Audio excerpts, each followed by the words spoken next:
24/7 at birmingham.woodhousespas.com. Gift card, simple solution. Buy them 24/7 online. Stop by the Woodhouse Day Spa right there at the Summit Shopping Centers. Go see Casey Stewart. Tell them the next round sent you. Great gift right there from our friends at Woodhouse. Okay, so bracket challenge. Yes, I got to go to a testicle festival. Yeah, you did a really good job, though, when you went to Alien Fest. There's your compliment. Oh, thank you very much. You like those videos. You used to tell me that. Yeah, they're still on our YouTube channel. Dressed up as an alien. I did. Our friend Brett from New Mexico, it's his birthday. Happy birthday. I didn't realize Brett. this. Yes, I'm now even more worried. But he brought you a present. That is a swimmer. That's actually kind of funny at Testicle Festival. Throw that over here. Let me see that. I mean, I think you're kind of obligated to wear that now. The sperm costume. Yeah. I would think if you... It's actually very funny. I'll give Brett credit for that. But if you walked in like a Halloween party and people were already like partaking, you think it was like ZZ Top or something. They go like this through traffic. The people like, come on, swim my way to the beer. Now, I do think when you show up at the Testicle Festival wearing that, everybody's going to know exactly what it is. I asked this delicately. Has this ever been worn? I don't think so. I think Brett's in the chat right now. He can let us know that. Yeah, Brett, let me know if this has been worn before. I would say I would rather dress up as a swimmer than a nad, wouldn't you? Yes, very much so. Absolutely. Depends on the environment. Yeah. It's the only race I ever won. Brett responded, but did not say whether or not it was used or not. All right. I guess I could wash it. Wash, right? Even if it was used. It has not been worn, he said. Not been worn, okay. I think once you wash something like that, that thing falls apart. You think so? I'm guessing. Oh, it says hang, steam, do not wash, okay? Yeah, sperm cannot survive in the wash. It really can't. Hot water used to always, I mean, that's why you wore boxers, right? You had to keep it away from the heat. What's the dude doing with his hands? Well, he's very excited, yeah. I'm going to wear sunglasses with it, don't worry. Yeah, you got to hide your face. That makes for the costume. Yep. And a TNR hat. Okay. I'll wear this at Testicle Festival. Good job, Brett. Now, I got to find a Testicle Festival next. That's step 2. Happy birthday. I guarantee you we can find you a Testicle Festival. Well, we found some. The dates didn't work because of some of our summer travels, and that was a problem. The original one that started the bracket bet, we think now is out of business. They have not had one. Is that Appleton? Yeah, Appleton, Wisconsin. I think... COVID did it in? No, actually, I don't know why, but no, they sold the bar. I think that was it, that they were going to do their last Testicle Festival, which if I bought a bar that was known for the Testicle Festival, I would continue doing it, I think. I mean, that'd be my thought anyway. I would think. I mean, it seems like something that was really popular. Yeah. I agree with Patrick. I can put TNR stickers all over your costume there. That is true. We could do that. Yeah. I could just logo this thing up, right? Good. Yeah, Brett, thank you. You have added to Testicle Festival. Oh, I bet SS says Test Fest in 2023 in the UK. I bet you'd take that one, wouldn't you? Okay, if I got to go all the way across the pond. Well, you're going to need a +1. I'll go with you. Yeah, will you? Yeah, you weren't first on the invite list for the +1 to UK, but thank you for your offer. I'll take care of my own flight. All right, Lance is paying for his flight. South Bend, Nebraska, according to Monty. There are several. There's one in Arkansas. Daniel says outside of Missoula, Montana. Which would be a cool place to go. The Meat Eater TV series. I've actually watched that on demand. Well, there's one on Saturday, September 9th in Cesar, Illinois. Yeah. There was one in Arkansas, but it is also during, that's part of the problem football season. During football season. And part of the problem is I would like to do it on a weekday while the show is on. Yeah, and I'd like to do it when... Look, we always try to have entertaining content on these 4 hours of the next round, but that's just not going to fly during football season. No, I want it during the show so we can, you guys can come to me live and we can do some of that stuff. Well, see, this draws me in. Live music, deep fried balls, cold beer, and all your friends. Well, heck yeah. Deep fried balls. Deep fried, and all my friends right there. It's the only way to have them, right? That is. Deep fried is the way to go right there. I like them boiled. We'll put a wrap. You like yours ass deep. Thank you very much, God. Thank you very much, Brett, for that. We will wrap it up on the next round after this. Follow Dunaway on Twitter and Instagram @JimDunaway.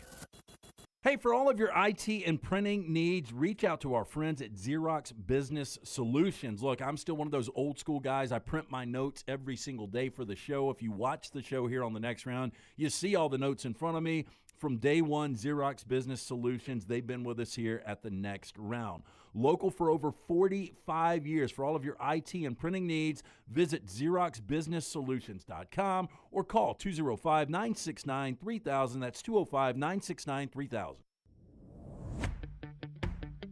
Jim Dunaway, Lance Taylor, Ryan Brown, and Rockstar.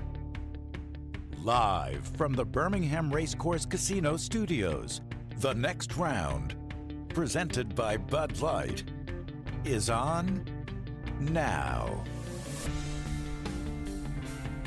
All right, welcome in. Another day of the next round. Along with Lance Taylor, I'm Ryan Brown. Rockstar, Scott Forrester, John Lunsford, Tyler there in the back room, Taylor Corn handling your social media at Next Round Live.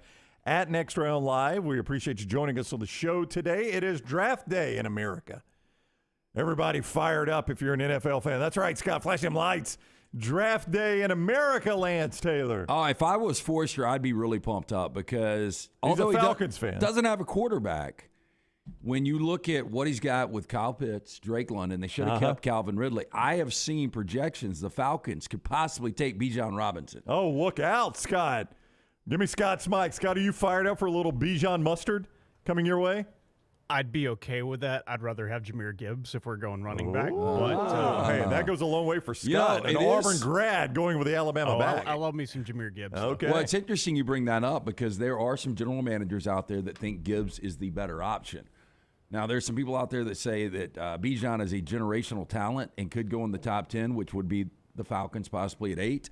But I saw Gibbs today, Kuiper's final mock draft. He's got Gibbs going, I think, 28th overall to the Cincinnati Bengals. Scott, does it scare you a little bit to take running back that high? Yes. Yeah. I think Kuiper had us going defensive end, the Texas Tech guy. Yeah, Tyree Wilson. Yep. I don't think he'll fall that far. Again, I don't know if you've had this every day this week, so I assume you've got it on draft day. Updated draft odds. I will have updated draft odds momentarily. But I saw last night that Tyree Wilson is the favorite to go 2 overall now. All right, let's check in on Scott. Rockstar, your Detroit Lions. You guys are just a step outside of the playoffs already. I mean, you're almost there. This draft, they could put you over the now you got to replace some receivers who have gambling. I was going to say, we got a lot of players right now gambling on the odds of who's going to be drafted in the first round. You got to replace some receivers with gambling issues early on. That's going to be tricky, but your Detroit Lions, Rockstar, how excited are you about that? I am so pumped. I probably won't even tune in. I'm so pumped. Can you even tell me what pick you have? 17. 16. 6. No, 6. You're picking in the top 10, Rockstar. 6 and 18, by the way. Yeah, you were That's close. what I meant. Yeah, I know. Super fan. Yeah, super fan, right? So you know what I've heard about the latest Kuiper projects for the Rams? Because, again, we don't have a first-round pick. I was getting to that because Lunsford disavowed the Titans, so I'm not even going to let him pretend to be a Titans fan. Because we don't get to play that way. You can't disavow them. I don't know. You've done that with the Lakers. There is a possibility. Yeah. Well, I said why I disowned the Lakers and when I was coming back. Well, everybody's got reasons. Lunsford, let's just be fair. I'm a 40-plus year Laker fan, so it's a little bit different than you jumped on the bandwagon because of Derrick Henry, right? I jumped on the bandwagon with Steve McNair when he was drafted. That goes a long way back. I'll give him 20 years. Yeah, that's right. It's not 40 years, though. Yeah, you haven't been alive 40 years, Lunsford. Are you excited about your draft at number 11, Lunsford? Sure. No, he's not. I've seen the Titans trading up. I've seen the Titans trading up to 2 to take Anthony Richardson or 3 with Arizona to take C.J. Stroud. If they trade up somehow and take Bryce Young, I'll stay a fan, but that's not going to happen. You're going to have to get to the first pick for that one. Yeah. What about C.J. Stroud? No. Okay. So it's basically Alabama or nothing for you. I mean, yeah, and because they wouldn't take Will Anderson, which would be the other Alabama player up there. But I've seen Jackson Smith and Jigba because they need to replace the awful trade they made of A.J. Brown a couple of years ago. But And then there's me and Lance, all right? All you guys got top 10 picks there, top 12 picks. And then there's Lance Taylor and me here on the set with fake Dunaway. By the way, Forrester, I ran into Forrester at the door walking in. He said, if you want to change Dunaway's outfit today, let me know. That was spot on right there. He did a really good job with it today. Very nice. Yeah. You can buy both those items at nextround.store, nextround.store. I'm glad I finally found a combo that you that you approve of. You actually put some effort into it. Yeah. Thanks for trying today, Scott. Nextround.store for all of that, nextround.store. Then there's Lance and I. Lance and I, who Rockstar, we won't have a pick tonight. We won't have a pick. And I was asked by a member of the audience, why did the Dolphins not have a first-round pick?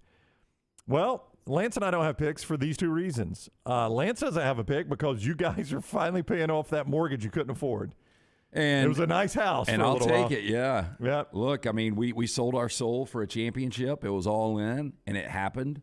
And this is what happens sometimes when you completely sell out. Dunaway's going through the same thing with the Bucs. Yeah, absolutely he is. Absolutely. And it's well worth it. Listen, if the Miami Dolphins could mortgage everything for one Super Bowl win, I'd take it in a heartbeat, right? And they kind of tried to do that. But that's why you don't have a pick. So tonight, when we're at Twin Peaks, Hoover, with our friends at Bud Light, and you're just hanging around watching this, Lance, there's not one part of you that's like, oh, man, I hate that we don't have a pick. You're going to be able to remember why you don't have a pick, right? We might have a pick, though. Oh, you're well, just reading Kuiper, and we got a trade. This makes a little bit of sense. He said the Rams, he's projecting they trade up into the first round. They've got the 36th overall pick in the second round, but they trade up into the first round and grab Hendon Hooker. And you would feel about that how? I don't know.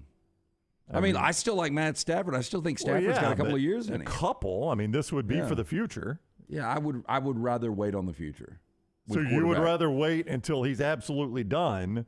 Yeah, I would rather get a instant playmaker. Right, a guy that plays right away. Yeah. But even though your team's going to be bad this year?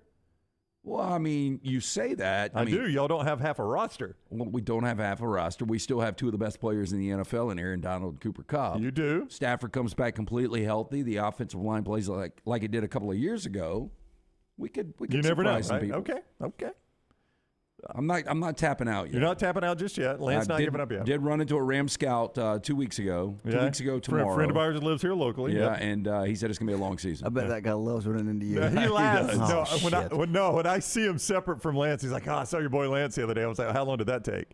And he just laughs. He's like, he's really not that bad. He goes, y'all give him a lot of grief for that on the show. But do scouts get gear? When we see, no, he did tell me. He goes, when we see each other, he really doesn't. And he said, listen, he's a nice guy. He's like, I don't mind talking to him about the Rams. I love the Rams.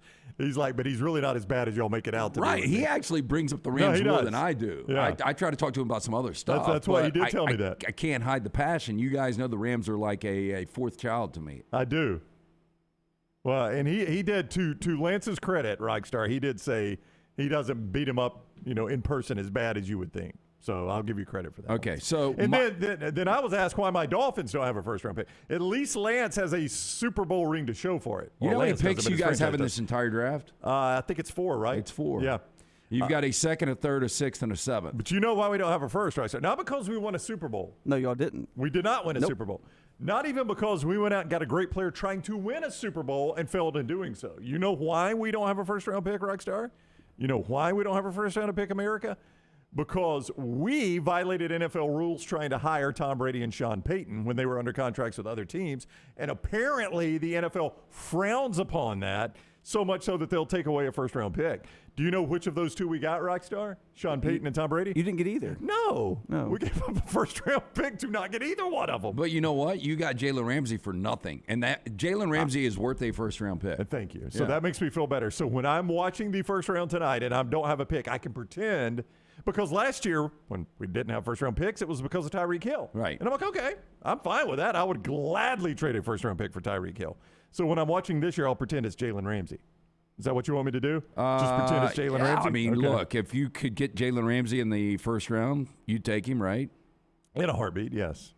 I would have also taken Sean Payton and Tom Brady at the time, yes. I have seen Dalvin Cook potentially getting traded to the Dolphins tonight. That's an interesting trade. I'd like that. I don't know how much you have to give up to get Dalvin Cook, but yeah, I'll take that. Well, I don't think Minnesota wants him right now. Miami kind of had patchwork running backs, last year with Raheem Mostert, who obviously came from San Francisco. Mike McDaniel was well, I think Mike McDaniel does a great job with his running backs, typically physical running backs. Yeah. And that's not necessarily Dalvin Cook, but there are so many different things you could do with Dalvin Cook. Well, I mean, you're going to have to be fast. And you're going to have to. And he is. You have to be a pretty good pass catcher. And he is. Yeah, so, I mean, I think that fits. I'd take Dalvin Cook, yeah. So there again, if that's my quote-unquote first-round pick, Jalen Ramsey and Dalvin Cook, I'm pretty telling good you, draft if you for me. guys get a guy like Dalvin Cook, another playmaker, because the defense is going to be extremely strong. You mentioned Vic Fangio coming in and taking over as a defensive coordinator. You know, it didn't work out as a head coach, but you can't say anything about Denver's defense. No. Denver's defense was fantastic. The guy's a great defensive coordinator. Terrible head coach, great defensive coordinator. No, I'm fired up about it, Lance. I mean, as you know, it's all about what? Keeping your quarterback upright. I mean, that's any NFL franchise, but it's been an exceptionally difficult thing for Miami to do with Tua Tagovailoa. All right, you ask, you shall receive. Actually, Lance, Redmont Distilling. Let's start with our friends at Redmont, and then I'll give you these odds for tonight. So we'll get one last look at the odds. And Todd Furman will join us a little bit later. No, Todd was on yesterday, Ryan. Today is Thursday. If you want to go back and hear Todd, you can do that in anywhere you get our show on demand. But Lance, Redmont Vodka helps bring you the show. Yeah. So to me, Thursday is kind of the beginning of the weekend. Okay. Yeah. I don't I've disagree always with said that. Thursday nights are kind of the most exciting night because people are like anticipating the weekend. Uh-huh.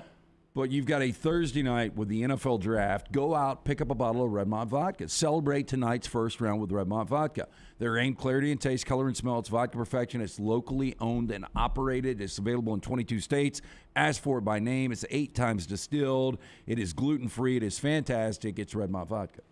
All right, so here you go. To be the number 1 overall pick, I stopped to get breakfast on the way in, and the guy that runs the establishment said, is Bryce Young definitely going number 1? And I said, I can't really remember a draft that it's been more of a certainty who the number 1 pick is going to be. Now, there's probably been equal certainties, but I can't remember a draft where I have been more certain who is going number 1 than this one. Yeah, I would agree with you. I mean, the only curveball that was thrown was earlier this week when Reddit posted that Will Levis was going to go number 1. Well, and you trust Las Vegas more than you trust Reddit, Yes. I would assume, right? Well, and I trust the Carolina Panthers and Frank Reich to know that Bryce Young's better than Will Levis. whoever you draft tonight is going to be your starter day 1. Yeah. And Will Levis is not ready to start in the NFL right now, in my opinion. Bryce Young, to me, is an NFL-ready quarterback right now. And he is, at this moment, minus 5,000 to be the first pick. I mean, that is about as big an odd as you're going to see, right? It's happening. That is, to me, the only certainty in this draft. I agree. Will Levis, second in the odds at plus 120. C.J. Stroud, plus 3,000. Anthony Richards, 7,500. And Will Anderson, plus 20,000. So, I mean, it's going to be Bryce Young. Number 2 is where it gets interesting. Who do you think currently is the odds-on favorite at number 2? Now, I'll say this. I'll run down the whole show, but John McClain, who's covered the NFL for 1,000 years, NFL Hall of Famer, is going to join us from Houston. We'll get the latest with him from Houston. Who do you think is going to be the number 2 pick? I think your favorite right now is Tyree Wilson. You are incorrect. It's Will Anderson. It is Will Anderson. Alabama, currently, according to Vegas, is going to have picks 1 and 2. And that's pretty incredible. Well, yeah, but you've always had this philosophy when hiring a head coach. If he didn't have any affiliation with your school, would you take it? I think you have to ask that question. I think tonight's interesting because D'Amico Ryan's taking over this organization. I think he probably pays a little more attention to his alma mater. Maybe so. I think he's got a really good relationship with Nick Saban. There are 0 red flags when it comes to Will Anderson. Yeah, I don't know how you can take Tyree Wilson, who has come on strong. He's got the measurables are incredible. He had a great year last year, but the sample size is so much smaller. And you're just talking about more upside maybe with Tyree Wilson. But Will Anderson is a proven product. And I think because of the relationship, because he's an Alabama guy, I think ultimately he will take Will Anderson. Will Anderson is minus 125. Tyree Wilson plus 450, along with Will Levis. C.J. Stroud plus 500. And then it goes from there. Yeah, I just need C.J. Stroud to fall out of this top 5. That's the only thing I'm watching for. He's tonight. the favorite at number 3, C.J. Stroud is. And Will Levis is the favorite at number 4. If you want to look at it that way. According to if Vegas. Well, here's the thing. If Arizona keeps number 3, and they are trying their best to trade out of that spot because they don't need quarterback, and they know there are a lot of quarterback needs out there. But if Arizona stays at 3, they go defense. They're not going quarterback. So I'm hoping they stay at 3. I hope there is not a trade partner for Arizona at 3. So you're saying if Arizona stays at 3, obviously with Kyler Murray, They're zero not taking a chance they're going quarterback. Zero so that chance. helps you in your bet. Yeah. And then it comes down to, we know Indianapolis is going to go 4. I think I've seen some people say Stroud. I think they really are in love with Will Levis. I think Levis goes at 4. And then the wild card becomes number 5 at Seattle. Yeah. So at this hour, Bryce Young, Will Anderson, favored to be the first 2 picks overall. As Bobby says, Brown bringing the Bama hyperbole so we don't miss Jim too much. Just pointing it out, Bobby. It would be amazing. If it were Auburn, it would be amazing. If you had the first 2 overall picks, I think that's going to be a pretty big story. Now, I'll tell you what the other part of the story is. If Alabama has the first 2 overall picks, a lot of people are going to say, they won the – wait a minute. Georgia won back-to-back, and Alabama had the first 2 overall picks? Yeah. I mean, that is going to kind of stand out a little bit, that you didn't win a national championship with the first 2 overall picks. Yeah, and the first overall pick is Bryce Young. And who's Alabama's quarterback this year? Well, we don't know. It might be Tyler Buckner. Tyler Buckner? Guy that couldn't start at Notre Dame. Yeah. So anyway, I mean, there is a chance you've got 1 and 2. I think an interesting thing is to watch how quarterbacks fall, like C.J. Stroud, Will Levis, if they start to fall down the draft. And Jalen Carter, too. I haven't mentioned his name much. He's in the mix for these odds that I've just been giving you. But he's not very high in the mix of these odds. I have seen him round out in the top 5 going to Seattle. Seattle more than likely will go defense. They could go quarterback of the future. But Pete Carroll, a defensive guy, if a guy like that is still available. I mean, Jalen Carter, if you wipe the slate clean and there wasn't that situation. Yeah, I mean, he may be in front of Will Anderson. Yeah, he might be. He might. Well, he wouldn't be number 1. I don't think he'd be number 1 just because they need quarterback. Yeah. But if you had a quarterback-rich team at number 1, he could easily be the number 1 pick. It is interesting, though, Lance, to be a top 5 pick. This is just to be a top 5 pick. Will Anderson is minus 550. Why is so I can't bet on – they're not giving me odds on Bryce Young. It's just the odds would be too big for him to be a top 5 pick. Is that why I don't have odds on him? Yeah, okay. It'd be irrelevant. So Will Anderson is minus 550. Will Levis is minus 400. Tyree Wilson minus 320. C.J. Stroud minus 310. Jalen Carter minus 190. And here's a name we haven't talked a lot about in the top 5 is Anthony Richardson, who is a fascinating – he's plus 100 to be a top 5 pick. He would be – according to Vegas, the 4th quarterback off the board right now behind Young, Stroud, and Levis, or in no particular order there. But there was talk about teams really liking him perhaps in the top 5. Yeah, but I will say this. It's starting to look like that might not be the case. And I agree with what Roman Harper said from the SEC Network, who was on yesterday when we were talking about Will Levis and Anthony Richardson. I think there is more upside with Anthony Richardson. I mean, Anthony Richardson has every physical tool you can imagine. He's got a cannon. The guy can fly. He's got size. Inaccurate. But I did see some tape on Anthony Richardson this week where there were a lot of drops, and he threw some really good balls. And, you don't really those are things that don't show up. And I think he's got more upside than Will Levis. If my franchise was drafting tonight for quarterback, I would rather have Anthony Richardson than Will Levis. I don't know about you. I don't know, man. I might even go Anthony Richardson now in front of C.J. Stroud. I don't know, man. Anthony Richardson? I mean, you watched him in Florida. Did you? I know he's physically gifted. Take all of this off the table. Take everything you've heard about him off the table. You watched him at Florida. Based on that, you would want him over Will Levis or C.J. Stroud? Well, I watched Will Levis. Okay, or C.J. Stroud. You watched C.J. Stroud at Ohio State. I'm saying you got to take all the mock drafts and all the Vegas odds off the board. I like C.J. Stroud.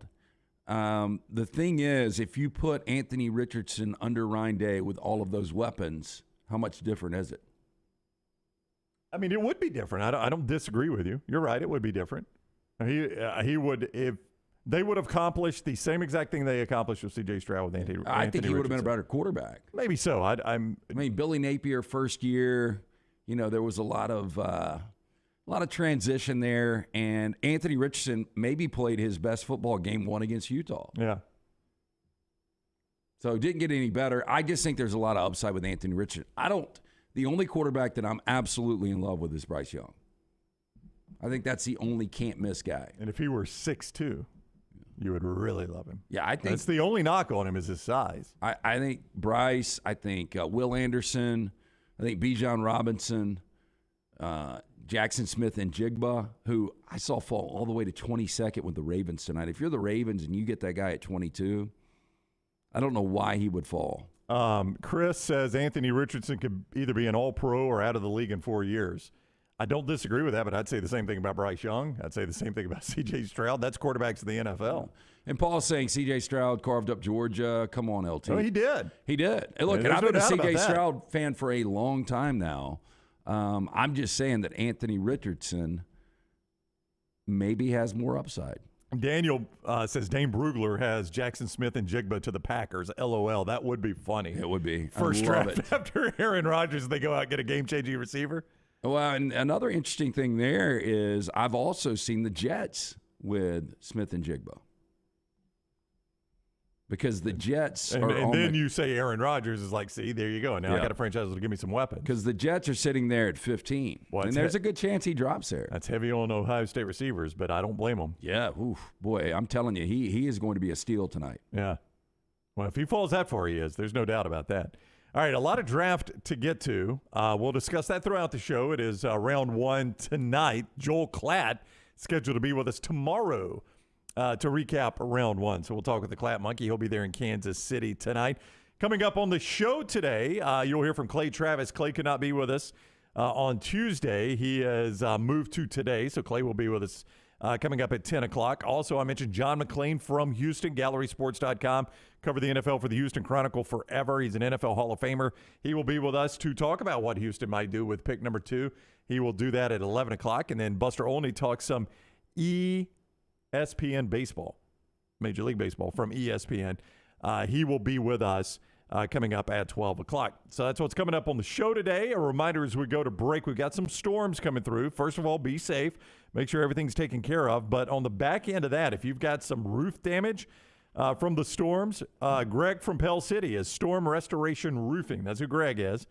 And if you've got any damage, he'll get up there on that roof, take a look at it, and see what needs fixing. See what the insurance will cover, all those things, and he'll do it free of charge. No cost inspection there with Greg. All you need to do is call him. Keep this number handy as the storms blow through the southeast tonight. 205-542-3531. That's 205-542-3531. He's also on Facebook as Greg from Pell City. And if you're a veteran of our great nation, pipe jack, boots, flashing, gutters, he takes care of those free of charge for you. That's his way of saying thank you for the service to our country. So if you're a veteran, if you're worried about storm damage, if you just need a new roof, call my buddy Greg from Pell City. 205-542-3531. This is the next round. Call the next round now at 205-734-0923. Hi, this is Wes McClooney, owner of the New Balance Birmingham store. Spring has sprung, and that means there's no shortage of things to do and places to explore. No matter what these upcoming months may have in store for you, be sure you're doing it in style. At New Balance Birmingham, we provide versatility, comfort, and function that all come together for a combination rivaled by no other shoe.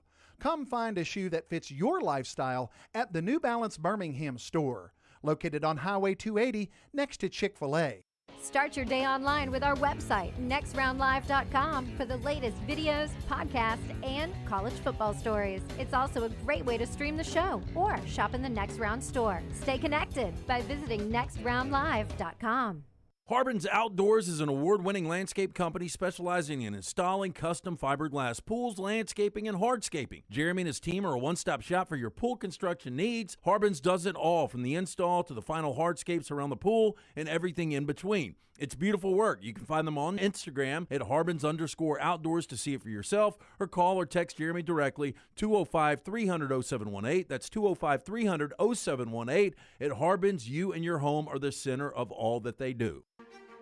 The Regions Tradition returns to Greystone May 10th through the 14th. You can see golf legends compete, the Celebrity Pro-Am, and enjoy the biggest lawn party in Alabama. But it's so much more. It's about giving back to our community. The Regions Tradition is proud to support Children's of Alabama as our primary beneficiary. In 31 years, the tournament has raised over $21 million for local charities. The Regions Tradition, a great time for a great cause. Make sure to check out our gaming channel on YouTube at Next Round Gaming, and also follow us on Twitter at TNR Gaming 247. That way you can know when we go live with our TNR Madden League, live game streams nightly, and more. That's at Next Round Gaming on YouTube. Saturday, April 29th is Legends Day. Professional football right here in Birmingham. When your Birmingham Stallions take on the New Orleans Breakers. Get your tickets today and bring the whole family to Protective Stadium and get autographs from Alabama sports legends. You feel the energy. Fantastic seats get you right next to the action for just $10. Stallions all the way to the house. Buy your tickets today at theusfl.com. You could win a Ford Bronco or your share of $25,000 cash during the Birmingham Racecourse Casino's Bronco and Bucks giveaway. Come play the latest, most exciting games around. With fun bonuses and big jackpots, you could win a Ford Bronco or your share of $25,000 cash. The more you visit, the more chances you have to win. Drawings May 5th and 6th at Birmingham Racecourse Casino, located off I-459, exit 31, Derby Parkway. Must be 21 or older, must be present to win.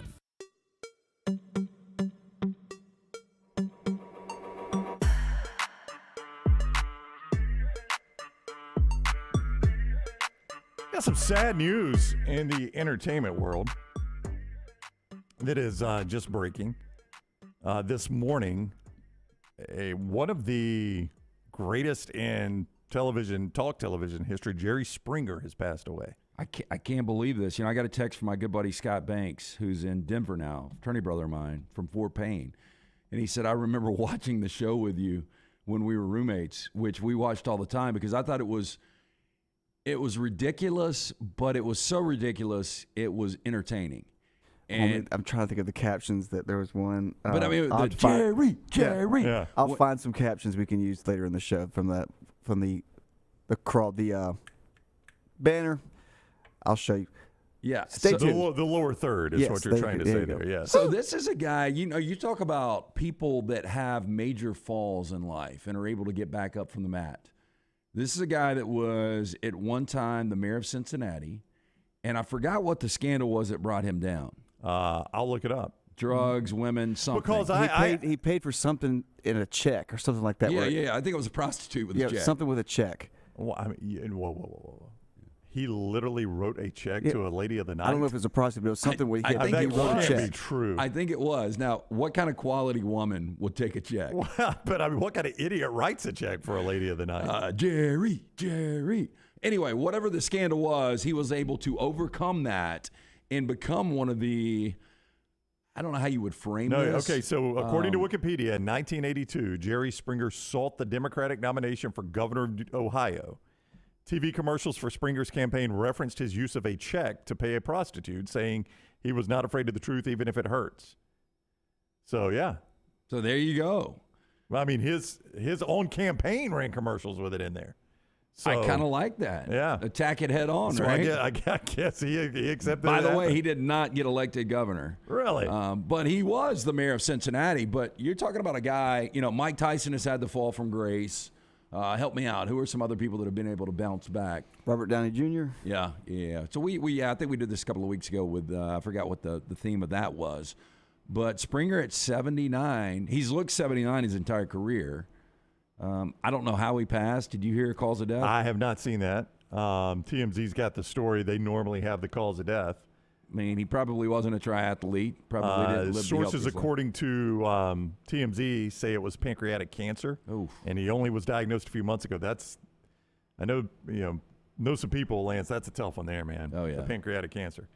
So that is very, very sad news, Jerry Springer. It did become Rockstar a little too formulaic.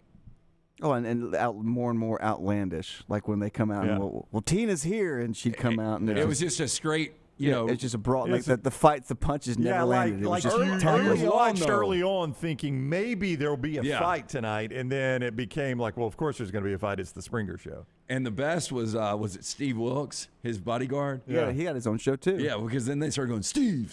Yeah. That was so forced. And then his show was nothing but a melee. Yeah. But I like Jerry Springer, for what he was back in the day. I had a friend, Chris Mobart. I hadn't seen Chris in forever, but his dad, so funny, this small Lebanese man, and like his favorite thing, his hobby was like watching Jerry Springer. That was his hobby, huh? Yeah, he loved it, and just laughed and laughed and laughed. And I think for a lot of people, it was just something you had never seen before. And funny, our former colleague Paul Feinbaum, a lot of people equate his show to Jerry Springer. I've frequently heard it called the Jerry Springer of radio. Yeah. And I think that's somewhat of a compliment. Backhanded, maybe? Yeah, I mean, I think so. I think they had a lot in common. Now, Paul obviously sanitized that a little bit when he went to the SEC network. I don't think ESPN and the SEC network really wanted to be. But back in Paul's heyday, when Paul was first going on WERC, and then when he first came over with us to Jocks, and there was still that organic, people would just call up and yell at each other. I mean, it wasn't my taste. That wasn't my favorite thing, but there were times it was funny. Like, I'd hear some of the highlights. I'd come in the next day and somebody's like, did you hear such and such on Paul's show? And I was like, no, and they play it for me. I'm like, that is actually kind of funny. So the Shane from Centerpoint. Yep. Well, I got to meet Shane a couple of times. And I think Bobby, who we've got in our chat room a lot. Yep. I think they were like nemesises, weren't they? I do believe so, yes. Yeah, and I think something, and this could be urban legend, I don't know, that Bobby said something about Shane on the air. Yeah, I think that's what ended Bobie calling into that show, if I'm not mistaken. Did Paul actually ban him? I think that did. I think that was the case, yeah. Yeah. I don't know. Bobby could clear that up if he's done jumping on me in the chat room there. No, I'm playing the role of Dunaway today, but I Rockstar. think, and Bobby, if he can clear this up too, I remember Shane had actually come, because I worked at ERC for like a spell. It was like 6 months.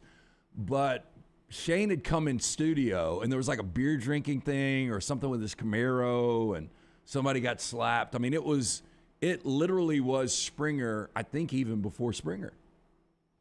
Or close. Yeah, maybe close, maybe at the same time. But yeah, I've heard Paul's show compared to that. But when they would call in, they would have a guest call in, and then a guest on top of the guest, and they would just start arguing, and Paul would just back up from the mic. Yep. Oh, I've seen Paul before, and Rockstar has probably seen this too. Like not too short, because our show was finished at 2. Paul would start at 2. So if there was something we had to stick around and tape or whatever, we might be hanging around down in the studio area back in the day. And I had actually seen before, and I don't know if Rockstar ever saw this, but there would be 2 callers just yelling at each other on the air, and Paul would just take his headphones off and walk out of the studio. Yeah, just let them go. And they'd just let them go, and then whenever it ended, Kerry or Dallas or whoever would fire off the break, and that was it. I mean, Paul is a different bird now, or is a different bird. I love Paul to death. He's a good friend of ours. Well, but he kind of did it a different way. Yeah, he did it a different way, and he created a monster. I was actually with one of our former colleagues from Jocks yesterday, having a couple of beers at Walk-Ons, and Feinbaum's show was on in there, and we were talking about how Feinbaum has created this monster, and he's been able to build this. And I heard the story. When Feinbaum first went on the air, it was with Matt Coulter, and I don't think Matt wanted to work with Feinbaum, and I don't know if Feinbaum wanted to work with Matt. Lawsuit ensued from that one, by the way. Feinbaum did not want to work by himself, though. Right. Because he was so uncomfortable. Yep. Because, this is, and it took me a long time, and I'm still not completely comfortable doing a solo show. I mean, it's very difficult to do. But Paul worked in the angle of having these guests, much like Jerry Springer. Like, I don't even know what Jerry Springer's topics were. I just remember melees. That's all I remember. Yeah. I mean, I guess it was paternity suits. I think it was paternity he suits. Slept with my best friend's wife. Any family drama that could lead to a fight, basically, was what it was. So Paul's still alive, by the way, if you're just joining us on the show. Jerry Springer's not. Jerry Springer, however, has passed at age of 79. I remember, and I've brought this up on the show before, Rockstar, before Jerry Springer, I remember as a young kid, because I've mentioned this before, you guys all got WGN out of Chicago. Yeah. For some reason, and I got WOR too. But for some reason in Anniston, we did not get WGN, and we only got WOR. Yeah. And I used to watch Mets games. Well, Mets games, yes. But Morton Downey Jr., you remember him? Oh, yeah. Or do I say Jr. because of Robert Downey Jr.? Was it just Morton Downey? It was Morton Downey Jr. Yeah. Yeah, because he's the guy that ended up dying from cancer because he smoked on the show. Howard Stern was the guy would call him up and say, "Dead man walking." Wow. Yeah. Howard was a different bird back then. Howard was ruthless back in the day. But yeah, I remember watching Robert Downey Morton Downey. I'm sorry, Morton Downey. And that was kind of the forerunner for me to Jerry Springer, because you would have, he'd have a Klansman on there and a black guy. I mean, it was just Phil Donahue he was did trying it like that too. Yes, he did. But Phil did it more professionally. Like, Phil didn't want the chaos with it. You felt like Phil was trying to do a real talk show. Yeah. You felt like Jerry Springer and Morton Downey were just trying to be out there and get a fight. But it felt like Donahue. But I remember Phil Donahue, too, and he'd run through the audience with his microphone. Like, do we have any of those shows still? I don't think so. I don't think that genre exists anymore. Dr. Phil still does one, right, Rocky? Does Dr. Phil still do a show? I don't know. I don't know. Oh, yeah, Dr. Phil. Yeah, I think so. I know he got let go of Oprah's network, did he not? Oh, did he? I don't know if he's doing anything. I think Maury Povich is the only one that does. It's nothing but paternity suits. So he found out his niche. And he's going to ride it to the end, isn't he? Nonstop every episode. Yeah. Just like when they put Who Wants to Be a Millionaire let's do it 6 days a week. That'll be good. Yeah, I don't know that genre exists anymore. I really don't think it does. I think it has outlived its time. But boy, in the 80s and 90s, it was hot TV, man. And they could not get enough of them. yeah, where would you put Jerry Springer on all-time talk show host? I mean, yeah, it's just a different category. Like you can't put him in front of Oprah, or I don't think you can put him in front of Phil Donahue. No. No, I mean, it would be like the B list of almost, I don't know, slapstick talk. I don't even know how you would categorize it. Yeah, I don't. They're different categories to me. Like if you asked me to do Mount Rushmore talk show host, Phil Donahue, Oprah. I don't even really know this, to be honest. I don't know that I could Howard do Stern would have to be on there. Yeah, but he didn't do not that genre. I mean, he did a radio talk show. Yeah. I'm kind of going that genre of I'm in a studio with an audience. I've got a microphone and I have guests on a stage. I mean, that's kind of the genre I'm looking at right there.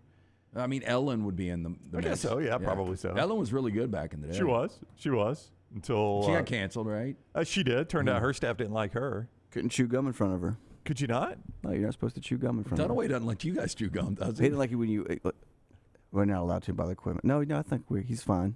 Just Rockstar chewing some gum during the show today, talking on the mic with some gum in his Hey, mouth. Chase says Ricky Lake. This is a true story. So, my ex, Bethany, we lived in L.A. together, and when I was working at Universal Studios, we worked together, and we worked the 3 to 11 o'clock shift. So we wouldn't get home with that Studio City traffic back to Westwood until probably 12:30, 1 o'clock in the morning. Right. And so we would stay up till 5 or 6.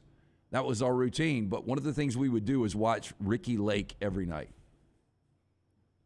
I remember Ricky Lake. I don't really remember what her show was about. I really don't either. I just remember y'all just stayed up and watched it? I remember that, but I just don't remember what her show was. We would mix drinks, and first thing I would do is work out at like midnight. Yeah. And then we would mix drinks and watch Ricky Lake. Quite the life, right? What a life. So God rest the soul of Jerry Springer. Unfortunately passed away at the age that is sad. of 79. Very sad. TV pioneer, I'd have to say. TV pioneer. He was. Awkward transition, but that's what this show is built on. Johnston RV Center for a couple of more days is still clearing out their 2023s with that that April clean sweep. May is right around the corner, though, so you need to hurry. There are a few leftover 2022 models. Coachman Prism, Sunseeker Motorhomes available at deep discounts. Don't forget the RV warranty, lifetime warranty on all new and used under 2 years of age at all of their locations. You can see them I-65 exit 304 in Coleman, 334 in Decatur, and always online at johnstonrvcenter.com, johnstonrvcenter.com. NBA playoffs last night, Lance. We got the draft tonight. We're going to talk some more about that coming up. But real quick, the NBA playoffs, very interesting last night. First of all, let's start with Milwaukee being eliminated. I'm shocked. You did. I was going to say you didn't see this coming. No. You just said you're shocked. You did not see this coming. I laid the 12 last night. I love Milwaukee, right. And Jimmy Butler is just ridiculous. And I don't know how Milwaukee continues to blow these leads. Well, the season's over. They got their championship 2 years ago. But for Miami to be able to climb back again, take that game to overtime, with less than a second to go on Jimmy Butler's layup. I mean, Jimmy Butler was just incredible again last night. And if you're looking for an MVP of the playoffs, and there's been some really good guys, some individual performances so far in this first round, Jimmy Butler's your guy, though. I mean, 56 points. I mean, it's incredible what he's done. He's been unstoppable, man. He has absolutely been unstoppable. To say a guy in the NBA cannot be guarded with the type of players you have in the NBA is such a mouthful, but he cannot be guarded. Yeah, he really can't. I mean, he's in his zone right now, and I think it's really interesting now that they've got New York, and one of those teams, either the Knicks or the Heat. The Heat had to play their way in to the playoffs. One of those teams will be in the Eastern Conference Finals. That's pretty wild to think about. And the thing with the Greek Freak, the injury was when everybody started talking about Milwaukee possibly losing this, but he's just put up double-double after double-double. And last night I had 38 and 20. Well, a better night than LeBron had the other night. Had a triple-double last night. Yeah. The problem was if Giannis actually hits his free throws, they win the game in regulation. He missed 13 free throws last night. That is a lot to miss, but I also look around at everyone else and say, yeah, but I had a triple-double. I mean, you can't do that in the locker room, obviously, but it's hard to pin it on a guy that also had a triple-double. Somebody else got to do something else, right? I mean, I know he missed a lot of free throws. Yeah. And that's going to hurt. But if I've got 38 and 20, I think I've probably done enough for my team to win. Yeah, even if I'm going to miss a free throws. My production's out there. Yeah. Of course, at the same time, Milwaukee gives up 128. Now, 10 of those were in overtime. But they were outscored 32-16 in the fourth quarter. I mean, to blow another 16-point double-digit lead in the fourth quarter, if you're a Milwaukee fan, you got to be shocked right now. Yeah. Kind of sucks. I mean, when you think about it, like the Brewers have been really close. I mean, a couple of years ago, the Dodgers got them, and that was a really good Brewers team. We've talked about the Packers' ineptitude when you talk about great quarterbacks for 30 years and only 2 Super Bowl championships. That's right, in 30 years, yeah. Now, the Bucs did get one. Wisconsin's always been knocking at the door. Really good fan base, but they seem to be a little bit starved. Would you give me that? Yeah, I would. I mean, Milwaukee, it's been a little bit of a tough town on that, yeah. Yeah. But they are done for the year. They get knocked out, and the Heat are advancing. You mentioned the Knicks are advancing. They beat the Cavs 106-95. So Knicks and Heat have advanced. Warriors-Kings now 3-2 Golden State. They win 123-116. Guess what they did last night? I talked about the fact that how are they the favorites of the series because of what, Lance? They got these road games, right? Well, they have broken an NBA record now, 28 consecutive series they've won a road game. Yep. And only 11 road wins going into last night on the entire season. They were 1.5-point favorites. And the big thing in question was De'Aaron Fox. How healthy was he? He played 42 minutes, but he was 9 of 25. He didn't score in the fourth quarter. Yep. And De'Aaron Fox has been so good in the fourth quarter of this series. That was the difference here. And then there's the Grizz and Lakers. Last night in Memphis, the Grizz staved off elimination, 116-99. Do your Bane impression again, because Desmond Bane was fantastic last night for the Grizz. Pittsburgh.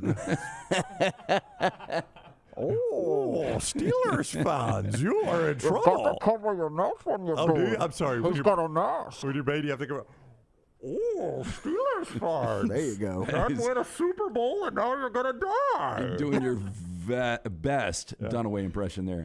Look, Jaren Jackson, your NBA Defensive Player of the Year. He's really a great two-way player. Ja Morant is one of the best in the NBA, but Desmond Bane has been playing out of his mind. 33 last night, 10 rebounds, had 5 assists.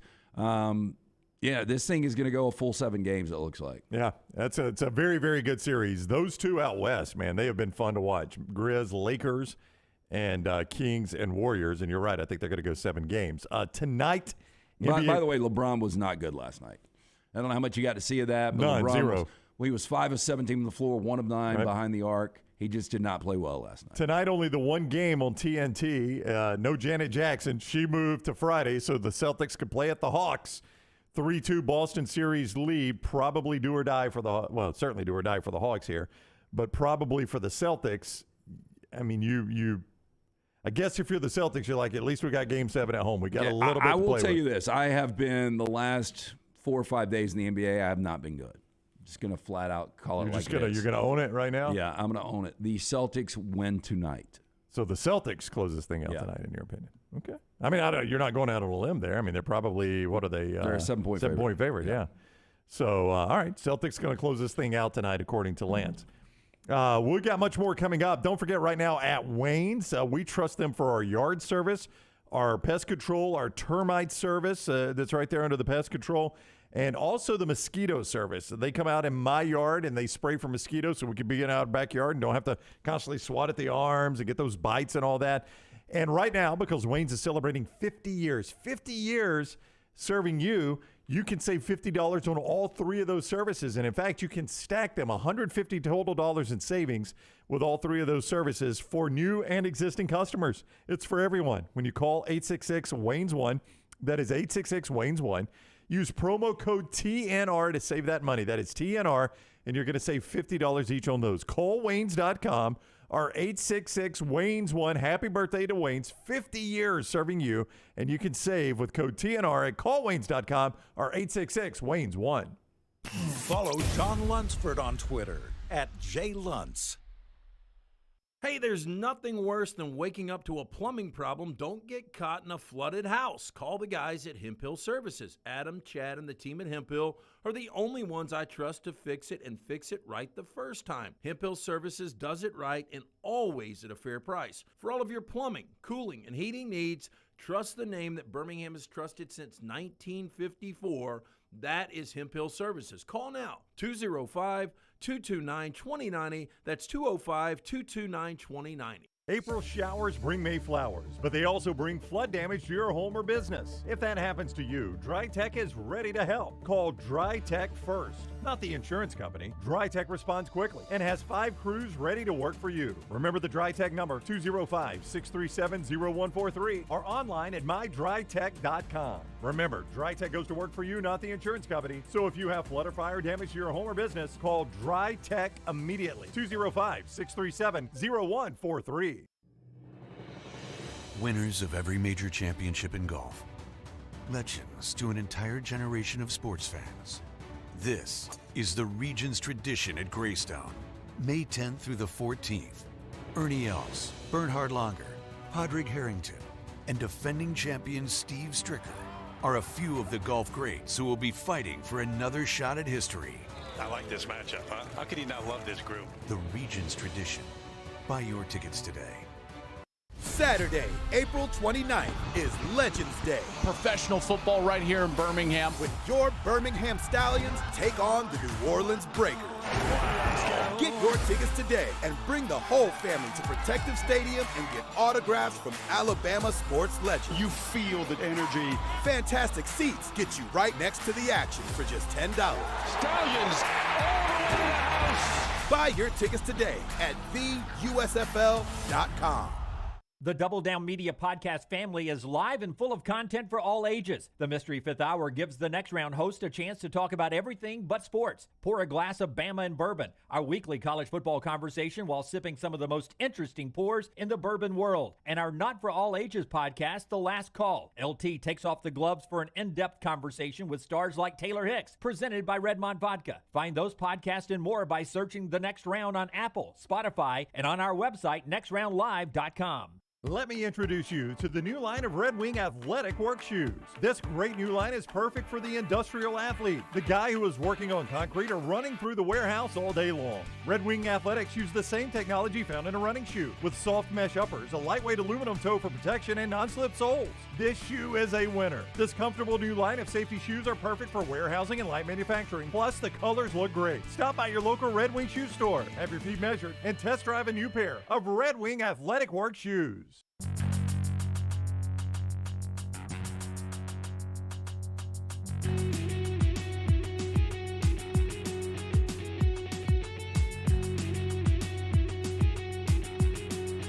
We continue on the next round. I'm going to dig back through because, boy, it is going fast over in the Coke Zero chat room, and we really do appreciate that. It's a great way to stay in touch with the show. Follow us on social media at Next Round Live, all social media at Next Round Live. But when you're on any video platform where you watch us, you can jump into the chat room, the Coke Zero chat room. But especially on YouTube, we ask you to please give us a thumbs up every day. If you give us a thumbs up, that helps us a lot. Make sure that you've subscribed to our YouTube channel and you set your alerts so you know when we're live. For instance, tonight, 5 o'clock, we're going to be at Twin Peaks draft night, and we'll be live. You'll get that alert. Tomorrow, we're going to be out at Barber Motorsports Park. But tonight, you'll get that alert. When we go live, 5 o'clock, we'll be hanging out until 7 at Twin Peaks with our friends at Bud Light watching the NFL draft. All right, so let me dig back through here, Lance. As we talked about the unfortunate death of Jerry Springer. Bobby, he is hot today in the chat room. Regarding Springer, I know a couple of chicks back in the 90s, best friends. They went on Springer. They were given a list of dollar amounts for different things, just different things. Having food thrown at them, taking their tops off, things like that. I can believe that, yeah. Yeah. No, but it was real. No. Did I just blow a hole in a belief you've had? Yes, man. A lot of people. Michael says, "Is Maury? Is that still a thing? Is Maury still on?" I don't know. I think he is. Yeah. But see, those you never know when those have been taped 5 years ago and they're still just dripping them out a little bit at a time, right? Like, I guess he's still alive. But you never know how long ago those have been taped. Now, back to the Feinbaum thing. As we unfortunately talked about the passing of Jerry Springer, Feinbaum did come up. And you asked the question, and Bobby answers. In 2002, Feinbaum had the Feinbaum face-off. Shane and he ended up in the finals. They were in studio. But a few months earlier, he poured a beer on the head of a mouthy Bammer at Tiki Bob's, and Shane found out. He brought a free. Wait, so Bobby poured a beer on somebody at Tiki Bob's? Dude, I had a guy at Tiki Bob's. I took an ex-client to Tiki Bob's. Yeah. Ex is the key word. He ended up dancing on the bar. Then he got punched. He got punched so hard this dude was holding his shirt. Yep. And the guy was still holding the front of his shirt after he landed on the ground. And his cell phone went skidding across the dance floor at Tiki Bob's. That is fantastic. Bobby said he also brought a framed photo of Bear Bryant that he put on the desk, so he dared me on air. I popped open the can right by the mic so he could hear it and poured a little beer on the pick and tossed the can towards Shane so it would spill on him, which it did. Chaos ensued, profanities flying left and right. Shane went to the parking lot and got in his car. Neil Vickers followed, and I won the face-off. So there you go. Yeah, but I think Shane did some kind of like a burnout in the parking lot. Probably. I think it was a Camaro. It's only the right thing to do. Probably. I love him pouring beer on a Bear Bryant pick. Yeah. Is that sacrilegious in this state? Record I would skip. say a little bit. A little bit. By the way, apparently there's mock drafts out there for Forrester's Falcons that have them taking C.J. Stroud. Forrester? Oh, I'm in. I don't think we have. I'm sorry, Lunsford. I keep saying we. I know that's Why? Whoa! Is Lunsford getting on us for calling our teams we just because he can't cheer for a team? John? No, look, I've always been like that with like Alabama and Auburn too. Like, yeah, it's just a pet peeve of mine. I'm not gonna yell at y'all for saying it. I'm just not a fan of when people say we. I don't say we about Birmingham Southern, even though I played there. I don't say we about Homewood, even though I played there. I don't say we now about Thompson. It's just a personal choice. That's fine. Okay. No, it's fine. I know you can people do that. that would get upset about that. I think it sounds a little weird, but I get caught up in it myself because us at the Lions, we hate people that say stuff like that. Yeah. I just feel like I've got Alabama and Auburn fans, like when they're yelling back and forth at each other. Well, we did this and we did that. It's like you didn't do anything. I know, but I feel like I've got equity in the Rams. I really do. Yeah, I mean, I can't even imagine how many hours I have put into the Rams. I mean, Lunsford, you do understand that I rush home from church on Sundays. Oh, I get it. Often forcing my family to eat either something through a drive-thru or something that we already have at the house, just so I can watch every Dolphins game. And look, I watched every one of the 82 Preds games this year, but I just don't say and we. that's it's a fine. And choice. I've never had a problem. Taylor, let's do a Bud Light poll. Does it bother you? Or how would we word this? When people refer to their team as we, should they be affiliated with the team? Not do I follow the team? Is it obnoxious? Yes or no? Okay, yeah. Is it obnoxious when you refer to your or when people refer to their favorite team as we? Yeah. Yes or no? That's simply Bud Light poll question. And yes or actually, no question. I think it is, but I do it myself. Yeah, no, I don't. Look, I've never found it myself obnoxious. doing it before. Trust me, because I graduated from Alabama, so I feel like I can say we as a school a lot of times with that. But I catch myself, and it's like I didn't do anything today for that game. Okay. I'm not going to say we. Let me ask you this, Lunsford. Let me ask you this. Bryant-Denny Stadium holds how many people? 100,000. Some odd thousand. If 0 people started showing up for the games, how long would they have a football program? Not very long. All right, there you go. That's the answer to my question. Say we all you want. They'd still win. Not for long. Nick Saban can't recruit, man, if nobody's showing Tyler up. Buckner's there. I mean, that's my point, right? I mean, Scott, if 0 people came to Jordan-Hare every Saturday, how long would Auburn have a football program? Not long. All right, it's like that now, isn't it? It's we then. Oh, God, Lunsford. Turn his mind. It's not Feinbaum. We keep beating you. I mean, it's we. We. I mean, I spend plenty of money with the University of Alabama to help That's right. pay for the players. So, yeah. That's why I've never had a problem with it. All the time when I reference the Rams. I do too with the Dolphins. But when I hear other people say it about their teams, it stands out to me. It's never bothered me because of that. Without the fans, you don't have a team. You're right. You do not have a team without the fans. The Rams cease to exist. Well, how about if this? nobody cared about the Rams, they wouldn't be playing. I'm not going to give Aaron Rodgers props for this. I've already given him I've already applauded him once this week on something for showing up for involuntary training camp and not stealing the draft tonight. Yes. But Aaron Rodgers, when he thanked the Packers organization, the first thing he thanked were the great fans of Wisconsin. Uh-huh. And I think every time you see a great retire, the first thing they think is the fans. Yeah. Now, I don't pretend that I put in now. Lance at one point, and it is a great line, pointed out a couple of Rams players on the sideline and said, I honestly think I care more about the outcome of the game than these guys. I guarantee Lance cares more than 65% of those guys are playing for a paycheck. No, and I don't disagree. I don't disagree with you, Lance. I do think you care more about some of those guys. You thought you were more invested in the Rams' outcomes than Todd Gurley. After the Falcons' playoff loss, Todd Gurley was out that night, posing and what in the hell are you doing out on the town? You took the loss harder than Todd Gurley. I didn't go out that night. Lance sacrifice. I watched every play. Painful game. So I've never had trouble with it. I know people get wound up when you call your team we, but I invest a lot of time in the Miami Dolphins. I invest money in Dolphins gear. I've bought Dolphins tickets. Without people like me, the Dolphins don't exist. It's we to me, man. I got no problem with it. You call them we all you want. But you don't think it sounds a little strange? I really don't. Yeah. I really don't. I mean, again, I say it, but I've always thought it sounds a little strange. Yeah.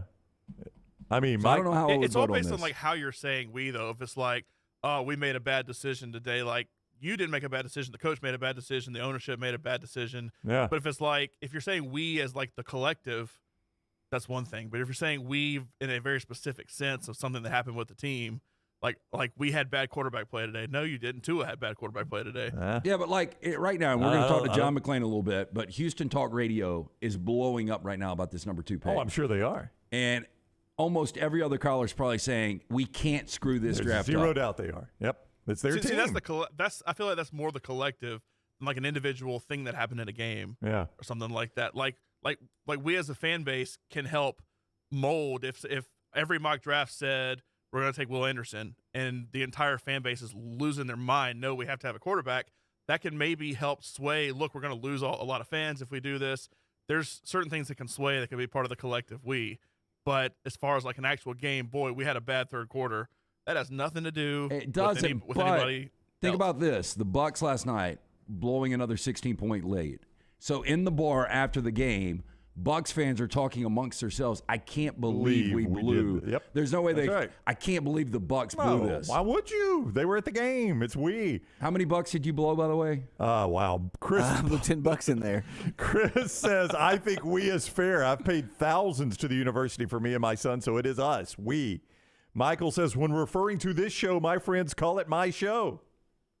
Fine with that. Yeah, absolutely. If all y'all disappear, we're doing this for nothing, man. So it's your show. It absolutely is your show. Well, I think we need to talk to Lunsford. I think we need to get to a break because Clay Travis is coming up. And as a reminder, so is the Regions Tradition. May 10 through 14, that Pro-Am Day is Wednesday, May 10. It includes Kirby Smart, Hugh Freeze, Riley Green, Charles Barkley, Condoleezza Rice, tons there, Steve Stricker, Ernie Els, Bernard Longer, many, many more. $25 good any one-day ticket. Kids 18 and under free admission with a ticketed adult. You can see more at regionstradition.com. That is regionstradition.com. Follow The Next Round on Twitter, Instagram, and Facebook at Next Round Live. Saturday, April 29th is Legends Day. Professional football right here in Birmingham. When your Birmingham Stallions take on the New Orleans Breakers. Get your tickets today and bring the whole family to Protective Stadium and get autographs from Alabama sports legends. You feel the energy. Fantastic seats get you right next to the action for just $10. Stallions all the way to the house. Buy your tickets today at theusfl.com.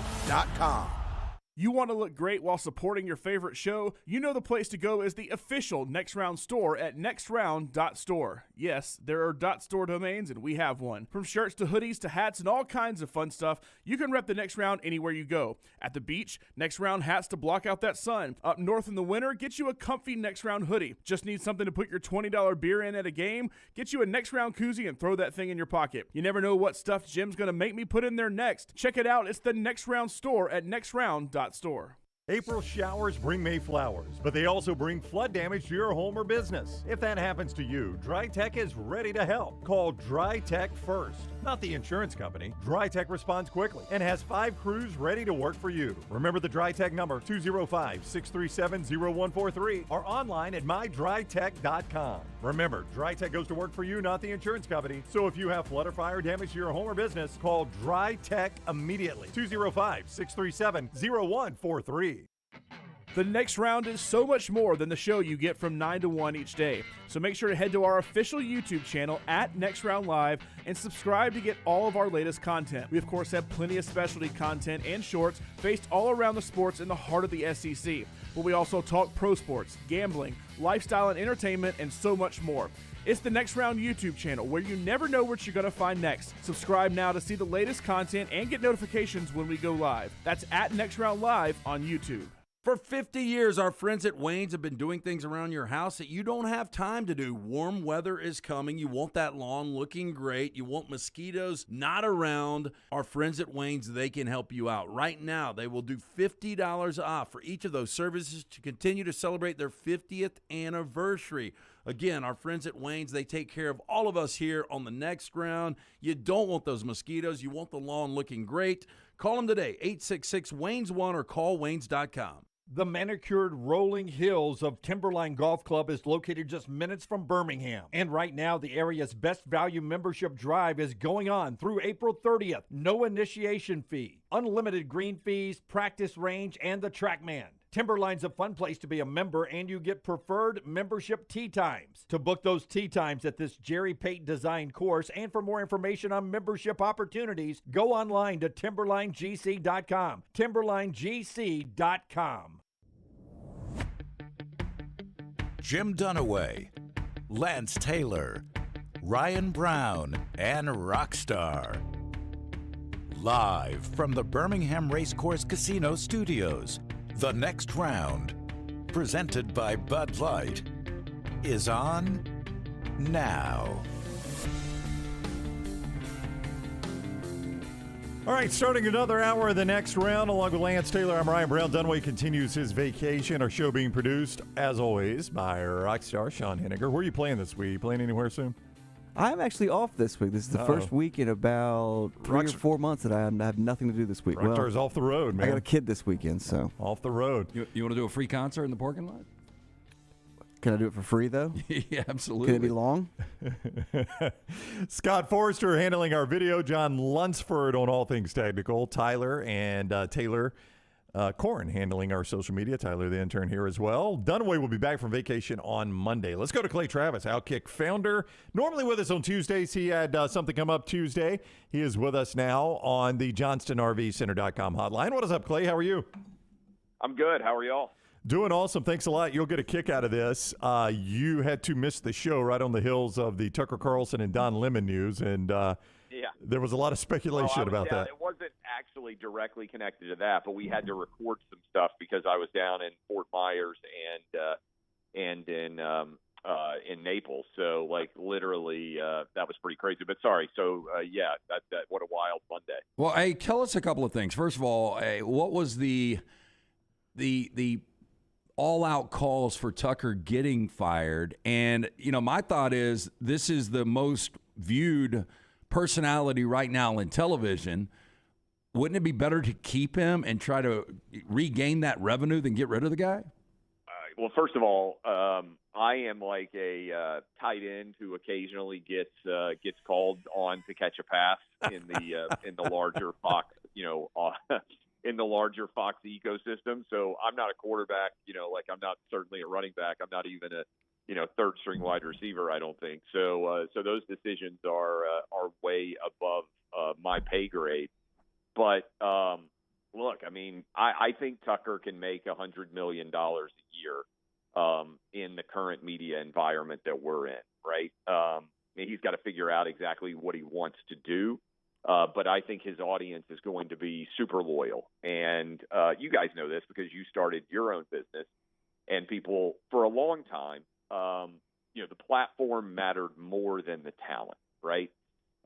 So if you were on ESPN or you were on, Jocks in Birmingham or, like you or me and you were on 104.5 The Zone in Nashville, people said, hey, if you leave that platform, then, or even back in the day when I was at CBSSports.com or Deadspin.com or whatever it was, people always said, well, if you leave that platform, no one's going to follow you, your career will be over. And I think increasingly the name on the back of the jersey in media matters a lot of times more than the name on the front of the jersey. And I think that is the modern ecosystem that we're in. And there's lots of examples of that now, right? Joe Rogan is not affiliated with any major media organization, and Spotify's willing to pay him whatever it is, $100-some-odd million a year, to come over with them for his podcast. Bill Simmons gets fired by ESPN pretty publicly. They announced essentially that his relationship with ESPN is over. And then he goes out and starts the Ringer and makes, I think, $200 million.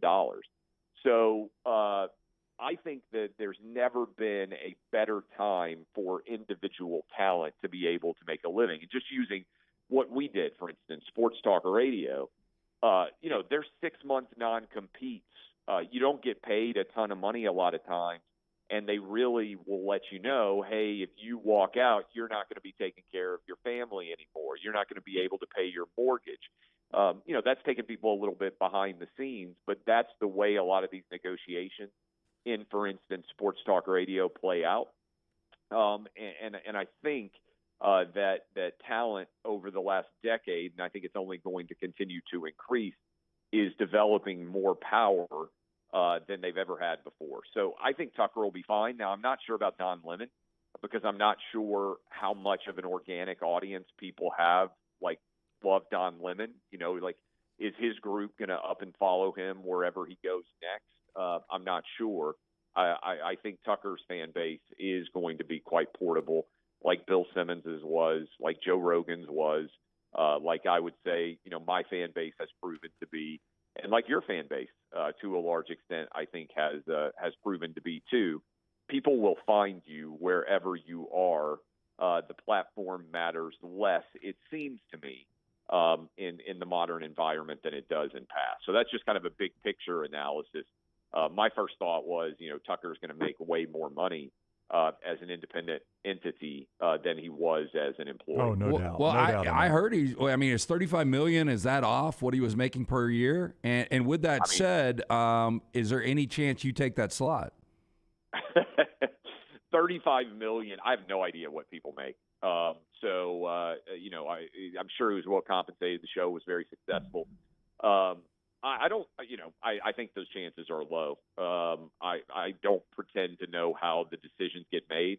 I would have said the chances of me taking over for Rush Limbaugh were low too, right? Ultimately, those are executive decisions. And then you got to balance them all out. Like, hey, is this something that fits with your life and with your schedule? Remember, I didn't pursue the Rush Limbaugh time slot. It wasn't like I was blowing up executives' phones being like, hey, I've got to get this opportunity. If I don't, I was happy doing Sports Talk Radio in the mornings for Fox Sports Radio, which happens to be, I had the same boss. But to me, like the, lobbying and all that stuff, if you string together good shows and you keep doing good work, then you get more opportunities. But when those are going to be or what those are going to be, and are difficult sometimes. And I would just say, I had a lot of trepidation about taking over for Rush Limbaugh, just using a sports analogy, right? Because nobody wants to be the guy who takes over for Nick Saban when he leaves Alabama. It would take 20 years for Bear Bryant to end up getting a suitable replacement in Alabama, basically, right? One that everybody kind of got behind. Legends are very difficult to follow.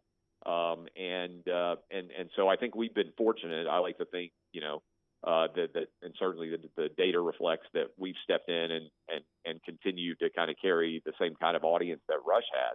But those are big shoes to step into. So, that's going to be a challenging job no matter who gets it. So I have no idea what the protocol or process will be. And by the way, even if it will be the same kind of show, right? They could decide to, change the order and lineup of the people that they have now, and somebody who's already got a show could go to that time slot. They could put multiple people in there. They could it's just what exactly that's going to look like, I think, is still to be determined. So I think anybody who tells you they have any clue is frankly not telling you the truth. Clay Travis is with us. He joins us from Outkick and Fox Sports at Clay Travis on Twitter. Is where you can find him there, and he is on the JohnstonRVCenter.com hotline. Do you, when you look at the fall of C.J. Stroud, and look, he hasn't officially fallen yet. That's something I think often we forget, is that until the draft actually happens tonight, the guy hasn't fallen. We're basing this on mock drafts and Vegas odds, but there's a lot of smoke out there that he's not going to be the number 2 pick, may not even be a top 5 pick. And it appears Clay to fall largely on this S2 cognitive test. That is pretty remarkable to me that this guy has had the career he's had at Ohio State, was viewed as almost a can't-miss prospect until he took that one test. Well, what I would say is I think people have their opinions, and what they often do is utilize testing to confirm the opinion that they already have. So I don't buy that it's the test that has suddenly, to the extent that that test matters, because I think what Bryce Young did amazing on it or whatever. He was not supposedly he was 98% according to the reports, and Bryce Young, or excuse me, C.J. Stroud I think was 18%. Yeah. So when you look at those kind of test scores, what I think often happens is people say, okay, when I watch the film, I've got concerns, right? And by the way, they're trying to knock you, right? So everybody's always like, oh, it's such an unfair. No, I mean, look, if you're going to invest tens of millions of dollars in someone, you're going to get your checkboard and you're going to go down the list and you're going to try to ensure that the money that you're investing is the best possible use of that money, right? So you want to do an in-depth analysis. I don't know if you guys have ever gotten health insurance, but you don't get to just buy health insurance if you're buying very much of it. Like I had to get an EKG. I had to get literally wired up, it's not health insurance, sorry, life insurance. Yeah, life insurance, yeah. But it's a big undertaking to take out any kind of substantial life insurance policy because the underwriter wants to make sure that, when they run all your measurables, that you're not, close to death already, right? So anyway, that to me is a function of what's going on here. And I tend to think that we're chasing stories that are actually playing out weeks in advance, right? So I think probably a lot of NFL scouts went back and watched C.J. Stroud's film. And by the way, he's throwing to Marvin Harrison Jr., and I think you or I could throw for 1,000 yards almost to Marvin Harrison Jr. I mean, as good of a wide receiver as he is, and as talented as the wide receivers that he had to throw to at Ohio State were. So you're trying to put him into a scenario, and maybe there's things that they're seeing on tape, and then the cognition test, or the S2, whatever it's called, sort of also then blinks, and it's like, oh, okay, this thing that we're seeing on the field is also reflected in this cognition test. And so it's not the test, it's that the test echoes or reinforces what they may have already seen, is the way that I would analyze it. Okay, so currently your Titans sit at number 11. There's a good chance they trade up, or at least try to trade up. I've heard as high as number 2 to the Texans, and more likely number 3 to Arizona. Would you like C.J. Stroud? Obviously, Ryan Tannehill, last year of contract, that's not going to work out. Would C.J. Stroud make you happy as a Titans fan? I would be ambivalent. My concern with C.J. Stroud is what I just said. I mean, you have to get excited when you get a new quarterback, right? But I would rather draft at 11 Anthony Richardson. Now, I understand people out there like, ooh, that's like, I think he's the high ceiling guy, but he also has a low floor, right? But Bryce Young was the best quarterback that I saw last year. And Anthony Richardson was the quarterback that I saw that I thought, man, if he ever puts it all together, he's going to be on a different level than we've seen in a long time. I mean, he's, to me, Josh Allen-like if he put it all together. The guy that I watched that I would want 100% to have no part of is Will Levis. So I would put, probably C.J. Stroud somewhere in the middle.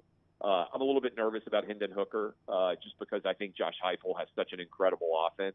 As I pointed out, C.J. Stroud has phenomenal wide receivers. If you watch Josh Heupel in Tennessee's offense, I mean, it's like Steve Spurrier sometimes back in the day where there's just dudes running wide open, and the windows that Hendon Hooker has to throw into are just so huge. Now, Joe Milton may miss him this year because he's got a cannon for an arm, and he may still overthrow guys. But that would be if I were slotting. Bryce Young would be my clear number one. I would say that Anthony Richardson is my potentially best guy in the draft, but also could be a total bust, right? Like the biggest risk reward to me is Anthony Richardson. I see Stroud as fairly middle of the road. I think Will Levis will be a bust. I think Hendon Hooker I would put along C.J. Stroud as kind of middle of the road, in my projection of what kind of quarterback they would make. Do you refer to your teams as we? We were just discussing that. Do you call Tennessee we? Do you call the Titans we? I think it depends on who I'm talking to. If I'm watching the Titans pick tonight with my boys, in the Travis household, we'll probably be saying, hey, who do you think we should pick? What do we need to do now? What should we do with our pick? Yes, I will talk about the Titans tonight as a we. We have divergent fan bases in the Travis household for college football, so there is a war afoot in the household. So it would not be we in the Travis household because we're not all united behind the same team. Remember, my 12-year-old is a big University of Alabama fan, so he has been. You guys think this funny. He thought that I was being too tough on Brandon Miller, surrounding the story. He was not alone, yeah. So literally, I hear from my own household criticisms of my takes on a variety of things. Like the other day, and this might have been 2 years ago. When you're a dad, everything kind of runs together. But they're on YouTube a lot, and there was some Alabama fan hater compilation or something that he was watching. Where it's media people who say negative things about the Alabama football team. And I was featured, I think, from back in the day on Colin Cowherd's show. Right. And he just could not wait to send me that YouTube video and light me up over some opinion I've had about Alabama football. It's one of those videos where you guys know what I'm talking about. But it's yeah. No, I remember it. Oh, okay. I think half of our audience now wants your kid on instead of you. I think our audience will love to know that your kid treats you the way a lot of them treat you. Well, look, the least respected member of the Travis family is definitely me, right? Yeah. On the Travis family, I got 3 boys. Wife is clearly most respected in the Travis household. Dad is definitely the least respected. For a while, I think they still do, actually. Each of them has, their own iPad.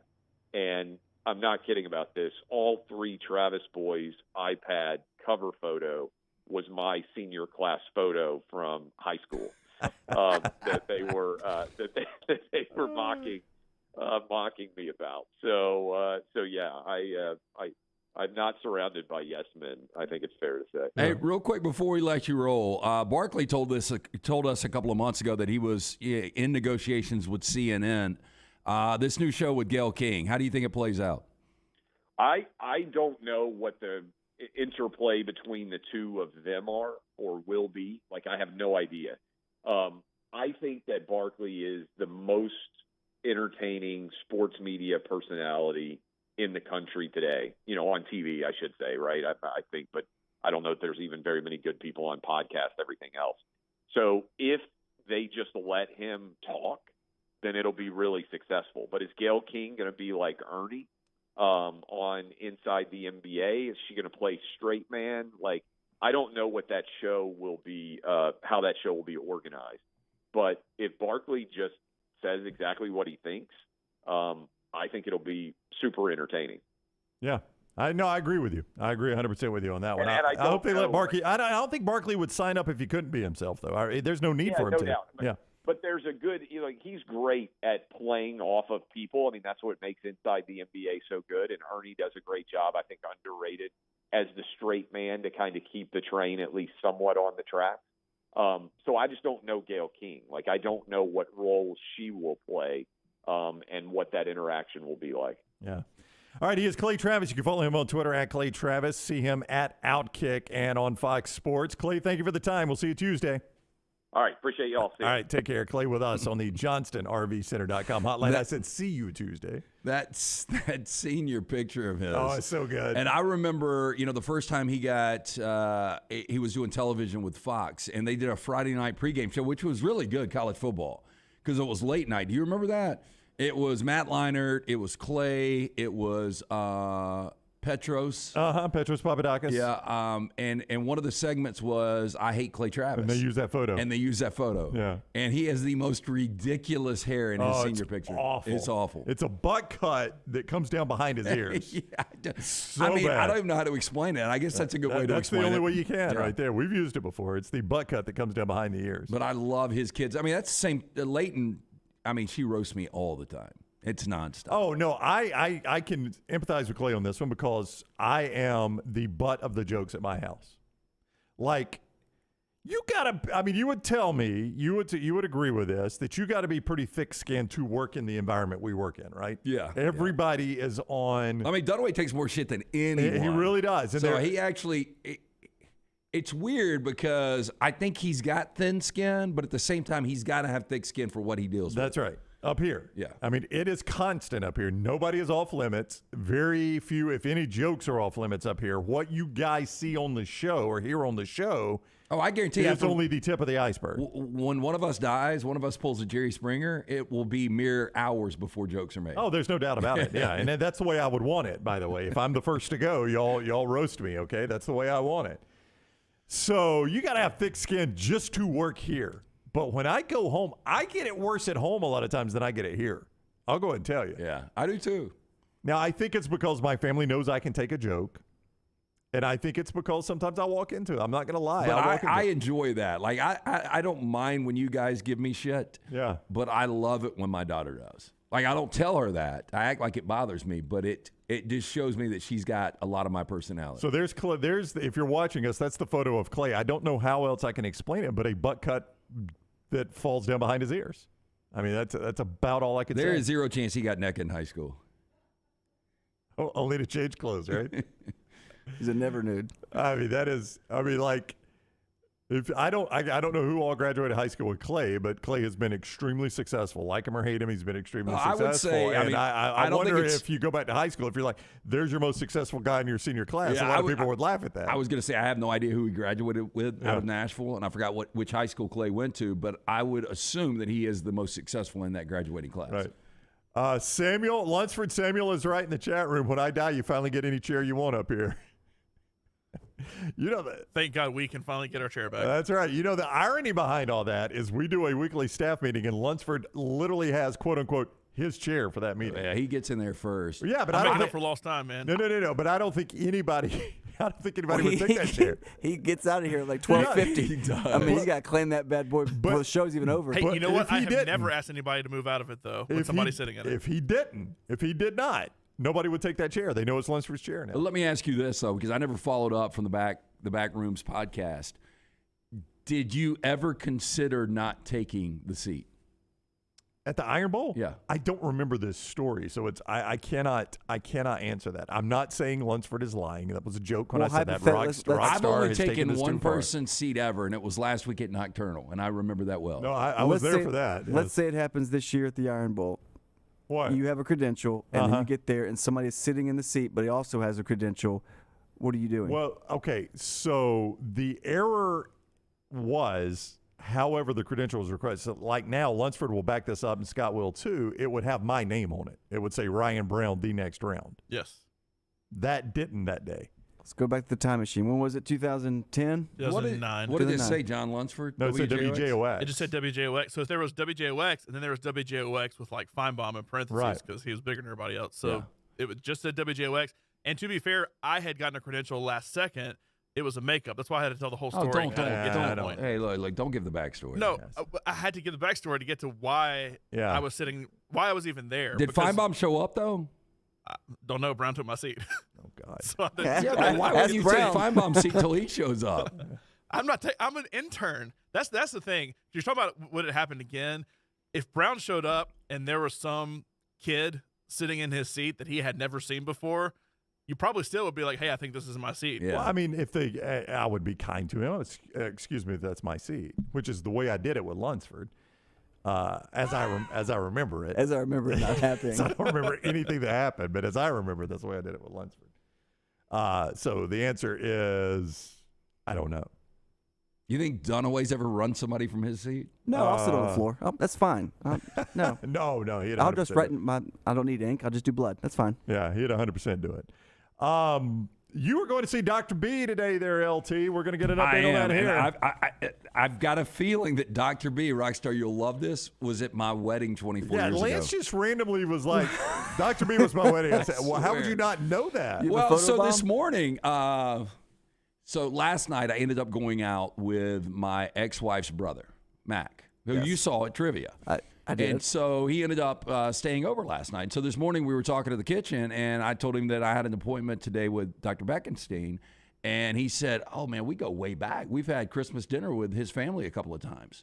And so they used to be neighbors when Bethany's dad and Mac lived in town here in Birmingham. So I'm just assuming there's a good shot that he was at my wedding. What sucks is he doesn't remember it, nor do you remember it, because he would have brought it up when you I went to your wedding. I don't know. He probably just remember. I mean, again, it was 24 years ago. He probably remembers going to Julian's daughter's wedding. I mean, I really don't pay attention to the participants in the wedding if I'm going because of somebody's daughter or cousin or whatever. Yeah.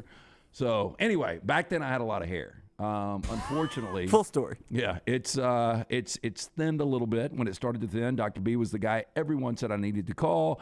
And since I went to see Dr. B, hair 14% thicker. I'm getting another test today. I can't wait to see where we are in the process. 205-319-0316. That's 205-319-0316. T3hair.net. Dr. B, the best in the business. And right now, Dr. B is offering the Sensus Transdermal Infuser. This enables Dr. B to get various medicines and therapies into the scalp where the hair follicles are without any injections. This is revolutionary as Dr. B can pinpoint delivery of a patient's genetically specific products without any needles. Again, call Dr. Beckenstein today. Book that free consultation, 205-319-0316 or T3hair.net. Transfer portal update. And it's an interesting one when we come back. Take the next round anywhere you go with official Next Round gear. Buy yours today at nextround.store. Hey, Lance Taylor from the Next Round to tell you about my friends at Michelson Laser Vision, located conveniently UAB Highlands. Almost 20 years ago, I went in for the procedure. Only took 12 minutes for both eyes. When I went in, I had 20/200 vision. I was legally blind. Now I have 20/15 vision, still 19 years later. Make the call today. Schedule a hassle-free consultation, 969-8100. Dr. Mark Michelson, Dr. Jen Michelson, Michelson Laser Vision. Make sure you tell them the Next Round sent you, 969-8100 or MichelsonLaserVision.com. Support the show and grab some great t-shirts and hoodies right now in the Next Round store. Buy the Alabama State Map shirts in your team's favorite colors, the popular Y'all Can Have the Rest, or Next Round flag shirts are also online now. Just go to nextround.store. That's nextround.store. The traditional Next Round logo shirts are there too. Buy them for yourself, or they make a great gift for someone else. And let us know what you'd like to see in the store coming up. Nextround.store, that's nextround.store. Follow Next Round Live on Twitter, Instagram, Facebook, and YouTube. The social media team at Next Round Live will share the latest interviews and videos from UAB, Alabama, Auburn, and campuses all over the college landscape. You'll also get the latest highlights and news from the Next Round Live Daily Show. Jim, Lance, and Ryan will share their thoughts, and remember, you can always see the old shows on the Next Round Live YouTube channel. Subscribe, like, and don't forget to comment. Turn on the notifications so you don't miss a thing. It's Next Round Live on Twitter, Instagram, Facebook, and YouTube. Winners of every major championship in golf. Legends to an entire generation of sports fans. This is the region's tradition at Greystone. May 10th through the 14th. Ernie Els, Bernhard Langer, Padraig Harrington, and defending champion Steve Stricker are a few of the golf greats who will be fighting for another shot at history. I like this matchup, huh? How could you not love this group? The region's tradition. Buy your tickets today. Winter weather can take a toll on your vehicle's performance. Don't let slick roads or new potholes leave you stranded in the cold. Vulcan Tire and Automotive has a team of ASE certified mechanics that have a plan for your vehicle's winter maintenance and repair. Tires, brakes, battery checks, and more, Vulcan Tire and Automotive has you covered. With 4 locations in the Birmingham area, be sure to tell the guys at Vulcan you heard about them on the next round. Your safety is their top priority because of Vulcan Tire and Automotive. Wherever you go, we go together. Make sure to start your day at nextroundlive.com. Get caught up on the latest podcasts and videos from the live daily show, plus specialty shows such as the Mystery Fifth Hour. You can also learn more about the whole staff at Double Down Media, find all of our social media feeds, see the latest videos from our YouTube channel and gaming channel, plus find other ways to consume the show like the Next Round mobile app, which you can download direct from the site via your iOS and Android device. Make nextroundlive.com your homepage and stay up to date with everything from us here at the Next Round.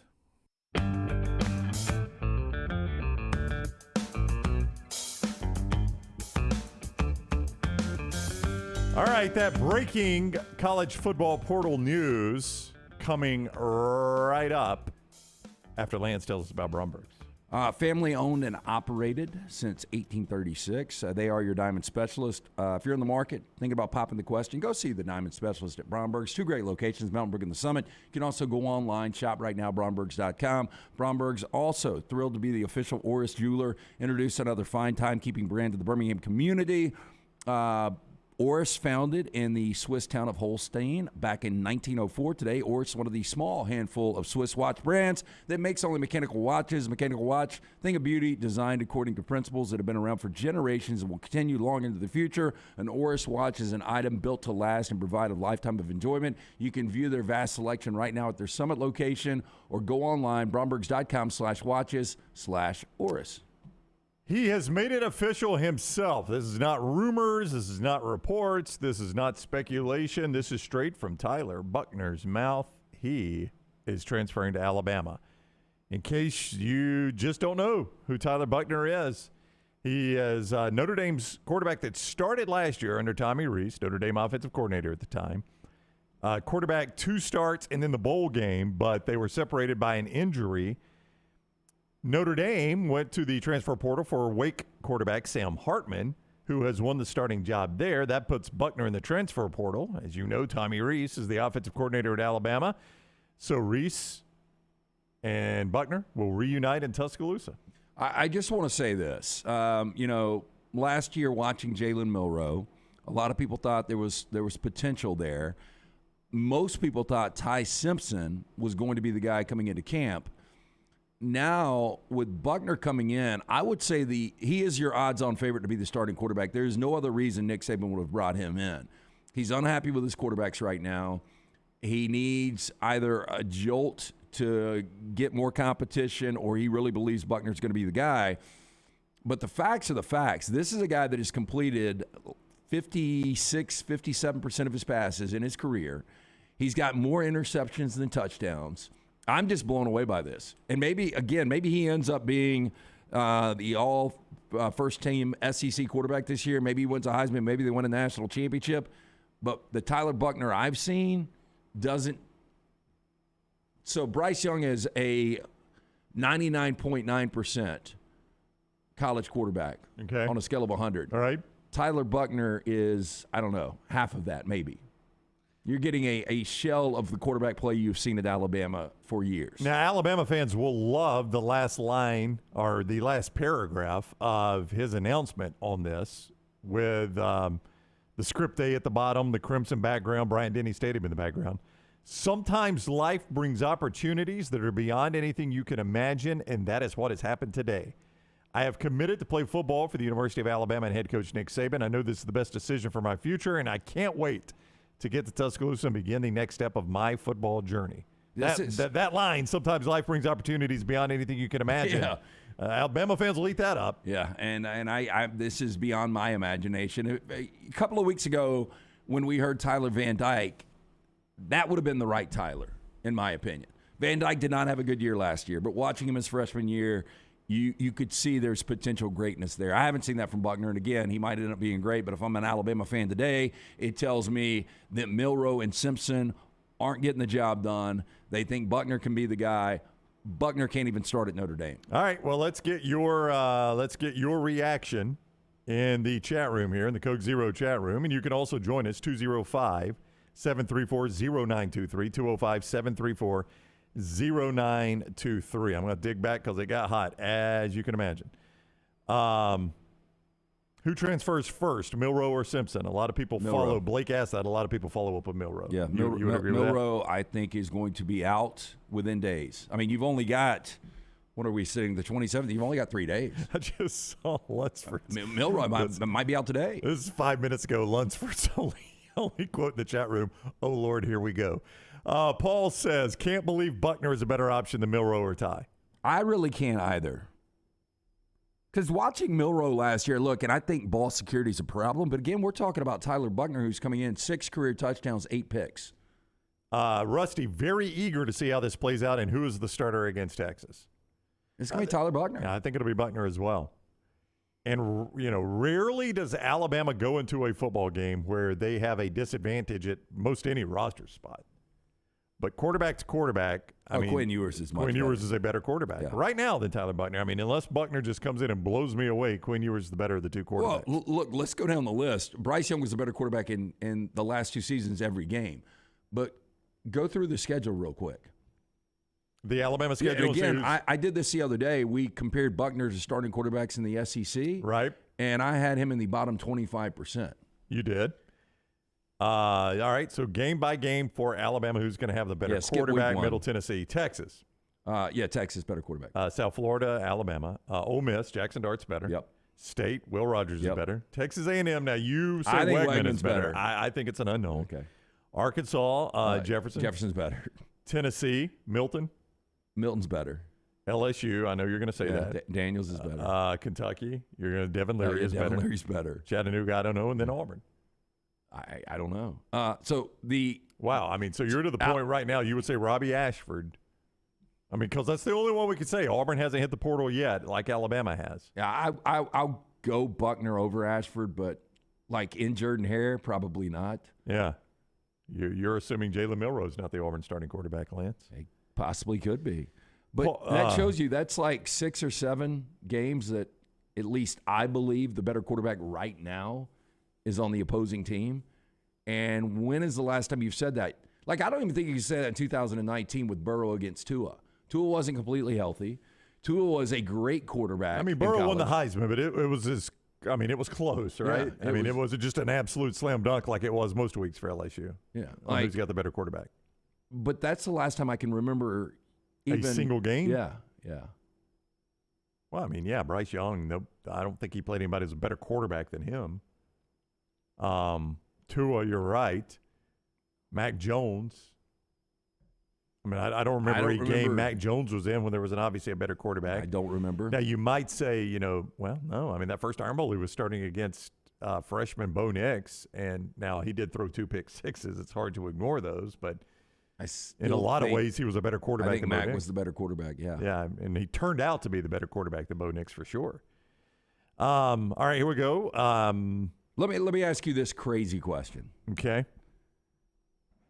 If Bo Nix would have transferred back in state to Alabama, would Alabama fans rather have Bo Nix or Tyler Buckner? Now, I know Alabama fans aren't going to admit this. Yeah, it's going to be. But Bo Nix is a much better quarterback than Tyler Buckner. I don't even want to get a poll. I don't even want to do a poll because it'd be lopsided because of that. But Bo Nix is the better of the two quarterbacks right now. There's no doubt. Yeah. I mean, Bo Nix was a Heisman candidate last year. It's almost an unfair comparison. Buckner's played a handful of starts, and Bo Nix has played 4 years. Yeah, so look, it's not even a real fair comparison. And we are here to entertain and to provide some information and to give our opinions. And this could be one of the worst takes of all time. Again, Kansas City drafted Pat Mahomes, number 10 overall. Pat Mahomes, I think, beat one top 25 team in his entire career at Texas Tech. I couldn't believe Kansas City did that. And Pat Mahomes might go down as the greatest quarterback in the history of the NFL. So I have been wrong on a ton of things, and I could be completely wrong on this, but I'm just saying if I was an Alabama fan today, I am not excited about this news because it tells me right now they are not even close to being confident in their quarterback play. Rusty, 10-2 rough or worse? Paul says 9-3. Brett says 9-3 or worse if he really does become the starter. Paul says we are going to struggle. Kyle says Bama is going 8-4. Shake my head. No, I still think this Bama team is going to be better. Yeah. You're going to have a major drop-off at the most important position on the field, in quarterback. But I think the offensive line is going to be better. I think running back by committee overall will be better. I think the receivers are going to be better. But your quarterback play is going to drop off dramatically. Michael says if he cannot turn the ball over and complete passes, we will be okay. Elbert says, so Bama got their next Coker. If he's Jake Coker, you say thank you. You're fine. Yeah, if he's as good as Jake Coker. No, I will say this. Buckner's going to have better players around him. Than Coker did or than Notre Dame? Than he had at Notre Dame. I would agree with that. Brett says first 3 years in a row not to win a national championship under Saban. He's packed it in already. Kyle says the dynasty is dead if we're taking a reject Notre Dame quarterback. Look, you never doubt Nick Saban. He's the greatest coach in the history of the game. Yeah. But it does seem – I mean, this will be the longest since Nick Saban's been in Tuscaloosa national championship drought for Alabama. And do you believe going into this season, if Tyler Buchner is your starting quarterback, they win a national championship? Say that again. So if Alabama doesn't win a national championship 3 consecutive years, it will be the longest drought since Nick Saban has been in Tuscaloosa in 17 years. Do you believe if Buchner is your starting quarterback, they can win a national championship? I mean, I'd still say yes. I mean, we're still talking about Alabama. We're still talking about Nick Saban. We're still talking about those skill position players. And there's a chance he's gotten better. No, again, I do think he'll be better than what we've seen at Notre Dame. Yeah. I think it's still going to be a massive drop-off from what you have seen over the last, I don't know. I mean, would I make them the favorite to win the national championship? No, I would not. I would not make Alabama the favorite to win the national championship right now. But am I also going to immediately discount them because of this? No, I wouldn't do that. Well, again, Jake Coker is a guy that didn't play at Florida State. He won a national championship. Yeah. Blake Sims is a guy that a lot of people never really viewed him as a true quarterback. Mm-hmm. NAAU fan says it is so funny that Daddy got on to Brown about saying their quarterback sucked, and he immediately came on and walked it back. I did apologize to Coach Saban for that. NAAU fan, you're correct. He is not having me over for dinner this weekend. That's the problem. I am in timeout with Coach Saban. Yeah. He's punished me for this. So, I didn't come out completely unscathed on this, NAAU fan, unless you think I did. Well, we brought up general manager from the Colts, and we had Trent Dilfer in studio. Was it Bill Tobin? Yeah. And talking about who in the hell is Mel Kiper. My mailman knows more than Mel Kiper. Yeah. If Saban heard our take today on Tyler Buchner, he would say the same thing. Yeah, my mailman knows more football than those guys. Yeah, who are these guys? And depending on his mailman, he could possibly be right. Yeah, I'm not going to argue that at all. Daniel says, I don't really understand the overall Bama fan reaction to this. You are typically going to have a quarterback transfer post-spring. You're typically going to replace him with a portal kid. I just don't think he's coming in to be depth right now. You've got a room full of quarterbacks, and nobody has yet hit the portal. I think without this, we're going to be able to hold on to both Milroe and Ty Simpson, because I think both those guys think they can be the starter. Hey, Rockstar, will you pull the Tyler Buchner, his profile picture on ESPN? Because I would just ask you, not that this matters at all, but looking at this profile picture, what position would you tell me that Tyler Buchner probably plays? So I'm going to look at his profile picture. Yeah. And guess what position he plays based on his profile picture? Okay. Yeah. He said, Watt says, don't call it breaking if you put a commercial in front of it, Brownie. If it ain't important enough to go ahead of an ad, it ain't breaking. Well, we went a little deep. Yeah, we were deep. Lance wouldn't shut up about Dr. B being at his wedding. Josh says, Milroe going to have 1,000 rush yards against Alabama and Jordan-Hare. Blake says, if Hartman had a redo, you think you would have wanted to play at Bama with Reese? That's an interesting question. Like, if you could reset for Sam Hartman right now, would he go to Alabama or Notre Dame? I think Alabama would be your favorite to win the national championship if Sam Hartman was your quarterback. Yeah. And if I'm Sam Hartman, if I hear Buckner's on the phone with Tommy Reese, I think I'm jumping up and I'm saying, hey, look, I know I just transferred to Notre Dame, but if I can get out of this. Yeah. Okay, here's his profile. What do you think? I mean, I'm going very book by cover here, but I'm going to say kicker. Yeah, place kicker, yes. That's immediately what I thought. Yeah, I mean, I'm going to go place kicker there, Lance. I feel very uncomfortable saying that, but yes, that's what I'm going to go with is place kicker. I mean, he's got some slight shoulders there, right? I mean, I don't want to rock star. Outside of Aaron Rodgers, can you think of a quarterback he's torn up more than Tyler Buckner? I really have. have. Becomes a Ram. Do you think Lance is excited about this move? I'm blown away today because Alabama, we went from saying Nick Saban recruits at the highest level at every position outside of quarterback. And the last 5 years, he has completely dominated that position. And now you have got a guy that couldn't start at Notre Dame is your starting quarterback. Yep. I mean, you're not wrong about any of those things. I don't know. This is interesting. Rockstar, can you scroll back in the chat room? There was I can't get the I'll tell you when to stop. I cannot get the ones from Twitch. There was one from Twitch I was able to read, but I wasn't able to get it on the air, and I thought I could pull it up on my computer. I keep going. No. Keep going.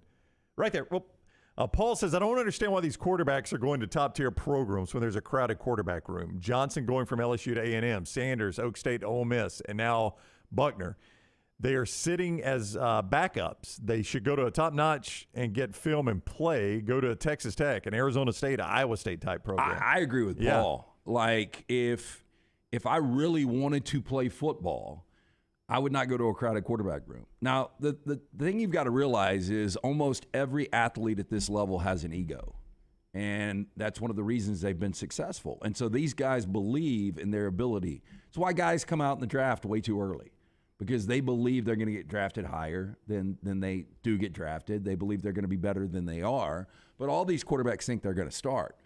But if I'm Tyler Buckner's old man, well, I mean, hell, he's going to start at Alabama. But back to his point, I would tell my kid, hey, look, go to Arizona State. Go have fun in Tempe. Go play in the Pac-12. Yeah. Man, it lit up the chat room. You guys are Kevin says, I'm pretty sure we all said the same thing the day Tommy Rees took the offensive coordinator job. I do remember that day. We were at World of Wills, right, when the story broke, and that was a lot of the reaction we were getting is this similar reaction. I was like, man, not real excited about this based on his offense. So now you've got that and the quarterback that he picked. Yeah, I'm still blown away by this. But, and back to the point in the chat room there, Gardner Minshew was coming to Alabama. He would have never played. No, he would not have.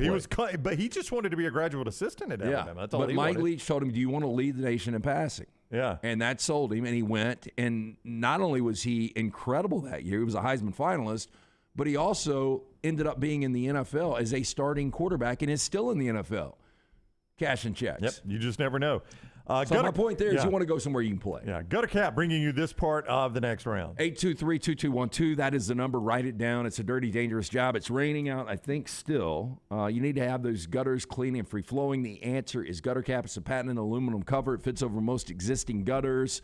Chris Stewart will come out. They will clean the gutters one final time. They'll put that gutter cap on. You'll never have to clean them again. It's back with a lifetime warranty. 823-2212 or online, guttercapbirmingham.com. Call the next round now at 205-734-0923. Spring is here, and that means it's time to prepare for moving season. Let Holly Mack Wilson guide you and help get your home prepared to sell. Whether you are looking for the perfect home or need to sell yours, Holly Mack Wilson can do it all and can do it anywhere in Alabama. Call Holly Mack Wilson today, 205-901-9446, or visit her website, hollymachomes.com. Holly Mack Wilson, your home prep expert. Holly Mack Wilson, a trusted anywhere in Alabama Keller Williams realtor you can always depend on. The manicured rolling hills of Timberline Golf Club is located just minutes from Birmingham. And right now, the area's best value membership drive is going on through April 30th. No initiation fee, unlimited green fees, practice range, and the TrackMan. Timberline's a fun place to be a member, and you get preferred membership tee times. To book those tee times at this Jerry Payton designed course and for more information on membership opportunities, go online to timberlinegc.com. timberlinegc.com. Let me introduce you to the new line of Red Wing athletic work shoes. This great new line is perfect for the industrial athlete, the guy who is working on concrete or running through the warehouse all day long. Red Wing Athletics use the same technology found in a running shoe, with soft mesh uppers, a lightweight aluminum toe for protection, and non-slip soles.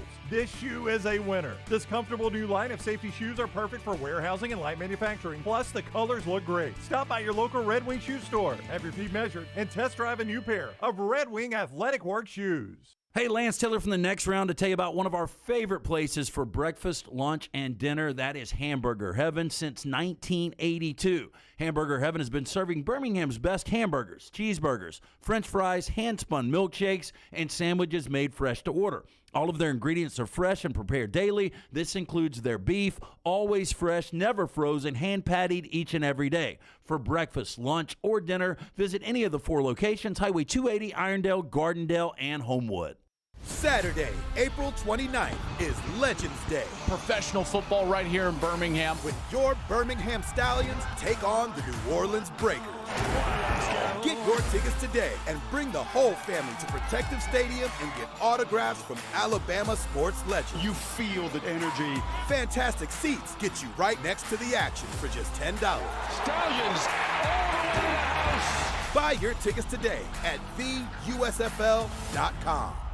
Hey, Ryan Brown here from the Next Round. Do you want to help pay for my kids' college and look great while you're doing it? You need to go to the Next Round store. Everything from hats to short sleeve and long sleeve t-shirts, sweatshirts, hoodies, zip-up hoodies, and much more. And we're adding new things all the time. Why would you not want to see my kids get a great college education and look great out in the public while you're doing it? Get the gear we wear all the time on the show, and there's only one place to get it. nextround.store. That's nextround.store.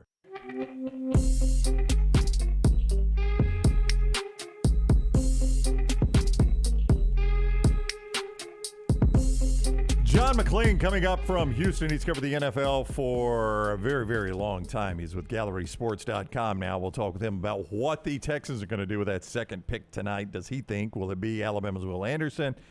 Will they go another route on that? He's coming up just a little bit. The lock is coming up a little bit later on as well. We got NBA Major League Baseball tonight. Any idea where you might be leaning for the lock? Yeah, I've only got one play out there. It's a day game. It's Major League Baseball. I'm actually playing my Dodgers. It's a big number on the road, but I really like Urias in this spot. It is gone from minus 172 to minus 162. I've always said this, so not a big number as long as you win. That's true. Number only matters if you win, right? So that game goes at 11:35. So get on it quick. Free picks, only thing. So I am stress-free tonight. I'm not sweating games, but I just didn't like anything on the board outside of that game today. So Dodgers and Dodgers alone, and Hemphill brings you the lock every day. Adam Chad, the team at Hemphill, remind you that if something is not flushing right, flowing right, draining right, disaster has struck. We've all experienced it. The only people we trust to fix it right the first time. It's Hemphill Services. They do it right and at a fair price. For your plumbing, cooling, heating needs, trust the name Birmingham has trusted since 1954. Hemphill Services, 205-229-2090. That is 205-229-2090 for Hemphill Services. Dodgers are the lock of the day. I will say this. I remember thinking of A.J. McCarron, like, really, A.J. McCarron's going to be a good quarterback at Alabama. Now, I mean, we knew a little bit about him because he played football in this state.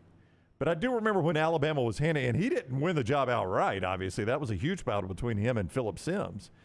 But I remember when it was going to be A.J. McCarron thinking, I mean, this does not feel like a great quarterback at Alabama. Yeah, but I'll never forget when we were doing our first week together in Newport Beach, and Alabama was about to play Texas for the national championship. And the question came up, and I don't know if it was on the air, but the question came up, if something happened to McElroy, who would they go to? Yeah, and Saban was asked about it, and he did remove all doubt. He said A.J. McCarron. Yeah, he said, we'll pull the red shirt, we go A.J. McCarron. Hadn't played a snap. He had not. And so that shows me that Saban had that much confidence in A.J. He saw that. He's obviously not seeing that with the quarterbacks he's got right now.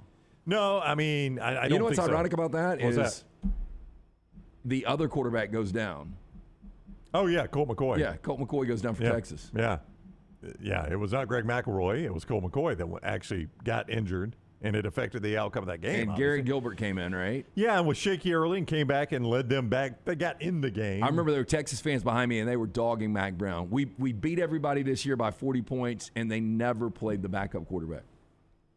And it took him a minute to get Yeah, his it feet did. under him, and when he did, he played a lot better against Alabama. Now, Alabama was playing with a lead, too, so they got a little more conservative. But A.J. McCarron ended up, for a minute, you could make the argument he was not only the most decorated, maybe the most talented Alabama quarterback. When he finished at Alabama, most successful, at least. No, when he finished at Alabama, I said he was the best quarterback in Alabama history, and I know a bunch of old school Bama fans got pissed that I, disrespected the memories of Kenny Stabler and Joe Namath playing at Alabama, but I believed it. I thought A.J. McCarron was the best quarterback to have ever played at Alabama. Was he the most talented? No. Was he the most decorated? Yeah.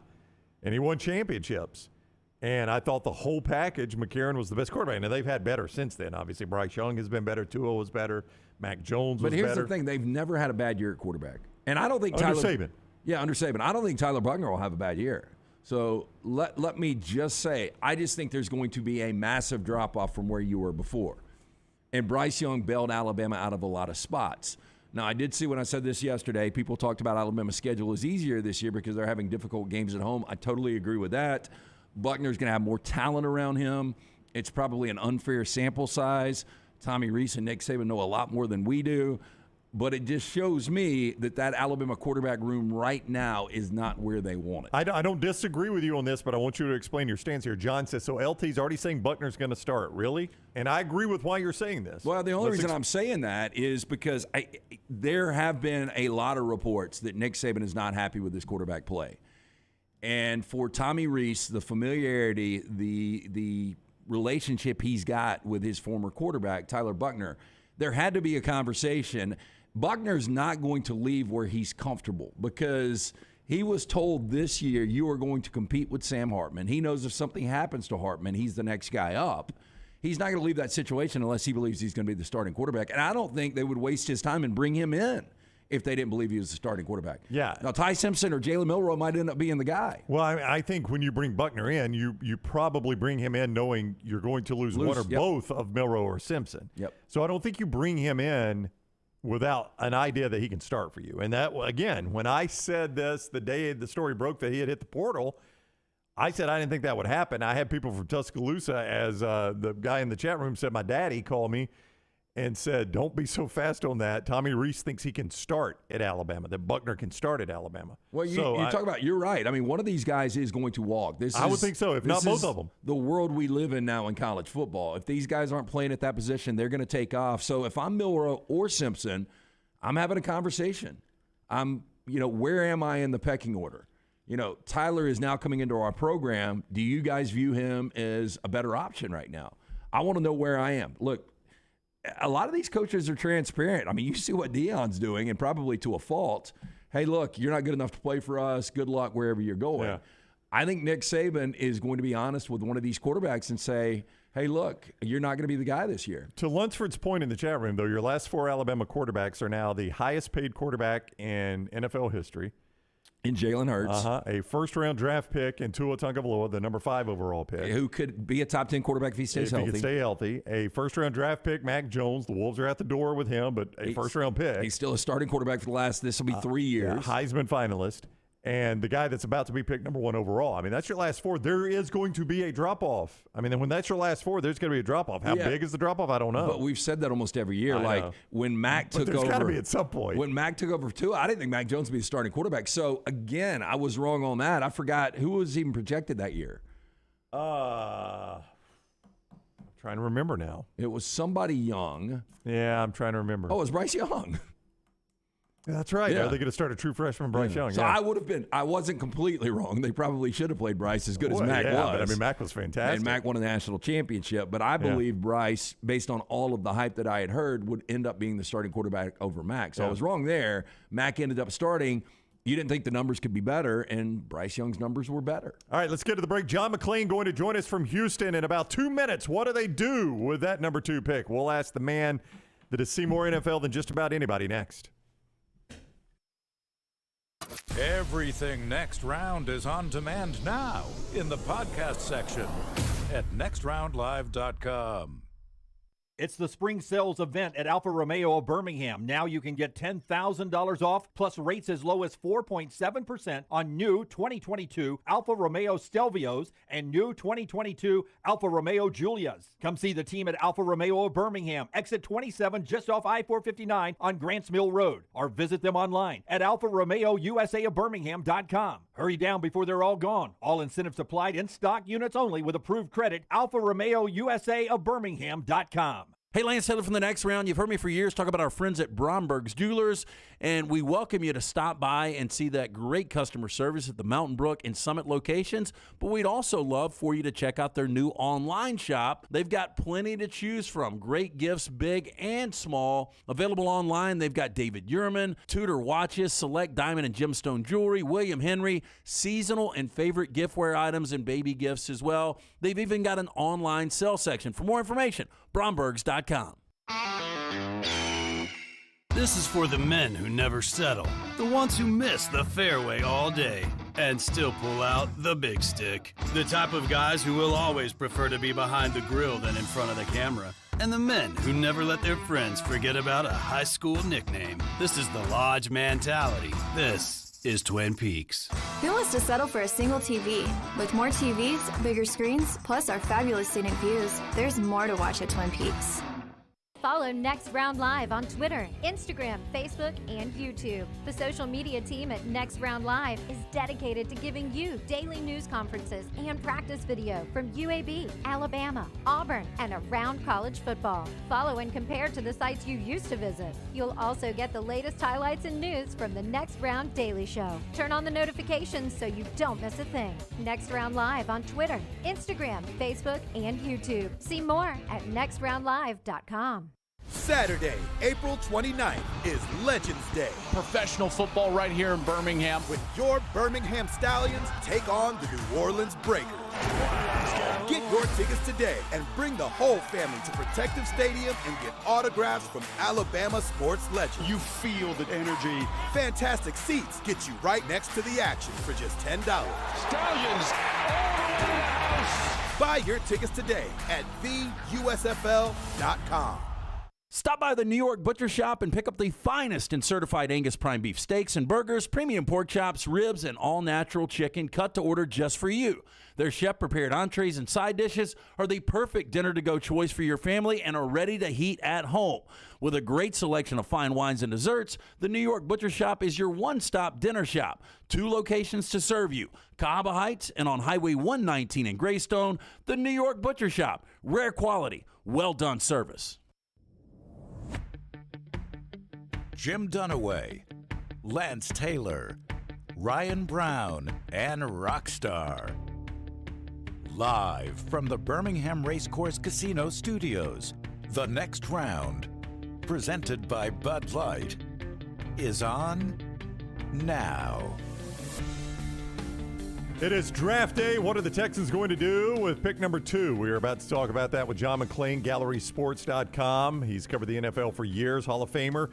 This hour presented by Champy's World Famous Fried Chicken. Get those great chicken fingers, the po' boys, the Mississippi Delta tamales, great desserts, great sides.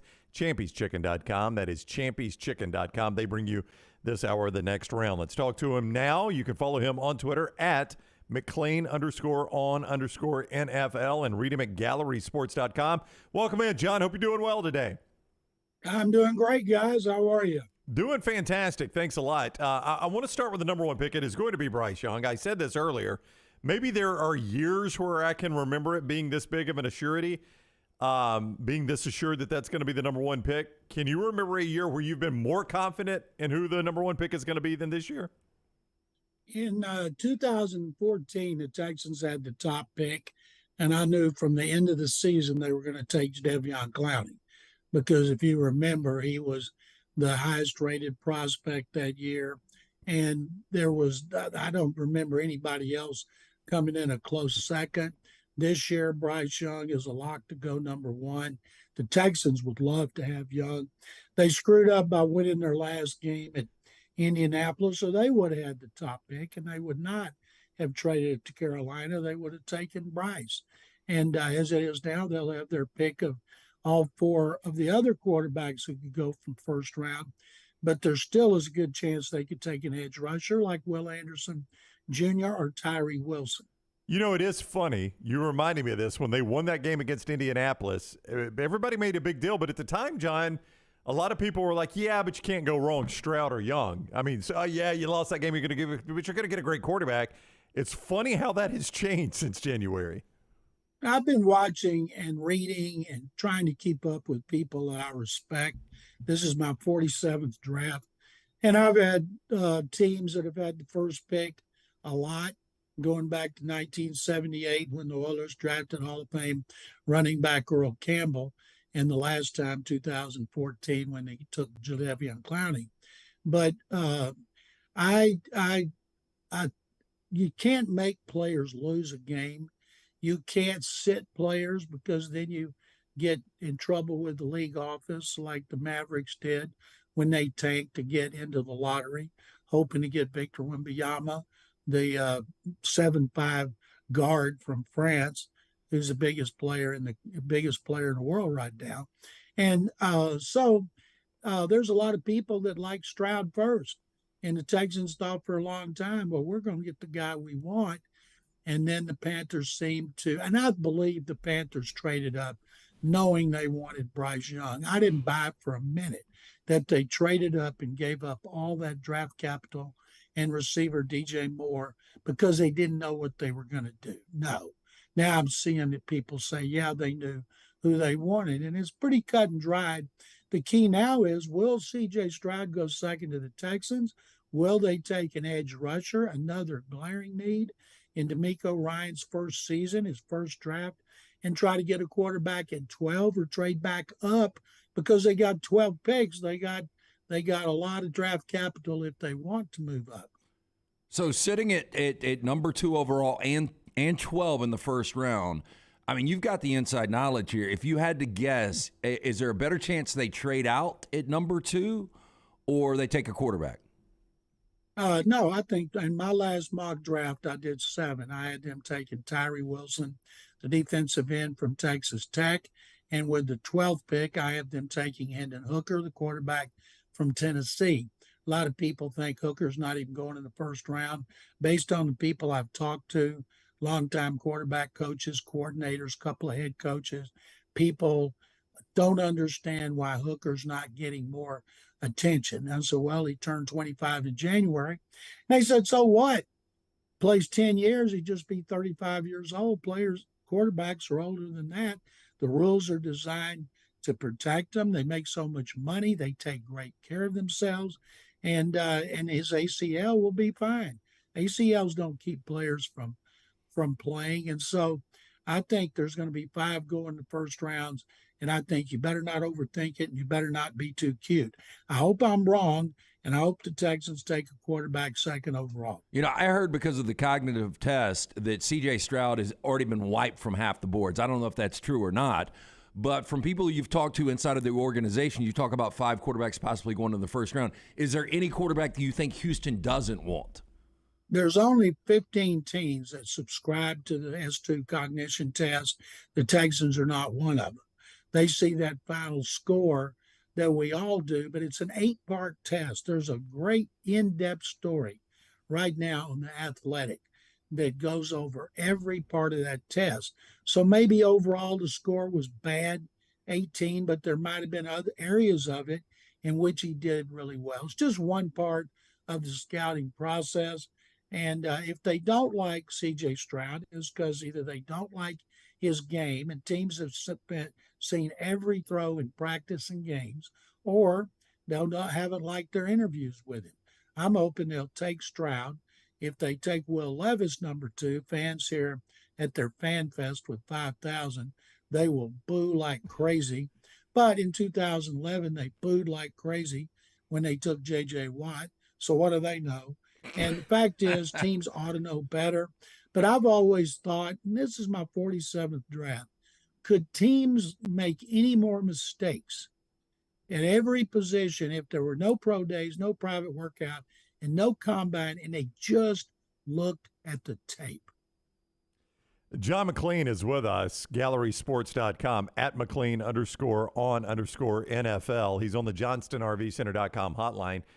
I said a version of that in the first hour about Anthony Richardson, John, that his measurables are incredible. He shows out, but I watched him at Florida. And if you take all that other stuff away and watch him at Florida, it's hard to figure that you're going to take him in the top 5. And I would say the same of Will Levis.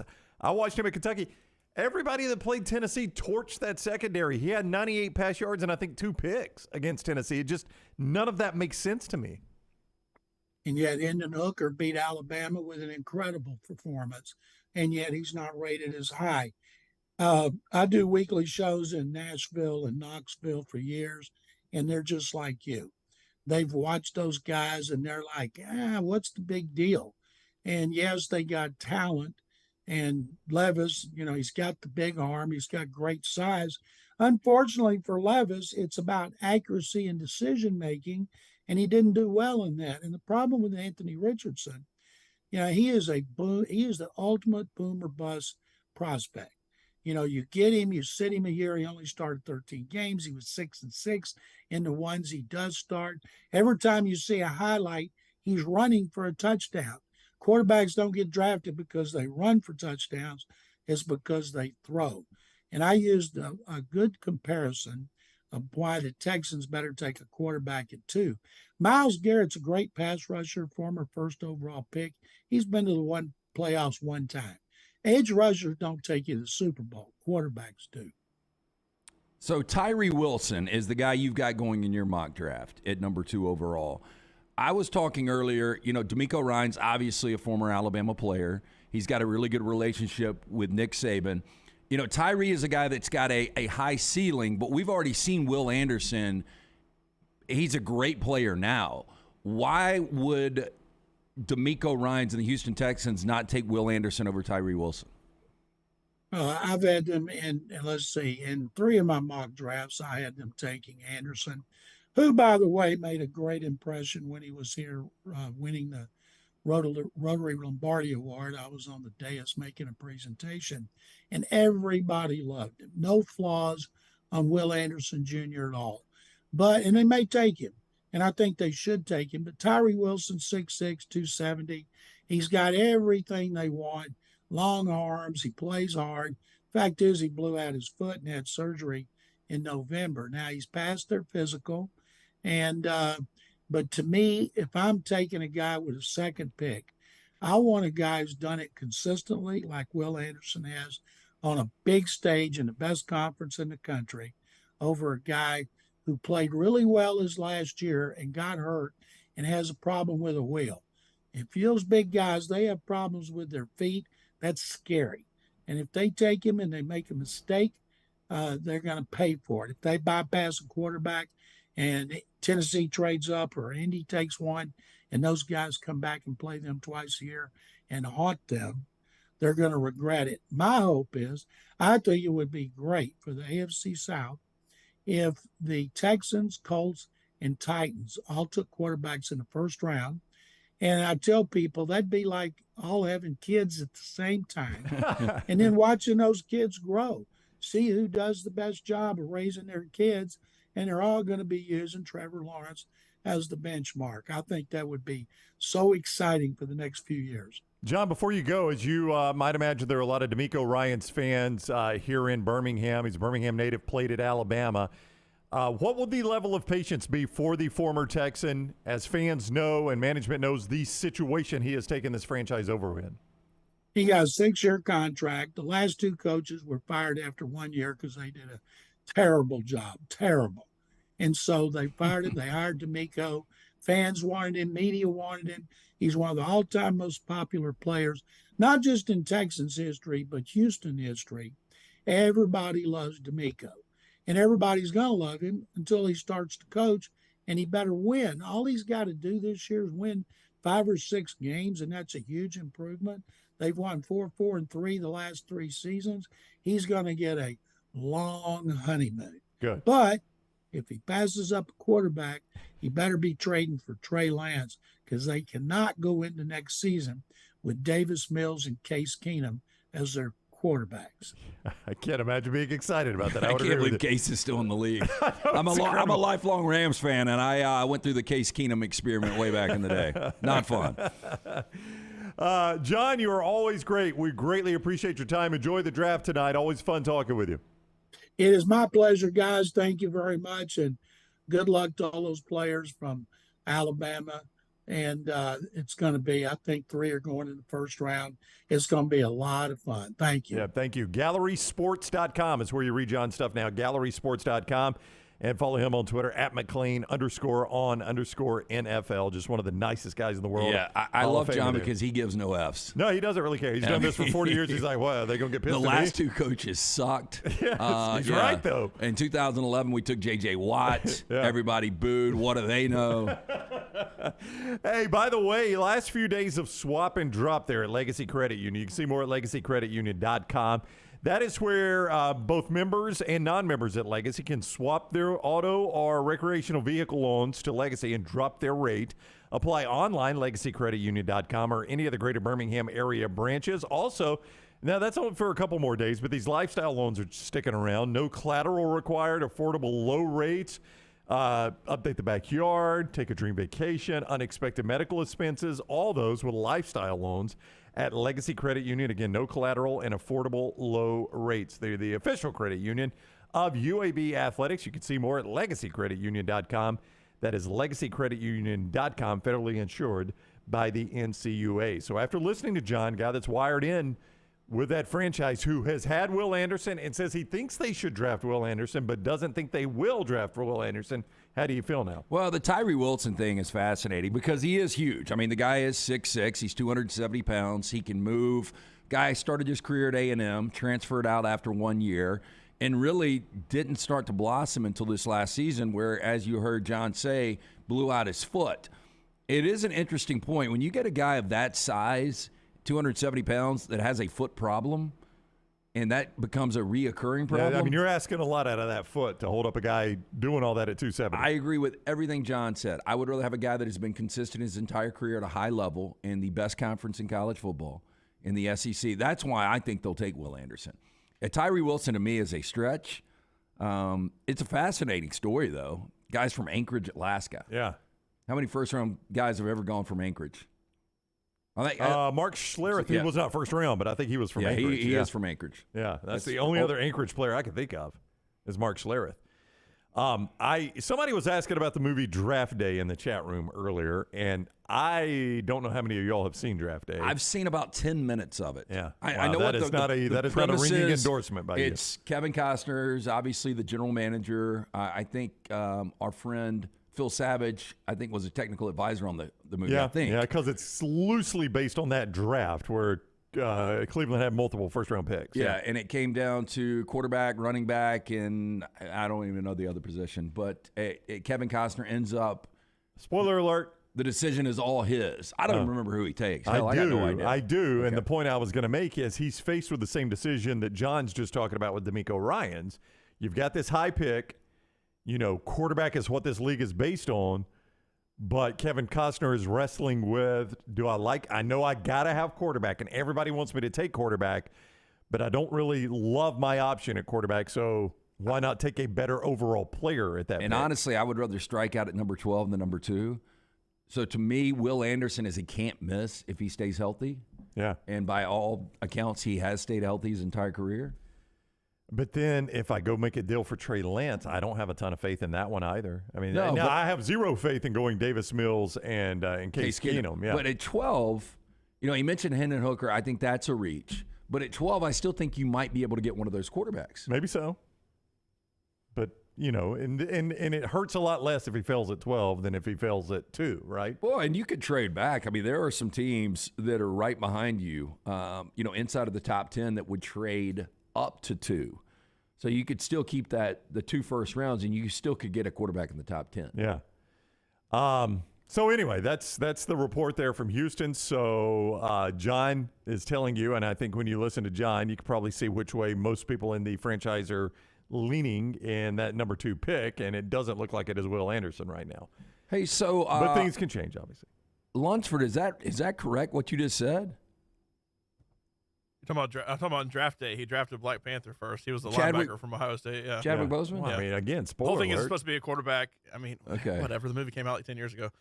But he was supposed to draft like a hot quarterback, but Well, he had like character issues, so he drafted Chadwick Boseman, who was a linebacker instead. I'm trying to remember, Lunsford, the quarterback's name is like Bo something, but he played at Wisconsin. And that's what's so funny about it. It's like this all-star stud quarterback that played at Wisconsin. And I'm like, Russell Wilson, they had him 1 year, is the only really good Wisconsin quarterback I can remember my lifetime. Yeah, Bo Callahan, Heisman Trophy winning quarterback from Wisconsin. Yeah. Can you name me another really good Wisconsin quarterback in your lifetime? And Russell Wilson was a 1 year rental.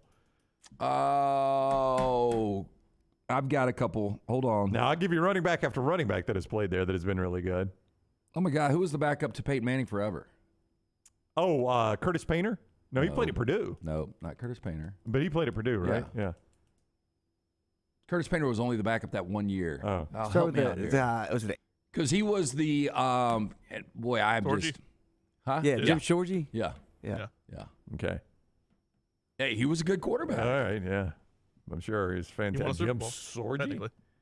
Yeah, he's got a ring. Let's go look at Jim Sorgi's college football stats there. Now, Lance. let's not forget Wisconsin is based on 3 yards in a cloud of dust. Kind of my point there, though. I mean, it's just funny though that was the school that it was based on. I'm gonna see if I can find his college stats at Wisconsin. Jim Sorgi, Lance at Whiskey.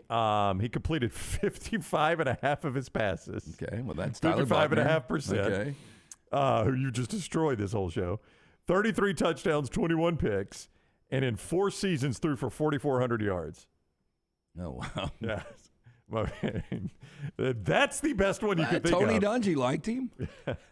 That's the best one you could think of. And that's kind of my point. Like, they build that movie around a stud Wisconsin quarterback, and I watched that movie and I remember thinking, that's the least realistic thing about this movie. Kevin Costner and Jennifer Gardner was probably the least realistic thing about that movie. Well, wasn't she front office? She was front office, but you had to have the female so you could have the love interest Why can't connection. you just? I mean, a banged up female. There's plenty of those actresses in Hollywood. You can cast them. But you, so you go back to you Jerry can't Maguire. But you can't convince the moviegoer that Kevin Costner would have a romantic, I don't know why you need that link. I don't and either. the same with but Jerry every Maguire. movie does it. Because Kelly Preston was in the front office. I think it's actually in Soul. Cameron Diaz was she the owner in that She's bad the owner. movie? Yeah.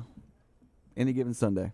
These women in football don't look that good. It feels like in those types of Didn't movies. Delta Burke own First and 10? Yeah, she did. the skinnier, we'll say the husky Delta Burke. But it feels like all those movies are saying the only way we can get women to enjoy our movies is to put a love interest in there. I mean, that's really what it screams to me, right?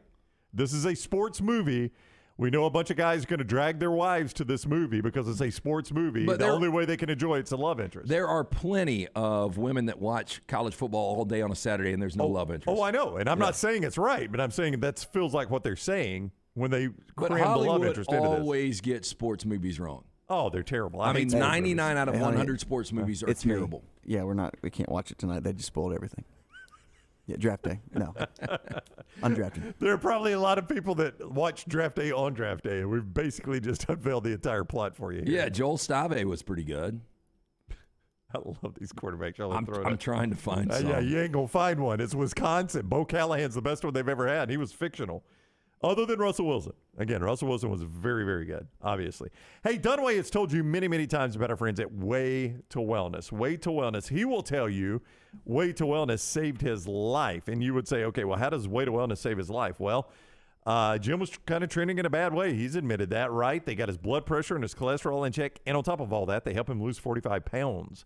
You can do it, too, with Way to Wellness. It's not some cookie-cutter plan. It's designed specifically for you by board-certified professionals. Leslie and her team do a tremendous job at Way to Wellness. aplanforme.com.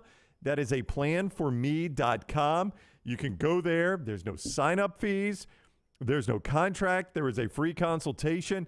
aplanforme.com to start your journey to a healthy life. That is Way to Wellness. See more at aplanforme.com. Trash is next. Follow Rockstar on Twitter at RockstarBHM.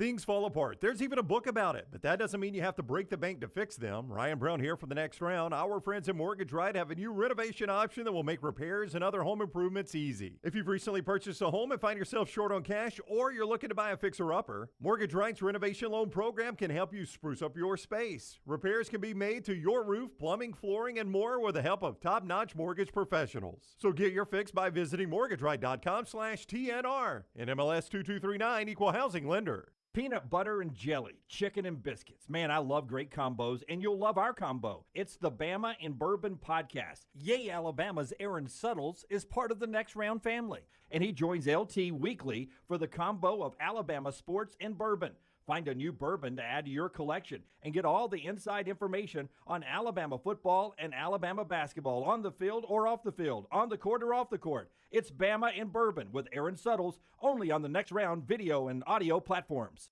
Saturday, April 29th is Legends Day. Professional football right here in Birmingham. When your Birmingham Stallions take on the New Orleans Breakers. Get your tickets today and bring the whole family to Protective Stadium and get autographs from Alabama sports legends. You feel the energy. Fantastic seats get you right next to the action for just $10. Stallions all the way to the house. Buy your tickets today at theusfl.com. Hey, Lance Taylor from the Next Round to tell you about my friends at Michelson Laser Vision, located conveniently UAB Highlands. Almost 20 years ago, I went in for the procedure. Only took 12 minutes for both eyes. When I went in, I had 2200 vision. I was legally blind. Now I have 20/15 vision, still 19 years later. Make the call today. Schedule a hassle-free consultation. 969-8100. Dr. Mark Michelson, Dr. Jen Michelson, Michelson Laser Vision. Make sure you tell them the Next Round sent you. 969-8100 or MichelSonLaserVision.com. Did you tweak your shoulder putting up Christmas decorations? Injure your elbow shooting hoops in the backyard? Or hurt your knees getting up from the couch at halftime? Let 2023 be the year precision sports medicine and orthopedics gets your life back on track. Orthopedic care is better together.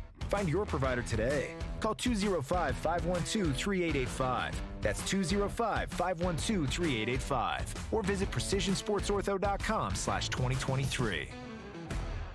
Follow Next Round Live on Twitter, Instagram, Facebook, and YouTube. The social media team at Next Round Live is dedicated to giving you daily news conferences and practice video from UAB, Alabama, Auburn, and around college football. Follow and compare to the sites you used to visit. You'll also get the latest highlights and news from the Next Round Daily Show. Turn on the notifications so you don't miss a thing. Follow Next Round Live on Twitter, Instagram, Facebook, and YouTube. See more at nextroundlive.com.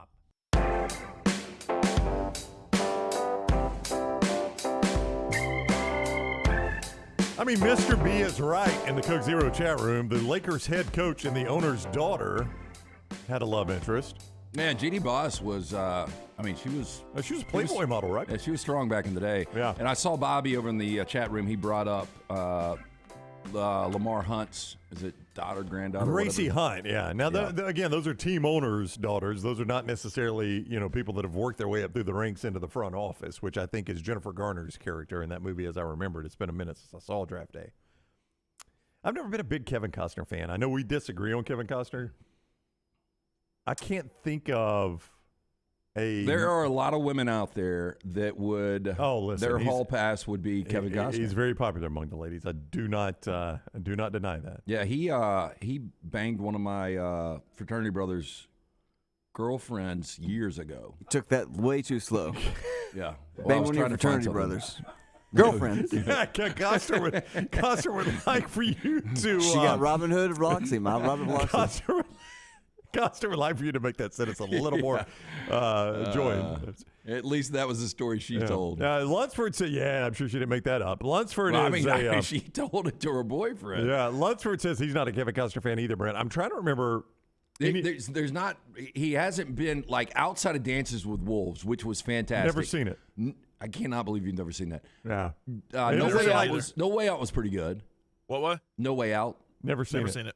Yeah, The Bodyguard, man. Never saw it. Those are the only two that I can say that I liked. He's in plenty of movies that I like, but he's never the reason that I like them. Field of Dreams? You didn't like Bull Durham? Bull Durham was great. I mean, that's one of the few sports movies that was really good. Yeah, Field of Dreams I like. I don't love. I don't like Field of Dreams. I'm not a big sports movie fan. Bull Durham, I like, don't love. I think I guess my favorite role of his, if you had to say what's your favorite Kevin Costner role, it probably is Field of Dreams, and he just played a normal guy. Well, that's because to me, Kevin Costner is a normal guy in every role he plays. I mean, look, he won Best Director and Best Picture for Dances with Wolves. It's that good. Now you got to carve about 3.5 hours. He's Superman's dad, isn't he? Yep. Yeah, Yeah, Superman's see, I dad. didn't know that. I agree with Bobby talking about he long disliked Kevin Costner until Yellowstone. I don't like Yellowstone the series anymore because we've talked about this a million times about that. But I think Costner is really good in that role. Yeah. He said, wait a minute. Yeah, I agree with 100% what Kevin says there. And it moved too fast for me. I'm going to pull it up on my computer now. Man, that chat room on fire. He says, Perfect World was great. I like some of his movies, but he plays the same character. See, I agree with Kevin. I feel like Kevin Costner plays the same exact character every single movie. You say that about Woody Harrelson. I mean, I do too. I feel the same way about Woody Denzel Harrelson. Washington. I mean, a lot of these guys have the same characteristics. It's, Yeah, I feel the same way about Woody Harrelson. I don't feel as much about Denzel.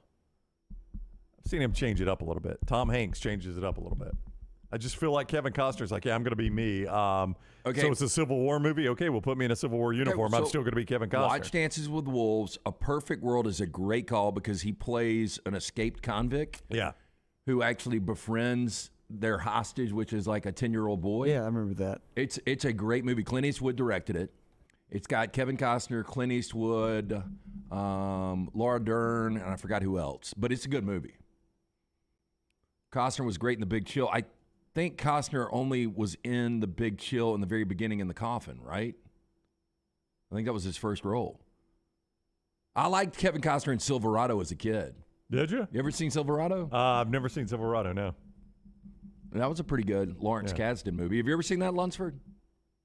No. Have you seen Perfect World? Nope. If I see Kevin Costner, for the most part, I'm out. I'm kind of a Lunsford. I'm just not a big guy.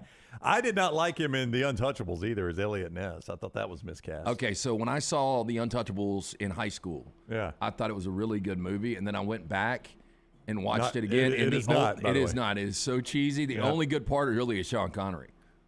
I would agree. Sean Connery's really good in it, but there again, Connery's good in just about anything. Huh? JFK? Oh, he was awful in JFK. I thought JFK was too much. Yeah, I didn't like the movie overall, but I thought Costner was terrible. It was Oliver Stone's spin on his conspiracy theory of the whole JFK assassination, and I didn't like it. And he tried to do the Southern accent, which I hate, and Costner was not good at it either. Sliced pizza, Lance. By the way, Waterworld. So that was Waterworld awful. Well, I never saw it, but it was one of the biggest disasters. But I'll never forget when I was living in L.A. and I was working at Universal Studios. The movie had come out the summer before, so Waterworld was their big attraction. And every day I would walk by it, and it was hot as hell. And I just remember the dude that played the Costner part was always diving off a platform in front of a live audience. Right. And I was like, damn, I wish I could get in that water. he looks so refreshed. Yeah, he really did. Look, local pizza, local ingredients. That's our friends at Slice. They are the most unique pizzas out there. I'm a crust guy, and for whatever reason, they nail the crust. It is absolutely perfect. It's the thin New York style.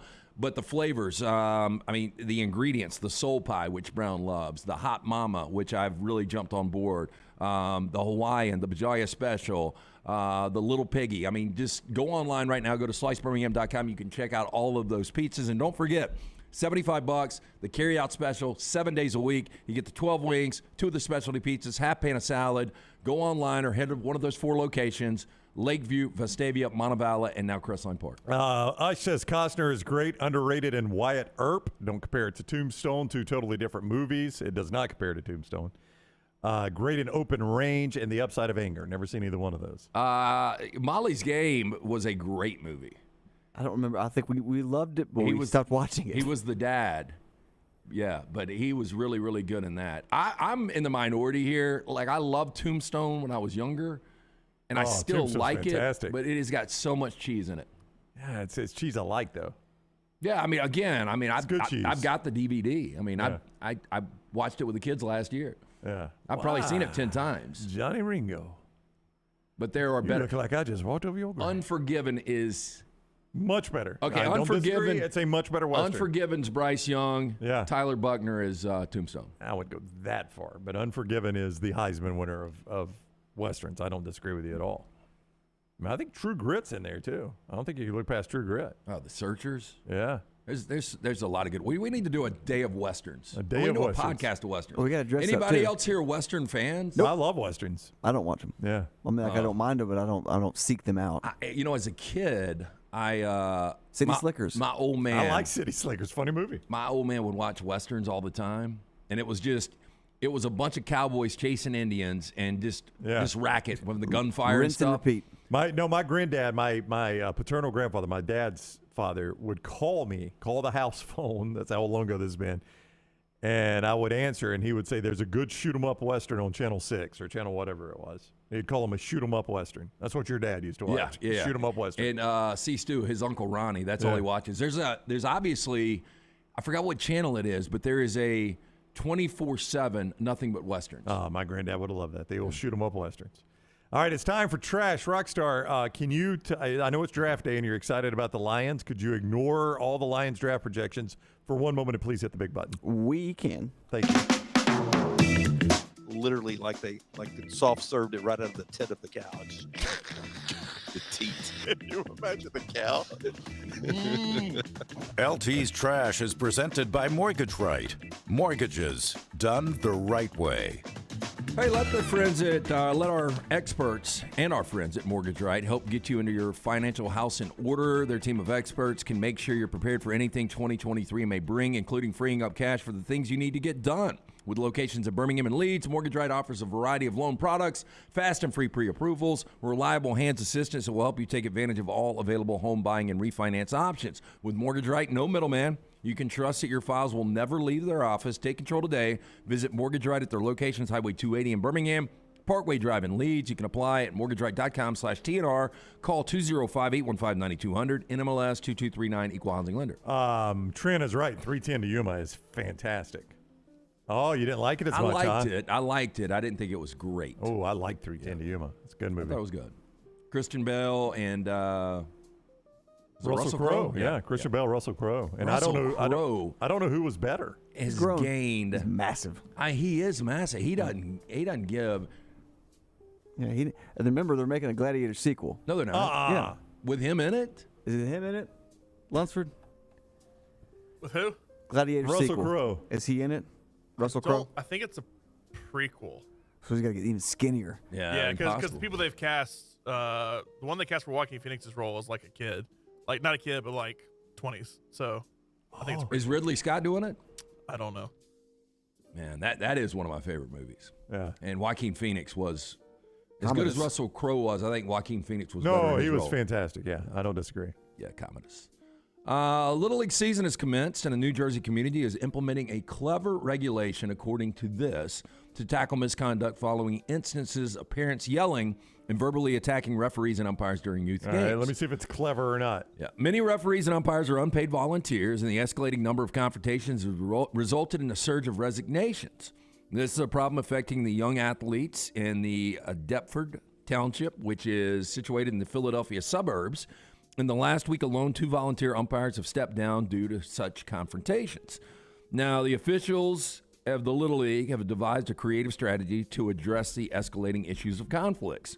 In an effort to curb this trend, they have implemented a novel solution. Any parent or spectator who engages in any altercation with an umpire must volunteer to officiate in at least 3 upcoming games, or you can't come back to the park. If you yell at that umpire one more time, you got to call the next strike. He didn't even throw the ball yet. Strike. I know. I mean, I get what they're doing here, but it's also a bad idea. Yeah, it's got to be over the top. Yeah, because you're only going to make officiating worse if you drag the parents in. And this guy has already shown to have a bad temper, so now you're going to drag him in and let the other parents yell at him? I'm umpiring the game. I'm umpiring the game. My son's pitching. This is going to be fun. Mm-hmm. Yeah, the biggest. We had a couple of hotheads. I'll never forget. Like you know, when you play Little League baseball, you play with basically the same group of people. Yeah. For a long period of time. And so you know those Little League dads. And I don't know about y'all's parks, but at the old West Homewood Park, a lot of the dads would bring cups like this. Yeah. And this has got Dasani in it, but it wasn't Dasani. Yeah. And, boy, they would get fired up. I remember the Cahaba Heights parents were the worst. They really were. I mean, they stones, were right? over the top. And I just can't imagine some of those guys being umpires and then getting it back, like you said. I want to say this would be a good reality show. Oh, it would be fantastic. I don't remember a whole lot at Saks Youth activities of parents going after umpires. I don't remember it as a kid, but I remember parent on parent. We had a couple parent on parent fights, and then my dad coached my all-star team, and a parent came after him over playing time. Came after my dad. Wow. Tried to come over the fence. Yes. I mean, I think that was involved. So we agree, bad idea, right? Yeah, I think it's a bad idea. Man scaled the KTLA news tower in Hollywood on Tuesday. Also a bad idea, yeah. Drawing a large crowd, disrupting traffic for several hours before finally climbing down. Now, the man was sitting about 30 feet up on the tower, straddling the KTLA marquee while holding the sign that read, "Free Billie Eilish." Well, is Billie Eilish in custody? I think he's crazy. Oh, you think maybe? He's got an electric guitar up there, too. I don't know what he's going to do with that. At one point he was seen playing that electric guitar. Officials called the man a, quote, protester, but it's unclear exactly what he was protesting. Large inflatable airbag was positioned below the tower as crews tried to remove the man safely. He was uncooperative and at one point told officers he would come down in 20 minutes, but he remained on the tower for over 3 hours. Finally, at 9:30 p.m., he came down, and he now faces charges of trespass. What is what's the John Candy movie that starts in Niagara Falls where they're it's like the suicide prevention, and then they're yelling, "Jump! Just go ahead and jump!" Do you remember that movie? No. Was okay, never. You sure it was John Candy? I'm almost certain it was. Huh. Investigation Somebody in the chat room remember what I'm talking about. Is underway in the Catoosa County after a man reportedly stopped and blocked a school bus full of kids, demanding to know the name and address of a child who raised her middle finger to his wife. Now, a release from the Catoosa County government says 55-year-old Roger O'Neill called the county sheriff's office asking for help with traffic so he could transfer cattle across the road. News release says before the deputy arrived, he allegedly stopped a county school bus in the area, parked his truck so the bus could not continue its route. He claims a student on board the bus flashed an obscene hand gesture towards his wife and child, demanded the student's information. What are you? Here's their address and their phone number. What's the next step? Yeah. What are you gonna do? It's. I know you're I'm pissed. scared about the next step, honestly, but. Is that him? That's an exact picture of him. You think he's a cattle guy? Hey, I'm a think he's seen a Western? Does he have his cell phone holder on his belt? I guarantee you he does. 100% he does. By the way, Canadian Bacon. Oh, God. No, I never saw that. Canadian Bacon. That was his last film. No, It was, Wagons East was his Wagons last film. East, yeah. Oh, was it? Yeah. I thought it was Canadian Bacon. And I have... he and Rhea Perlman, work for the sheriff's office. And I don't know why they wanted the guy to jump, but, there's these But he is suicide prevention Canadian. people. Or was John Canadian. Candy, yeah. Or is Canadian. I have the Springer stuff, too, if you want to do a couple of those picks, from the captions. Yeah, I'll do it. Okay. Are we done with trash? No, I mean, I've got one more story. Yeah, we can do that story. We got time. Man in China has kidnapped his own granddaughter for $72,000 in ransom so he can continue to gamble. Well, wait a minute. So think he's got an issue? He's trying to get the money out of her parents who are his kids. Yeah. One of his kids. Okay, gotcha. Yeah. All right. Makes Very, sense. very good. Yeah. Now, the kidnapping, orchestrated by a 65-year-old man, identified only by his surname, Yuan. Yo. We got to figure that out. Now, the legal news outlet didn't specify when the incident occurred, but Yuan just started serving his prison sentence. He kicked off his plan by picking up his 4-year-old granddaughter from her kindergarten, taking her out to eat and shop without her mother's knowledge. Girl's mother then arrived at the school, realized her daughter was missing. She received a message from Juan demanding $72,000. Message said, take out 500,000 yen. Yeah, well, I guess his name's Yen, too. It's spelled the same. In 3 days, or you'll never see your precious daughter again. I'm very confused. She called Yen to persuade him to give up on the plot, but failed to sway him away. Yen was then arrested that evening after his daughter reported him to the police. He was charged with extortion, and he was sent to prison. I think he should be. And he did say that this was where he could pay gambling debts and continue to gamble. Well, I would say he's got a problem. Yeah. He said in the court, he said the kidnapping should be considered a family dispute, not a crime. Yeah, so we just had a bit of a dispute. You guys stay out of this. We'll handle this. She just paid me that money. All right, so what do we got here, Rockstar? For Jerry Springer, if you're just joining the show or haven't heard today, has passed away today, unfortunately, at the age of 79. We are big fans of Jerry's work from back in the day, and Rockstar is going to give us some lower thirds. Yeah, these are just explanations of who's on at the time, who the guest is, and what they're there for. So the first one. She did not. My sister stole my gay boyfriend. Yep. Yeah, I bet that led to a fight. That's a good one. Let's see if we can top it. Yep. Next is this is a blurry one. Blurry. What's it say? Married to your dad, but I want you back. I'm married to your dad, but I want you back. Yeah. I am confused. Well, that's going to be conflicting there. All right, next. Pregnant by the same teen dad, and it appears to be two ladies of the night, by What the are you way. wearing to the show? You're going to be on a guest. I think I'm going to wear those black laces that just go all over my legs. I can guarantee I know where he met those two girls. Pregnant by the same teen dad. These boy, are two ladies in a fight. Going hands. Sandwiched between two sisters. That's right. So that guy, he's picking between those two sisters. I'll be honest, security doesn't look really aggressive let there. them fight. It's family dispute, One on the Rockstar. left's getting her ass kicked. Yeah. Mom, will you marry me? Yeah, this is a looks like a newlywed couple, or they're on their way to their wedding. Damn, that's his mom. Looks like they had a wild night out. Well, that's his mom, right? No, that's Tanya Harding in drag. What size do you want your shirt? Give me a quadruple X. Yeah. Why? Just do it. It's like Louise Guzman back in his prime. Wait a minute. They look a little too close in age to be mom and son. Are you saying this isn't believable? Yeah, I don't believe this at all. This is a guy on crutches. Dave is his name, and he wants his prosthetic leg back from his girlfriend. That's all I want. That is a mean trick by We're her. gonna go. We got to get on a plane, and we're gonna go to a studio. That's right. And we're gonna dispute this. I want my prosthetic leg You back. think the word whore came out of his mouth during that Yes, I episode? do. Absolutely. This is Los. He says his mistress seduced him with French fries. I mean, free French fries. Yeah. I will tell you, almost anybody can seduce me with fries. I mean, I'm listening. Especially if they're good fries. I'm listening. This is an old fella holding a rooster, and he says, "Is it the rooster or me?" I'm guessing he's got a pet rooster. Jesse Pinkman got lost himself, didn't he? Wow. And he got himself a rooster. I think this is the last one. Oh, my. This is a gentleman in a tiger stripe bra and some unfortunate tattoos. The case of the missing panties. I hate to say this, but I will put hard-earned cash. That guy is no longer with us. Yeah, I would say that's yep. Not Jerry Springer, the guy in the bra. We'll yeah. guarantee it. I don't know. You won your money if it was Springer. Yeah. Did you notice I said panties like the guy that does panties. No. I said it like the guy that does the trash open. Check your panties. Oh, that's supposed to be pantries. Yeah, from Rice. Yes. That is trash, presented by our friends at Mortgage Right. Buying a home, major milestone in life. Getting it right comes down to the right advice at the right time. That's why we're proud to partner with the friends at Mortgage Right, who do mortgages the right way, locally owned and operated. Mortgage Right standing by to help you today. Visit their locations, Highway 280 in Birmingham, Parkway Drive in Leeds. You can apply at mortgageright.com/TNR. Call 205-815-9200, NMLS 2239, Equal Housing Lender. Can you pull back up the guy in the panty one? Because Kevin says he looks like Todd McShay wearing a bra. There's a little Todd There's McShay. a little Justin Timberlake. Yeah, a little Justin Timberlake and Todd McShay had a baby, right? And they got angry eyes. Any way you can find out if that guy's still living.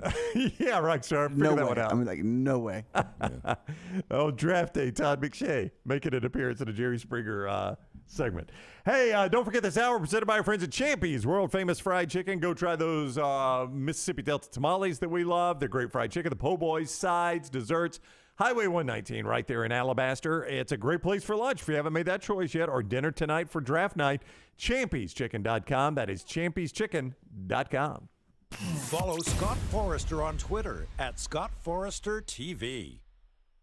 Hey, for all of your IT and printing needs, reach out to our friends at Xerox Business Solutions. Look, I'm still one of those old school guys. I print my notes every single day for the show. If you watch the show here on the next round, you see all the notes in front of me. From day one, Xerox Business Solutions, they've been with us here at the next round. Local for over 45 years. For all of your IT and printing needs, visit XeroxBusinessSolutions.com or call 205-969-3000. That's 205-969-3000. April showers bring May flowers, but they also bring flood damage to your home or business. If that happens to you, DryTech is ready to help. Call DryTech first, not the insurance company. DryTech responds quickly and has 5 crews ready to work for you. Remember the DryTech number, 205-637-0143, or online at mydrytech.com. Remember, DryTech goes to work for you, not the insurance company. So if you have flood or fire damage to your home or business, call DryTech immediately. 205-637-0143. The month of March means many of you start your outdoor season in the Deep South. That means you're outside grilling, playing in the yard, and having a great time with your family. If you want that yard to look good and not be swatting mosquitoes the entire time you are in it, you need my friends at Wayne's. Ryan Brown here for the next round. Wayne's is celebrating their 50th anniversary, and that means you get $50 off each of your new services at Wayne's. The lawn care, the termite control, and the mosquito treatments, all $50 off. Call 866-WAYNES1 or visit callwaynes.com. It's the spring sales event at Alfa Romeo of Birmingham. Now you can get $10,000 off, plus rates as low as 4.7% on new 2022 Alfa Romeo Stelvios and new 2022 Alfa Romeo Giulias. Come see the team at Alfa Romeo of Birmingham, exit 27 just off I-459 on Grants Mill Road, or visit them online at alfaromeousa of Birmingham.com. Hurry down before they're all gone. All incentives applied in stock units only with approved credit. Alfa Romeo USA of Birmingham.com. Hey, if you're looking for Birmingham's best pizza, you need to stop in and see our friends at Slice Pizza and Brew. It's as local as you can get, from the ingredients that go into every pizza to the beer on tap. For a great lunch or dinner, go see our friends today, Vestavia or Lakeview at Slice. Saturday, April 29th is Legends Day. Professional football right here in Birmingham. With your Birmingham Stallions take on the New Orleans Breakers. Get your tickets today and bring the whole family to Protective Stadium and get autographs from Alabama sports legends. You feel the energy. Fantastic seats get you right next to the action for just $10. Stallions all the way to the house. Buy your tickets today at theusfl.com. The Next Round store is live and loaded. Check out the latest logo t-shirts and hoodies. Get your favorite team colors, the Next Round flag shirt, or grab the popular Y'all Can Have the Rest t-shirts. Go to nextround.store. That's nextround.store.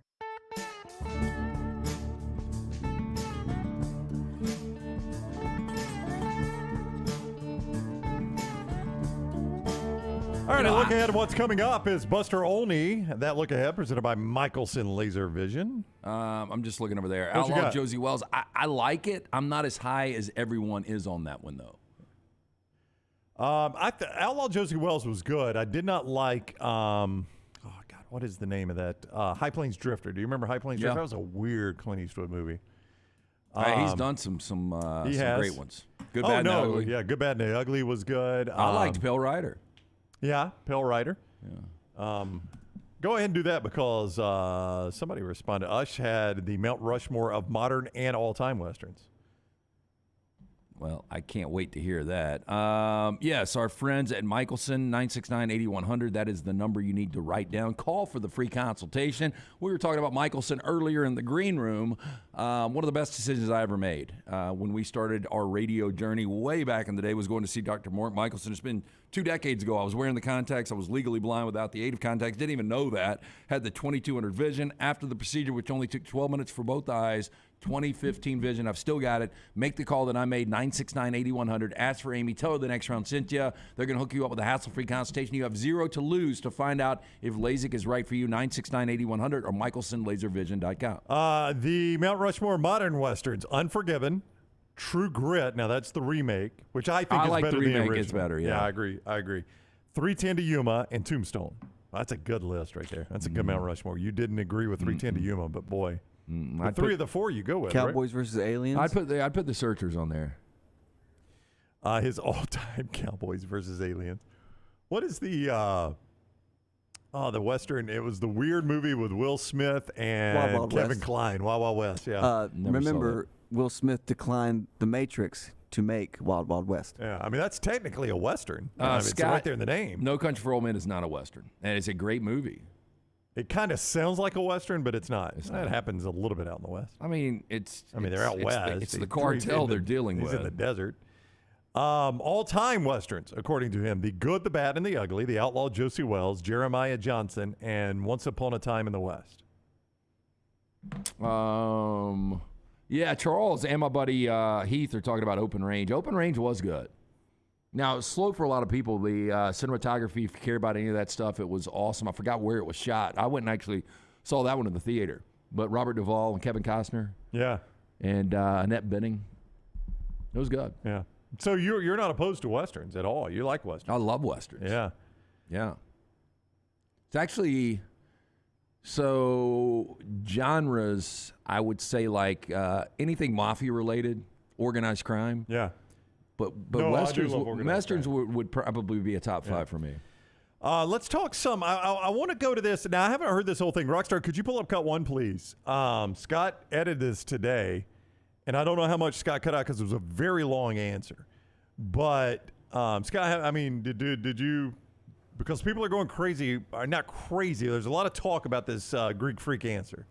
So it is a long answer. I think I cut it about a minute 20 or so. Okay. But it's good stuff. Yeah, so a lot of people are praising, they're criticizing the question, was this season a failure to Giannis Antetokounmpo, the Greek Freak? Yeah. Antetokounmpo. And yeah, that's one you've always been able to say, and it trips me up every time. Tough. Was this a failure of a season? And people are critical of the question, and then people are praising this answer. And I knew Scott would have it. I started to watch it this morning. I haven't seen it. I stopped for the same reason. Let me say this before Giannis goes on record here, and I think there's probably a good majority of our people that have heard or seen this. But when you go 58-24 in the regular season, and you play a team in the Miami Heat that had to play their way into the postseason, and you become only the 4th team in NBA history as a 1 seed to lose to an 8 seed, the season is a failure. Okay. You could have asked him the question then, and this is his response last night. Do you view this season as a failure? Oh, my God. Okay, because I'm not that up. You asked me the same question last year, Eric. Okay. Do you get the promotion every year on your job? No, right? So every year you work is a failure. Yes or no? No. Every year you work towards something, towards a goal, right? Which is to get a promotion, to be able to take care of your family, to be able, provide the house for them or take care of your parents. You work towards a goal. It's not a failure. It's steps to success, you know. And if you've never, I don't want to make it personal. So there's always steps to it, you know. Michael Jordan played 15 years, won 6 championships. The other 9 years was a failure? That's what you're telling me? No, I'm asking you a question. Yes or no? Okay, exactly. So why are you asking me that question? It's a wrong question. There's no failure in sports. You know, there's good days, bad days. Some days you are able to be successful, some days you're not. Some days it's your turn, some days it's not your turn. And that's what sports is about. You don't always win. Some other people's going to win. And this year, somebody else is going to win. I can't disagree with him more, honestly. Oh, my gosh. Eric will never ask that question again. I love Giannis. I really do. Well, he's a phenomenal player, and it ain't on him for sure. And I will tell you this. He's got me rethinking the whole failure thing. Like, you agree with him? I mean, I agree with him a little bit, yeah. Yeah, but, I mean, he said Michael Jordan played 15 years and won 6 championships. Were the other 9 failures? What do you think Michael Jordan would say to that? I don't know if he would call them failures. I think he would. But you got to remember the arc of Michael Jordan's career. When he started out, it was like a one-man show, and it was just all about Michael Jordan and getting the Bulls back to the postseason. Yeah. And then it started to go up, and then they won all these championships. And then when he came back, went down, and then down with the Wizards. Yeah, I mean, I think there are degrees. Like, with Milwaukee, they are the 1 seed, to your point earlier. Championship or bust if you're the 1 seed. Now, if they were an 8 seed and you said, was this season a failure? No. I mean, we made some strides. We could be the 1 seed next year. So I think there are degrees to this, Lance. But, for instance, the Heat. Would you say the Heat's season is now a successful season? Yes. I would agree. Yeah. And you know what the Heat are hoping is, well, hope we can go a little bit further, but even if we can't, next year we're the 4 seed or the 3 seed or the 2 seed, and we don't have to go through Milwaukee. Yeah, I don't know. I need to process it a little bit more because I think sports are different from everyday life. But I thought his answer was interesting because, I mean, how often do you get a promotion? Yeah. Like, I feel like last year was... Well, it's like, if he says that, it's like you had an amazing January through November of that year, and then you just dropped the ball in December, just didn't come to work, and they're like, you're not getting that promotion because you're... Yeah. Well, I was great from January to November, but you got to do you got to seal the deal. Yeah. To get the promotion. But, I mean, I don't know who he's talking to, but what if that guy, like, the best job at his place is covering the Bucks? I mean, I don't want a promotion. I got the best job I could have. I'm covering the Bucks. What if it's BucksBasketball.com? I'm here. I'm covering the game. That's the only job I would have. I don't know. I thought it was very unique the way he answered that. No, it was a unique answer, and I don't want to say, I don't want to make it sound like I'm killing him. I thought it was a thoughtful answer, and I appreciate his thought put into it. I just disagree with what he said. I mean, again, going into the question, I said it was a failure. The 1 seed, you lose to the 8 seed. You changed your mind. And then I'm like, damn. Maybe I'm wrong. I mean, look, Giannis had a great season. Yeah. I mean, this is a guy that averaged over 31 points, 12 rebounds a game. I mean, he is arguably the best player in the world. Lance gave you his lock earlier. It was the Dodgers. That game is 2-2 right now in the bottom of the first. I hope the lock was the over. I wish it was. Because right now it looks like it's in pretty good shape. Yeah, Urias is not pitching well, by the way. The lock every day presented by Hemp Hill Services. When something's not running right, flowing right, draining right, or flushing right, unfortunately, disaster has struck. That can happen at any moment. You've experienced, we all have that, and the first thing we do is call Hemp Hill Services. Adam, Chad, and the team at Hemp Hill are the only ones we trust to fix it and fix it right the first time at a fair price. For all your plumbing, cooling, and heating needs, trust the name Birmingham. Trusted since 1954. Hemp Hill Services, 205-229-2090, 205-229-2090. Buster Olney talks baseball next. Take the next round anywhere you go with official Next Round gear. Buy yours today at nextround.store. Hey, Lance Taylor from the Next Round. You've heard me for years talk about our friends at Bromberg's Jewelers, and we welcome you to stop by and see that great customer service at the Mountain Brook and Summit locations. But we'd also love for you to check out their new online shop. They've got plenty to choose from. Great gifts, big and small. Available online, they've got David Yurman, Tudor watches, select diamond and gemstone jewelry, William Henry, seasonal and favorite giftware items, and baby gifts as well. They've even got an online sale section. For more information, Brombergs.com. Spring is here, and that means it's time to prepare for moving season. Let Holly Mack Wilson guide you and help get your home prepared to sell. Whether you are looking for the perfect home or need to sell yours, Holly Mack Wilson can do it all and can do it anywhere in Alabama. Call Holly Mack Wilson today, 205-901-9446, or visit her website, hollymackhomes.com. Holly Mack Wilson, your home prep expert. Holly Mack Wilson, a trusted anywhere in Alabama Keller Williams realtor you can always depend on. You want to look great while supporting your favorite show? You know the place to go is the official Next Round store at nextround.store. Yes, there are .store domains, and we have one. From shirts to hoodies to hats and all kinds of fun stuff, you can rep the Next Round anywhere you go. At the beach, Next Round hats to block out that sun. Up north in the winter, get you a comfy Next Round hoodie. Just need something to put your $20 beer in at a game? Get you a Next Round koozie and throw that thing in your pocket. You never know what stuff Jim's going to make me put in there next. Check it out. It's the Next Round store at nextround.store. Let's face it, a home is one of the most powerful assets you can have, and our friends at Mortgage Right want to help you build wealth through home ownership. Mortgage Right is all about providing competitive rates, a variety of loan products, and a multitude of resources for a seamless home buying experience. They treat their borrowers like family and are always looking to bring more happy homeowners under their roof. See more by visiting mortgageright.com/TNR today and start living. That's mortgageright.com/TNR. NMLS 2239, equal housing lender. Stop by the New York Butcher Shop and pick up the finest in certified Angus prime beef steaks and burgers, premium pork chops, ribs, and all-natural chicken cut to order just for you. Their chef-prepared entrees and side dishes are the perfect dinner-to-go choice for your family and are ready to heat at home. With a great selection of fine wines and desserts, the New York Butcher Shop is your one-stop dinner shop. 2 locations to serve you, Cahaba Heights and on Highway 119 in Greystone. The New York Butcher Shop, rare quality, well-done service. Saturday, April 29th is Legends Day. Professional football right here in Birmingham. When your Birmingham Stallions take on the New Orleans Breakers. Get your tickets today and bring the whole family to Protective Stadium and get autographs from Alabama sports legends. You feel the energy. Fantastic seats get you right next to the action for just $10. Stallions all the way to the house. Buy your tickets today at theusfl.com. Jim Dunaway, Lance Taylor, Ryan Brown, and Rockstar.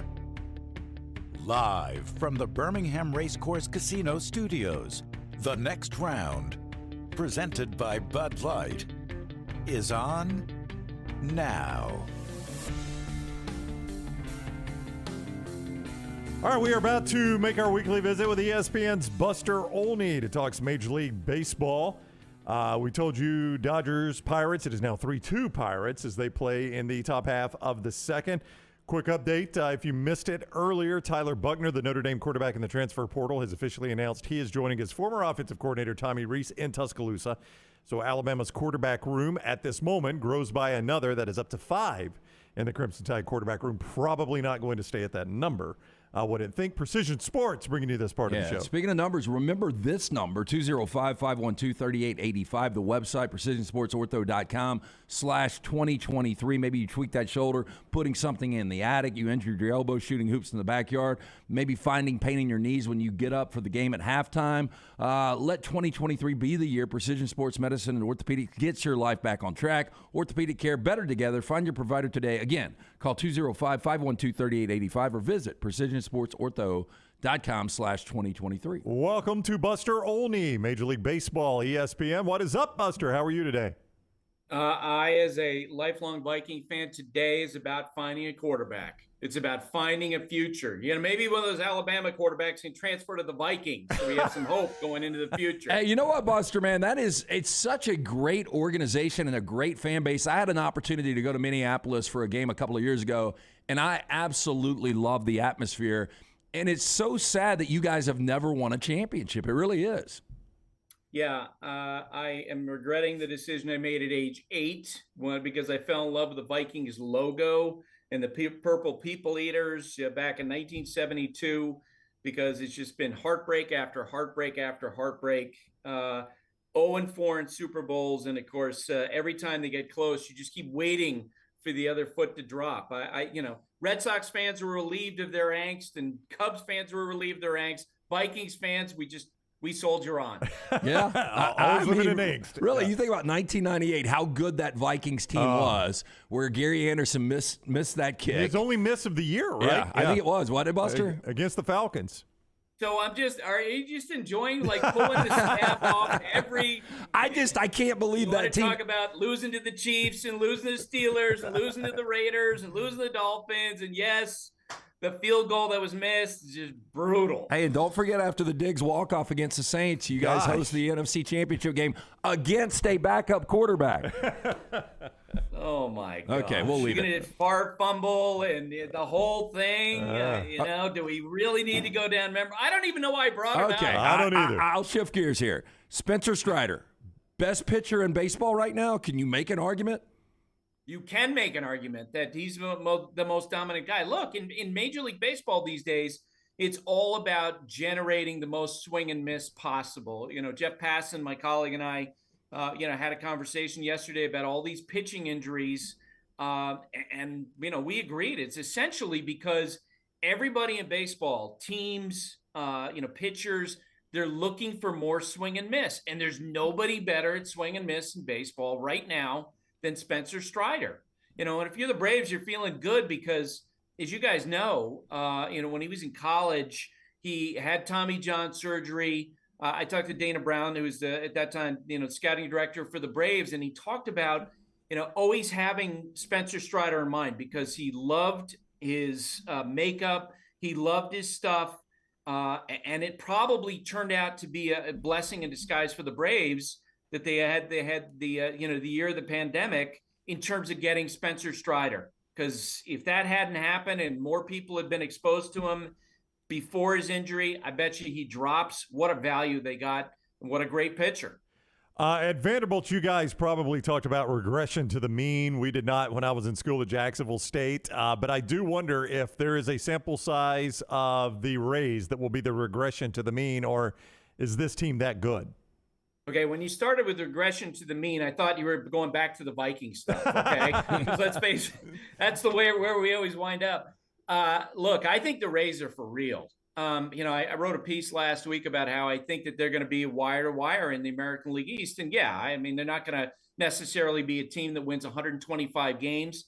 But the difference between this year's Rays teams and last year's Rays team is this year's Rays team has an amazing offense. The other day I posted a stat on Twitter that on the day that I posted, I think it was on Monday, as a team, they had an OPS that was equivalent to Freddie Freeman's, okay? So that's how they're performing all the way up and down the lineup. And yeah, when you face the Houston Astros, that it was a reality check in terms of being a great team. But I think they're an elite team. We had the ESPN Power Rankings again. We voted on 2 days ago. I got them at number 1. I think they're going to be one of the top 3 teams all year. But we talked about Houston yesterday because I said, here come the Astros. I mean, they took 2 out of 3 from Toronto, swept the Braves, 2 out of 3 from Tampa. That's about as good a stretch of baseball as you could play right there right now.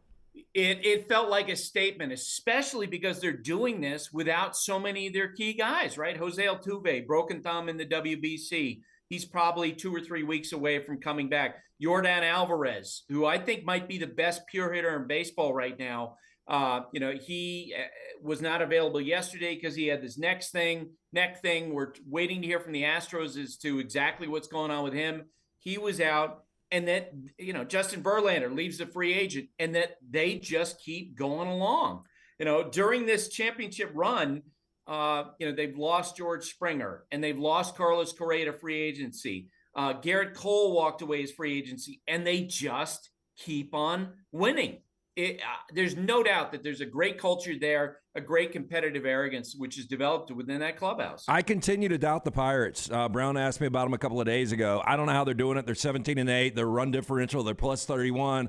I bet against them today. I had Urias. He already gave up a 3 spot in the first inning. What is the makeup of this Pirates team, and do you believe they have staying power?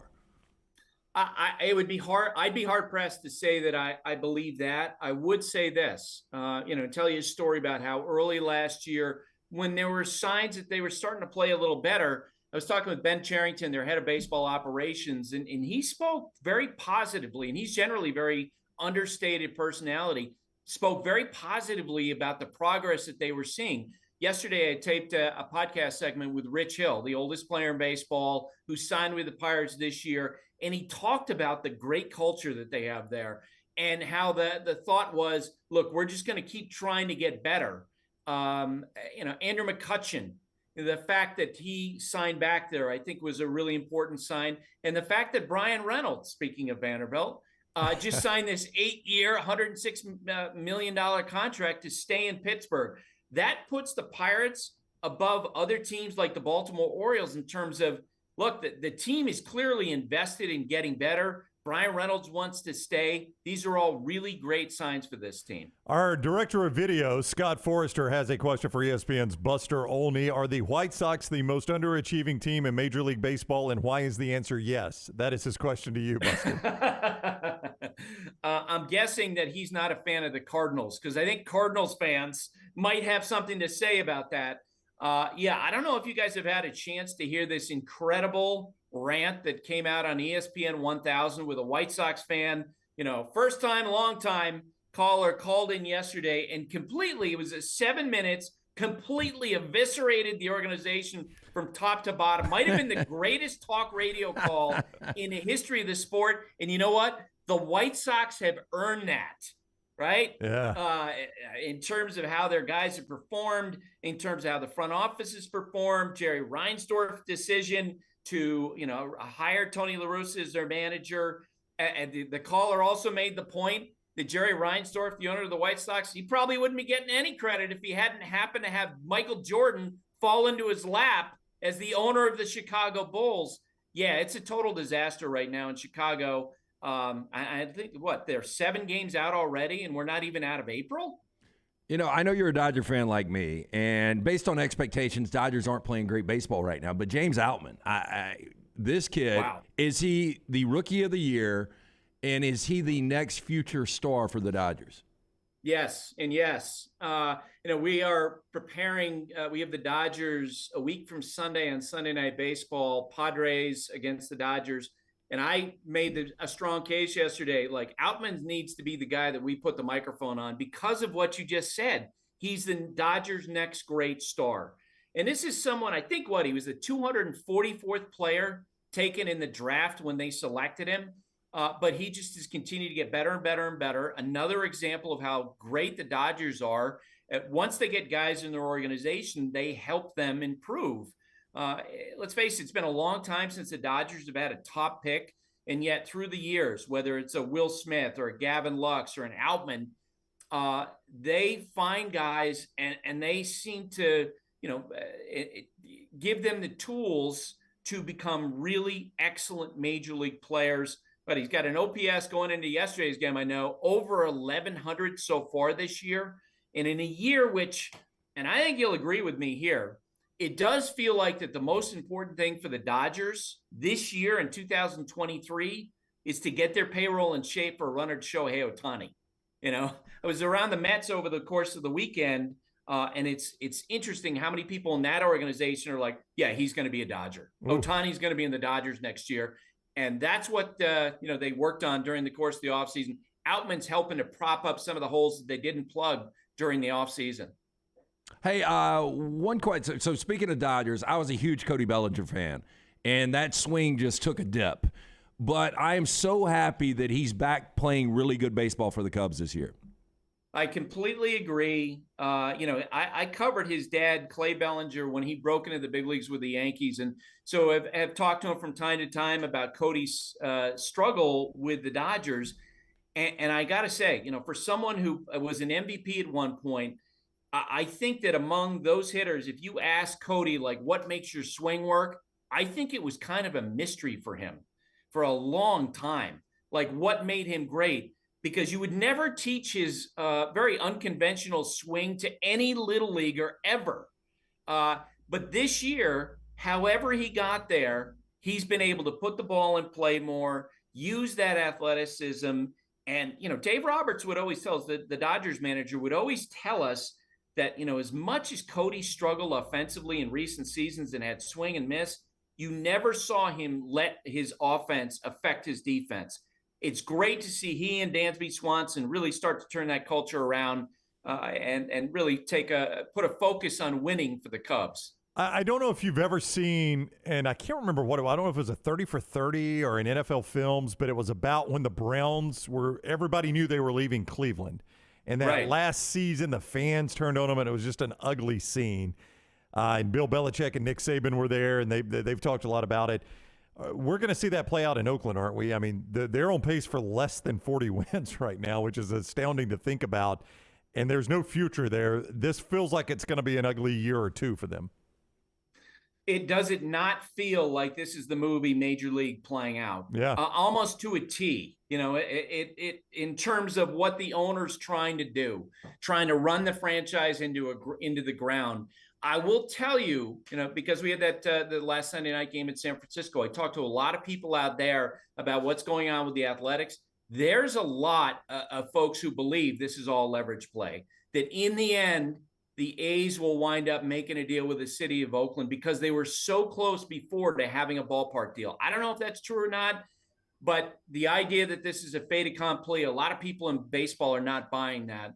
Last year, when the Padres spent a ton of money, when the Mets were spending a ton of money, other owners started this committee to study baseball economics, which was really an excuse for them to get together to talk about how come these other teams are spending so much and putting pressure on us.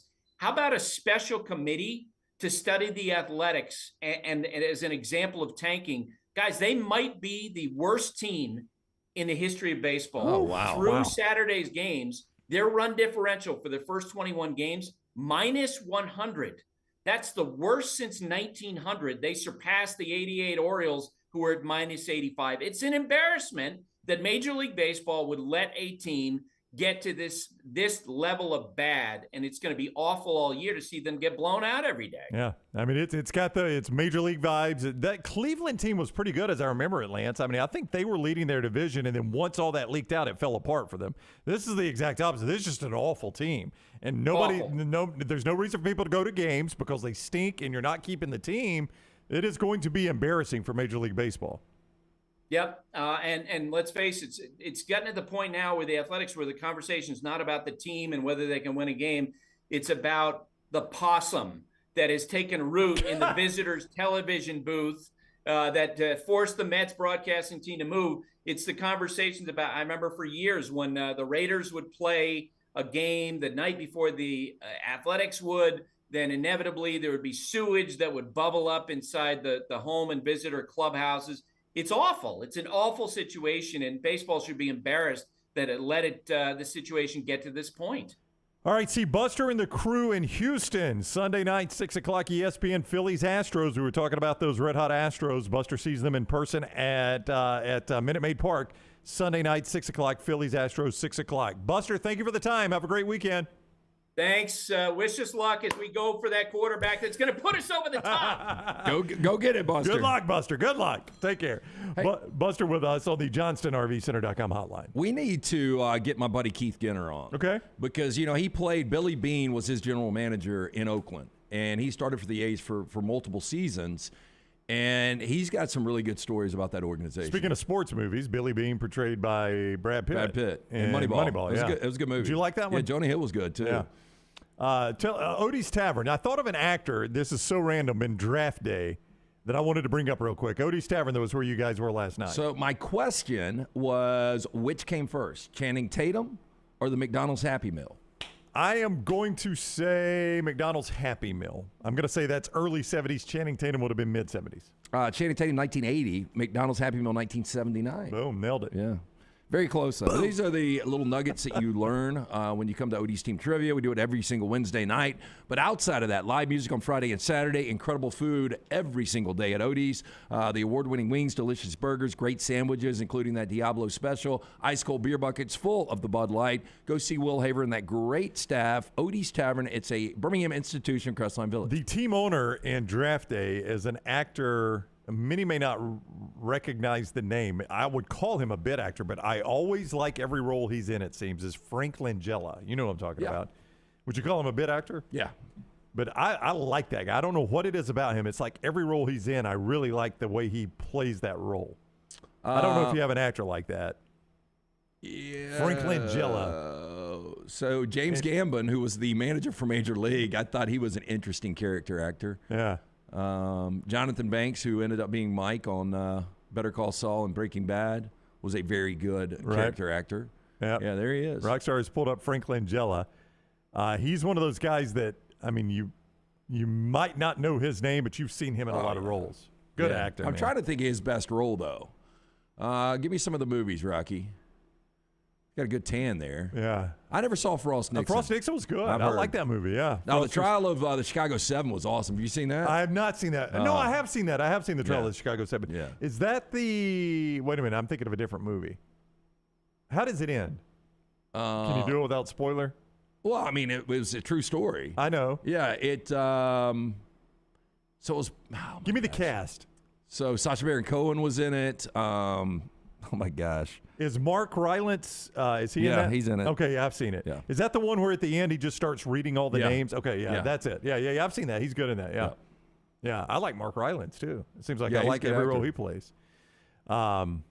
Man, that dude's been in a lot of movies, Rockstar. I'll tell you another role he played. Do you remember he was an agent, a Russian agent in The Americans? Frank Langella was. Do you remember him in The Americans? Yeah, I do. Yeah, he's a good actor, man. Like that guy. Don't know what made me think of that, except that he was in Red Dragon. Did it say the voice of Red Dragon? Thought that was Ralph Fiennes. We have got, by the way, an update on the college football playoff. If you've always wondered how these early games are going to look, we've got some guidance on that from Bill Hancock, College Football Playoff, when we return. Lance, Harbin's Outdoors, they like pools, outdoor projects and all. Man, they take care of all of it, and they do such a good job, Jeremy and his crew there. Yeah, again, it was about a decade ago. We built a pool, and it was an absolute hassle. It took 4 months because we had so many different people working on so many different things. Harbin's Outdoors, award-winning landscape company specializing in installing custom fiberglass pools, landscaping, and hardscaping. Jeremy and his team, the great thing, they're a one-stop shop for your pool construction needs. Harbin's does it all, from the install to the lighting, final hardscapes around the pool, everything in between. It's beautiful work. You can find them on Instagram at Harbins_outdoors. See it for yourself or call or text Jeremy directly. 205-300-0718. That's 205-300-0718. At Harbin's, you and your family are the center of all that they do. Call them today for all of your landscaping needs. Follow The Next Round on Twitter, Instagram, and Facebook at Next Round Live. Hey, Lance Taylor from The Next Round. You've heard me for years talk about our friends at Bromberg's Jewelers, and we welcome you to stop by and see that great customer service at the Mountain Brook and Summit locations. But we'd also love for you to check out their new online shop. They've got plenty to choose from. Great gifts, big and small. Available online, they've got David Yurman, Tudor watches, select diamond and gemstone jewelry, William Henry, seasonal and favorite giftware items and baby gifts as well. They've even got an online sale section. For more information, Brombergs.com. Storm season is here. Make sure you have a plan of action in place right now. Greg from Pell City and Storm Restoration Roofing should be your first call when storms hit. Insurance companies love working with Storm Restoration Roofing because of Greg Nelson's name and reputation in the industry. When storms hit, call Greg Nelson. He's local, 205-542-3531. He's the home of the free no-cost roof inspection. Greg from Pell City on Facebook, 205-542-3531. It's Storm Restoration Roofing. If you're looking for a fun golf atmosphere that is laid back with a peaceful environment, the Meadows Golf Course in Harpersville, right off of Highway 280, is perfect for you. Just a short drive from Birmingham, this 18-hole, 200-acre track with rolling fairways and ample greens is the definition of peacefulness of the country just miles from the city. Enjoy a great lunch before your round and a cocktail on the wraparound porch after 18. Come see us today. The Meadows Golf Course in Harpersville, right off of Highway 280. Hi, this is Wes McClooney, owner of the New Balance Birmingham store. While 2023 may no longer feel like the new year, there's no reason you can't create a new you thanks to New Balance shoes. Whether you're looking to be more active or just curious where the crossroads of style and function meet, we've got you covered at New Balance Birmingham. It's why everyone from supermodels and celebrities to regular folks like you and me can be found wearing New Balance shoes. Come find a shoe that'll help define the new you at the New Balance Birmingham store. Saturday, April 29th is Legends Day. Professional football right here in Birmingham. When your Birmingham Stallions take on the New Orleans Breakers. Get your tickets today and bring the whole family to Protective Stadium and get autographs from Alabama sports legends. You feel the energy. Fantastic seats get you right next to the action for just $10. Stallions all the way to the house. Buy your tickets today at theusfl.com. Stop by the New York Butcher Shop and pick up the finest in certified Angus prime beef steaks and burgers, premium pork chops, ribs, and all-natural chicken cut to order just for you. Their chef-prepared entrees and side dishes are the perfect dinner-to-go choice for your family and are ready to heat at home. With a great selection of fine wines and desserts, the New York Butcher Shop is your one-stop dinner shop. 2 locations to serve you, Cahaba Heights and on Highway 119 in Greystone. The New York Butcher Shop, rare quality, well-done service.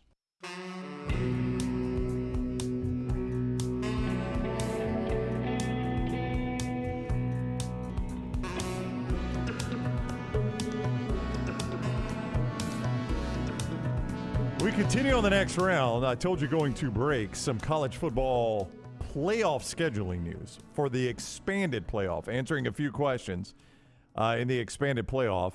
That is coming up after Lance tells us about Simpio. First call we made was Simpio. Yeah, Blake Patterson and the guys over at Simpio, they're going to take care of the BS in every single office. Doesn't matter how big your organization is. They will take care of the 4 pillars: compliance, HR, payroll, benefits. When your company joins Simpio, you gain access to healthcare and employer benefits at prices only the large organizations get. On average, Simpio is saving companies of all sizes and industries over 18% net of their fees. There is no annual contract. And with that being said, Simpio has a 99% retention rate. Call Blake and the guys today, 205-635-7467 or Simpio.com. So the question would be, what is this semifinal going to look like? And Bill Hancock, the director of the college football playoff, or not even semifinal, I guess quarterfinals in the expanded playoffs. What is it going to look like? He confirms the first round of the 2024 expanded playoffs. College campuses. This is not this season, but next season will be 1 game Friday and 3 Saturday games. Does he say college campuses? That's a great question. I thought that was already established. Can you imagine a Friday game in Baton Rouge, Athens, Auburn, Alabama, or Tuscaloosa? It would be incredible. I need to confirm that. I thought I saw. Hang on, give me 2 seconds. It's got to be. It's got to be. Yeah, I thought I saw. Let me click right here. But I like the one on campus.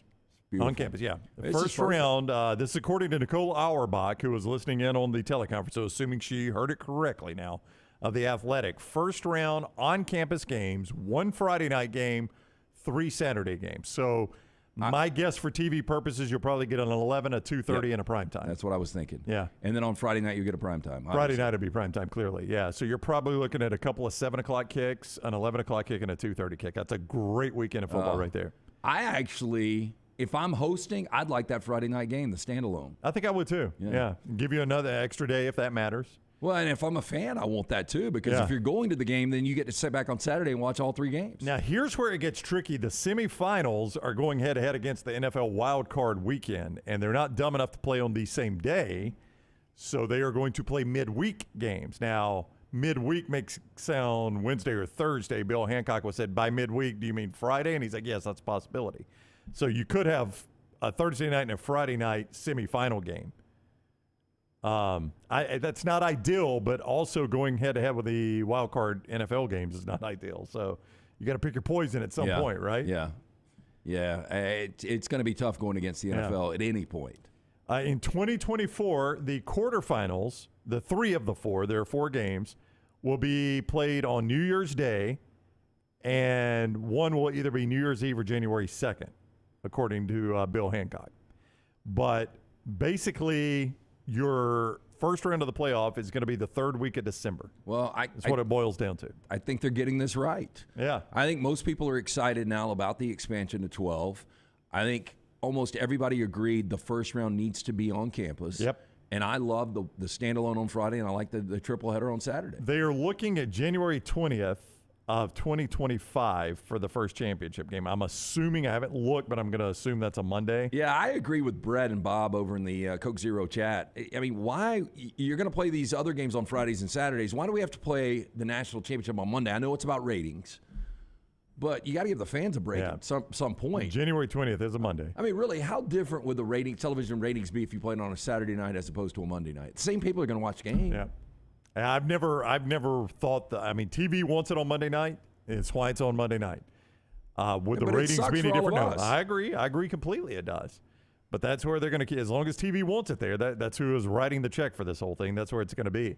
So January 20th is when you'll find that. So that kind of answers, first of all, it is going to be on campus. That's number 1, according to Nicole Auerbach and Bill Hancock. Number 2 is you're going to get a Friday night and 3 Saturdays, so that answers it a little bit. And number 3, you're not going head-to-head with the NFL. It is going to be a weeknight game once you get to the NFL wildcard playoffs. And number 4, we're keeping the Monday nights. I mean, those are your 4 takeaways from what Bill Hancock has said today with the college football playoff. I like everything I'm hearing outside of the Monday game, but we've kind of gotten conditioned to that. Yep. I want to look at this if we've got time. Sure. Let me do some business here, and then we'll do that. University of Montevallo. It's where the Fighting Dunaways have all gone to college there. Maggie, Jim, his daughter Harper, they love the University of Montevallo. And you can understand why. A great, great, great education at a great value on a great campus. I mean, what more could you ask for, right? Great Southern campus there at the University of Montevallo. You could see more and see if it's right for your family or your kid headed off to college this year or next year. Montevallo.edu. That is Montevallo.edu to schedule a tour or an immersive 3D tour right there at Montevallo.edu. Okay, I'm going to try to pan this out, and I might miss on a couple. But here's what it looks like. If this past year, to end the regular season, you would have had Tulane playing at Bama. Let's say it's a Friday night game. All right. You would have Washington playing in Knoxville. You would have Kansas State playing in Salt Lake City. You would have Clemson at Penn State. I'm missing something there. I might have got those wrong. I know Alabama and Tulane would have matched up. Then I think Florida State would have been out. Washington would have been in, which would have put them against Tennessee. K-State would be against Utah. Clemson, no, I'm missing something.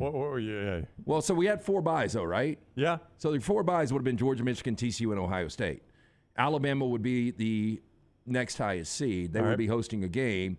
Your number 12 team would have been group of 5 highest, which is Tulane, right? Yep. So Tulane would be at Alabama, and then I don't know why I've lost track of 6 through 12. Well, 6. I don't know why that's complicated. 6 plays 11. Okay, 6 plays 11. Yeah. Oh, yeah, that's what it is.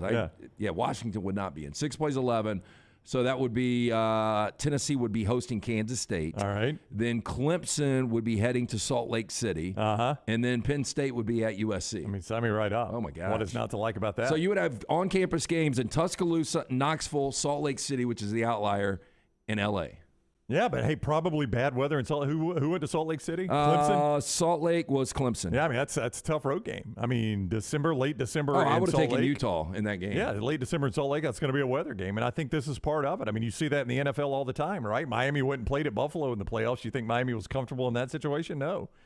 So, I mean, that's going to be part of it, and that's part of, like, if I'm Utah, yeah, being 12 gets me in the playoffs, but you know what? Being 5, 6, or 7 gets me a home game in probably bad weather conditions. It's a huge advantage for me.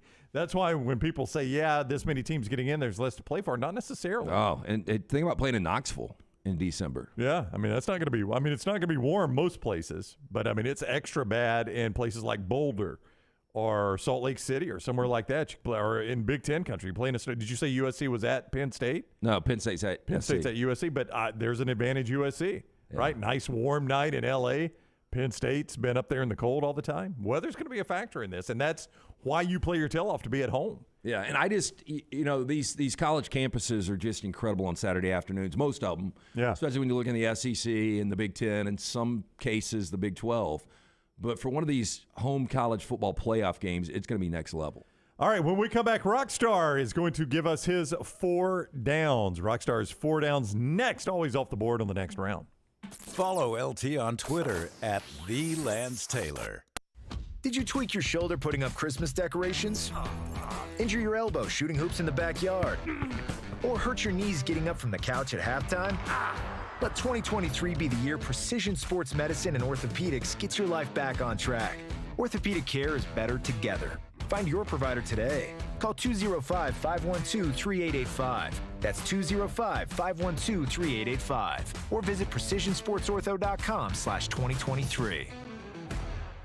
Hey, if you're looking for Birmingham's best pizza, you need to stop in and see our friends at Slice Pizza and Brew. It's as local as you can get, from the ingredients that go into every pizza to the beer on tap. For a great lunch or dinner, go see our friends today, Vestavia or Lakeview at Slice. Man, I love a good meal. I'm Jim Dunaway. A good meal is what you get with my friend Sterling at Champy's Chicken on Highway 119 in Alabaster. We're talking great southern fried chicken, wonderful sides, hand-cut chicken fingers, po' boys, and those Mississippi Delta recipe tamales. You got a perfect menu for everybody. Champy's Chicken is perfect for watching the big game, or taking a meal to the lake house, down to the coast, or stay in the restaurant and dine in a great atmosphere. It's all made fresh to order right there on 119 in Alabaster. Champy's Chicken.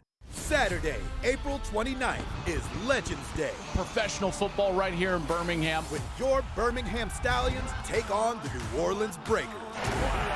Get your tickets today and bring the whole family to Protective Stadium and get autographs from Alabama sports legends. You feel the energy. Fantastic seats get you right next to the action for just $10. Stallions all the way to the house. Buy your tickets today at theusfl.com. Hey, Lance Taylor from the next round to tell you about our friends at Gutter Cap. Gutter Cap's that patented aluminum cover system that fits over most existing gutters to keep out debris and eliminate that gutter cleaning. It's backed with a lifetime warranty, almost 20-year service record right here in Birmingham. Stay off that dangerous ladder forever. 45% off the retail price now if you call GutterCapBirmingham.com. Call my good friend Chris Stewart now, 205-823-2212. Cap it, don't snap it. It's Gutter Cap. Start your day online at nextroundlive.com. Get all the latest videos, podcasts, and college football stories. And it's also a great way to stream the show or shop in the Next Round store. Stay connected by visiting nextroundlive.com. How much are you paying for your auto loan or your RV loan? Legacy Community Federal Credit Union may help you save. It's time for Swap and Drop for all members of Legacy Community Federal Credit Union. Swap to Legacy and drop that rate. You can apply online at legacycreditunion.com or stop by any Legacy Community Federal Credit Union branch. It's time to swap and drop with Legacy Credit Union, proud supporters of UAB and UAB Athletics, federally insured by the NCUA.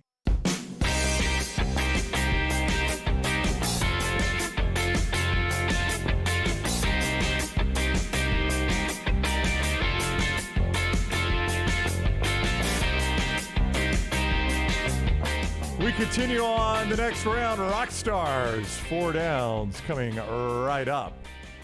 4 great questions from Rockstar that are always a little bit off the board. You weren't crazy off the board today, Rockstar. No, you got to tame it down sometimes. I mean, you don't want to. We gotta reel it back in. Yeah, you got to save some stuff for other days. Yeah. You just go by kind of mood. That's right. It's kind of a loose mood. What kind of mood were you? You We're were in a a little loose loose. mood? Yeah. Loose mood? Well, let's don't wait any further then. Rockstar, can you give us those 4 downs, please? First down. What subject do you think you could dominate in Jeopardy? 80s music or movies. Like, I'm really good at, you play an 80s song, I'll tell you band, song, and year. You could get Haircut 100? So say that again. Say that again. Because I have got a friend. Because you got to think that 80s music is vast. All right, There's going to be a lot of stuff you didn't listen to. Give me what you just said again. Yeah, but see, to me, 80s music is different, I guess. It is. When you got if you got glam, you got all that stuff. I know, but if you put 80s pop or 80s rock on Pandora, those are the 2 I can dominate. Well, I know we can't because of our setup here. Yeah, we can't play anything. This band came out with a great live album, concept album that was made into a movie called Stop Making Sense. The Talking Heads. Who are the Talking Heads? There you go. Correct. Okay. This song that was number 10 in 1988 reminded you to roll with it by this artist. Who is Steve Winwood? I buzzed in. I know it's your boy. I let you have it. Okay. No, I got a friend. I got a friend that you can give him, and this is honest goodness, and we have done it. And I've seen people try to stump him and can't do it. You can give him any 1980s Billboard Top 100 song, like any year that finished the song in the Billboard Top 100, and he can give you the artist, and he does it.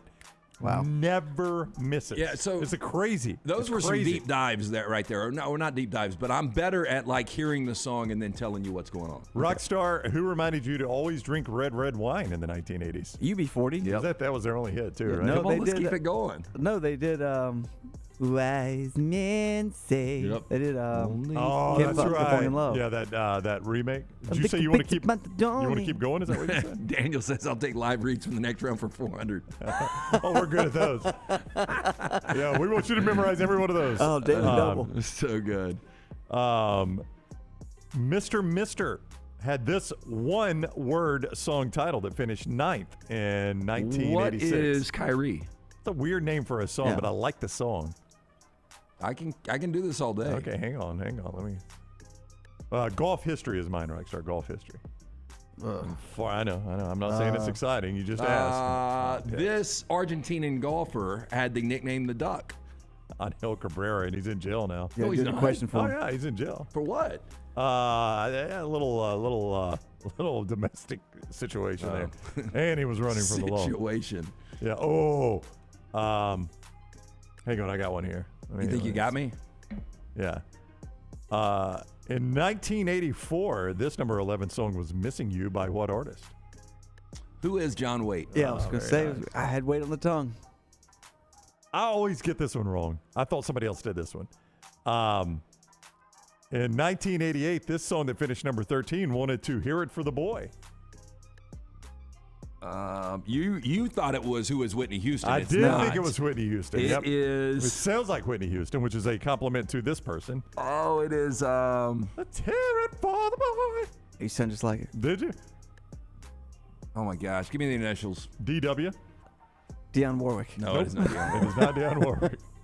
Dwayne Wade. Born and raised in Gary, Indiana, this artist finished number 10 with "Let's Hear It for the Boys." This is a tough one. If you can get this one. I tap. Denise Williams. Yeah. Boy, I could have guessed a million years not gotten that one. Yeah, that was on the Footloose soundtrack, though, I think. That had a great soundtrack. Very cheesy. Second down. I love how you knew I thought it was Whitney Houston.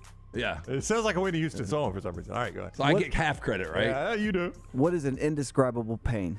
Okay, so when we were doing the show from my basement, me and Brown, there was one morning that I had to slide down the stairs because my knee was hurting so bad. I do remember that. That was probably the lowest moment of Lance's life in front of me, at least. Well, it was the most pain I've ever been in, and so I went to see. Scoot down the steps. Hey, he did. I got 4 downs. I'll get a little live reading for Daniel as I do this. So Dr. Michael Patterson is the guy I reached out to, right behind me, right there, Precision Sports Medicine and Orthopedics. I went to see him. And most orthopedic guys probably just would have scoped my knee because it seemed like a torn meniscus, but he really did his due diligence. I had 2 MRIs, and it showed my L4, L5. I've got a slip disc. And so it acts up like once or twice a year, but I just take a over-the-top anti-inflammatory, and it takes care of it, at least until this point. I mean, look how many people are saying kidney stones. I've never had kidney stones. I know. So, well, the one for me that I've gone through tooth pain, it's called occipital neuralgia. And then the other one, I had 6th grade. I had broken my left collarbone falling off the bike, and it was 2 days before Kurt Cobain died. And I remember I was at home, and we had just got a new kitten, and I had my arm in a sling, and I had taken it off, and I was sitting on the floor petting the kitten, and she ran like under my arm, and I lost my balance sitting down, and I pulled my hand down to catch myself on the ground, and you could feel from your fingernails the pain from your collarbone go all the way up. I cried immediately. That's one of the worst pains I've ever felt in my I life. would have said about a month ago, probably getting my tonsils out before I got my tonsils out. Yeah. I was, this is a long story as to why, and a dumb decision by me. I was sitting on the back of a forklift one time. And as we all do. As we all do. We know you weren't operating it. And it was backed. Oh, yeah, like you could. Yeah, I mean, Lance wouldn't even drive a car. 15 love. And they backed it into, I got my leg caught between the forklift and a wall. I think I blacked out, actually. I don't remember a ton about it. How old were you? 8 or 9. I was a kid. Yep. I don't know what that is. A torsion testicle is the worst. Does he mean a torn testicle? A torsion testicle? Don't want to find out. Okay. I'm going to die wondering. But a torn testicle would be bad. Yeah, I'm going to die wondering. 3rd down. Who is the greatest duo in film in the past 40 years? This is going to sound weird, but I think Reggie Hammond and Jack Cates, Eddie Murphy and Nick Nolte were so I thought that's what you were good gonna say. in 48 Hours.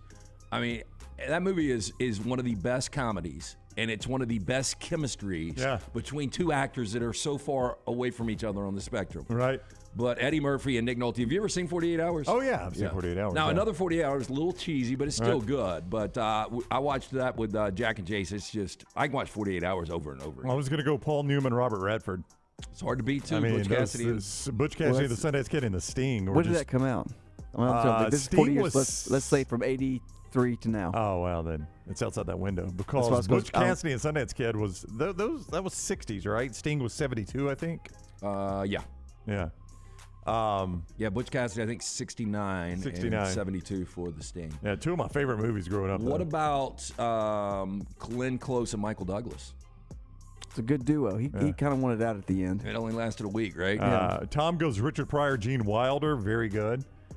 Chris goes Marty Richard Pryor and Gene Wilder for a long time were a good combo. Yeah, Michael J. Fox and Christopher Lloyd. Christopher Lloyd. Yeah. Marty and Doc Brown. They were good together. Brett says Tom Hanks and Meg Ryan. Now, that is very romantic comedy, which Lance is going to grimace and shake his head at, but they were good in those. I saw the first one, Sleepless in Seattle. I didn't see the You Got Mail. Well, they also in Joe vs. the Volcano. He had a cool haircut in the beginning. 4th down. What is on your favorite sandwich? So, I got a lot. Like the New York Butcher Shop has got incredible sandwiches. So I could go anywhere with Jim's Creations, but I'll give a shout out to Joseph and our friends at the Diplomat. I typically get the Diplomat, which is ham, turkey, coleslaw, Longhorn, Colby cheese, mustard, mayo on oat bread. But if I was just making my own creation, I would do, I'd get some New York Butcher. I'd take his turkey, and then I would put jalapenos, pimento cheese, and mayonnaise on it. You always like that. You always like the mayonnaise. I would take the pimento cheese and the jalapenos off, and I got a good sandwich you made. At the Diplomat, I always go with the Senator No Sprouts, which is the turkey, the Vardy cheese, the Thousand Island dressing, tomato, and deviled egg. Is the sprout just a texture thing for you? It doesn't add anything to the sandwich. See, I've learned a little bit of a crunch. I just don't even like. I used to get it without sprouts, anything that came with sprouts, but now you just really can't taste it. It's just more of a texture. Yeah, thing. so I just do without it. But I generally like the Italian meats, provolone cheese, spicy mustard. If you can do a spicy relish, like I'll give Jimmy John's credit, they got a good Jimmy Peppers. That's really good. Good fresh tomato. Yeah, their Jimmy Peppers are good. Yeah, I like that. You got a free pickle, didn't you? I did get a free pickle. You remember? I'll tell you what's good in my fridge right now. I've got a sriracha mayonnaise. Oh, I like that now. Yeah. If I was going to eat mayonnaise, it'd be siracha mayonnaise. That is 4 downs, and Rockstar, great job on that. We appreciate it. Now I want a sandwich. I would like that sandwich that I just made, Rockstar. We are putting Lance together one piece at a time. Michelson fixed his eyes. Dr. B's growing his hair back and his skin. We've handed that over to Caldera. I'm really excited about this. I think skincare is important for all of the guys out there. Trust me, the woman in your life wants your skin looking good. New sponsor on our show, Caldera Lab. Say goodbye to the generic face wash on your counter because Caldera Lab is here to save the day when it comes to your skin. Backed by a leading clinical trial where 9 out of 10 men experience healthier and visibly improved skin. Caldera Lab has the tools to unlock your best first impression and confidence. Today we have an exclusive offer for the audience. You can try it for yourself. I got a box last week. I don't know if you got to see it on social media, unboxing all the different products. I'm using the face wash, the bar of soap, the moisturizer after the shower. Right now, use the code TNR at calderalab.com. That's TNR, calderalab.com. 20% off all the best products. Again, we all experience skin concerns like fine lines, wrinkles, other signs of aging. Through uncompromising craftsmanship, exceptional ingredients, and rigorous transparency, Caldera Lab is here to upgrade your skin and confidence. Again, today, use that code TNR at calderalab.com. 20% off all the great products. Follow Brownie on Twitter and Instagram at Ryan Brown Live. It's the spring sales event at Alfa Romeo of Birmingham. Now you can get $10,000 off plus rates as low as 4.7% on new 2022 Alfa Romeo Stelvios and new 2022 Alfa Romeo Giulias. Come see the team at Alfa Romeo of Birmingham, exit 27 just off I-459 on Grants Mill Road, or visit them online at alfaromeousa.birmingham.com. Hurry down before they're all gone. All incentives applied, in stock units only with approved credit. alfaromeousa.birmingham.com. There are so many things I love about Walk-Ons. Authentic, mouth-watering Louisiana cuisine, prepared fresh, daily from scratch. A great beer selection and TVs everywhere to watch the big game every day of the week. And of course, they've got 2 great locations on Highway 280 and 119 and at Hoover near the Hoover Met. Walk-Ons is also a great place for happy hour, 2 to 6 Monday through Friday with $5 moonshine swirls, $5 house pours, and half-price appetizers. And it's an easy take-home experience for the family as well. Highway 280 and Hoover with Walk-Ons. Want more of the show? Download the app or visit nextroundlive.com for the latest podcast. The Mystery Fifth Hour, our Not For All Ages podcast, The Last Call, and our entire Double Down Media podcast family. All at nextroundlive.com and on the Next Round app. Winter weather can take a toll on your vehicle's performance. Don't let slick roads or new potholes leave you stranded in the cold. Vulcan Tire and Automotive has a team of ASE certified mechanics that have a plan for your vehicle's winter maintenance and repair. Tires, brakes, battery checks, and more. Vulcan Tire and Automotive has you covered. With 4 locations in the Birmingham area, be sure to tell the guys at Vulcan you heard about them on the Next Round. Your safety is their top priority because of Vulcan Tire and Automotive. Wherever you go, we go together. Storm season is here. Make sure you have a plan of action in place right now. Greg from Pell City and Storm Restoration Roofing should be your first call when storms hit. Insurance companies love working with Storm Restoration Roofing because of Greg Nelson's name and reputation in the industry. When storms hit, call Greg Nelson. He's local, 205-542-3531. He's the home of the free no-cost roof inspection. Greg from Pell City on Facebook, 205-542-3531. It's Storm Restoration Roofing. Peanut butter and jelly, chicken and biscuits. Man, I love great combos, and you'll love our combo. It's the Bama and Bourbon Podcast. Yay, Alabama's Aaron Suttles is part of the Next Round family, and he joins LT weekly for the combo of Alabama sports and bourbon. Find a new bourbon to add to your collection and get all the inside information on Alabama football and Alabama basketball on the field or off the field, on the court or off the court. It's Bama in Bourbon with Aaron Suttles, only on the Next Round video and audio platforms. Want more of the show? Download the app or visit nextroundlive.com for the latest podcast. The Mystery Fifth Hour, our not-for-all-ages podcast like Bama and Bourbon, and the entire Double Down Media podcast family. All at nextroundlive.com and on the Next Round app.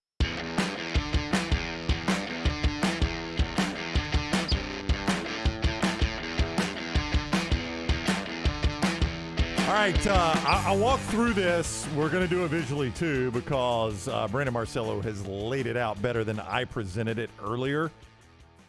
So we will look at what he's got. Scott's going to pull that up. For the dates for the upcoming, and these are likely dates again. This is just a guideline. And I want to make a point on this for the upcoming college football playoff once it gets expanded in 2024. So according to Brandon Marcello, who was also on this, the first round, Friday, December 20th, and then 3 games Saturday, December 21st. So the first round will be late December, right before Christmas. Then the quarterfinals will be Tuesday, December 31, or Thursday, January 2nd. So that's New Year's Eve or the day after New Year's Day, and then you're going to play the rest of them on New Year's Day, January 1st.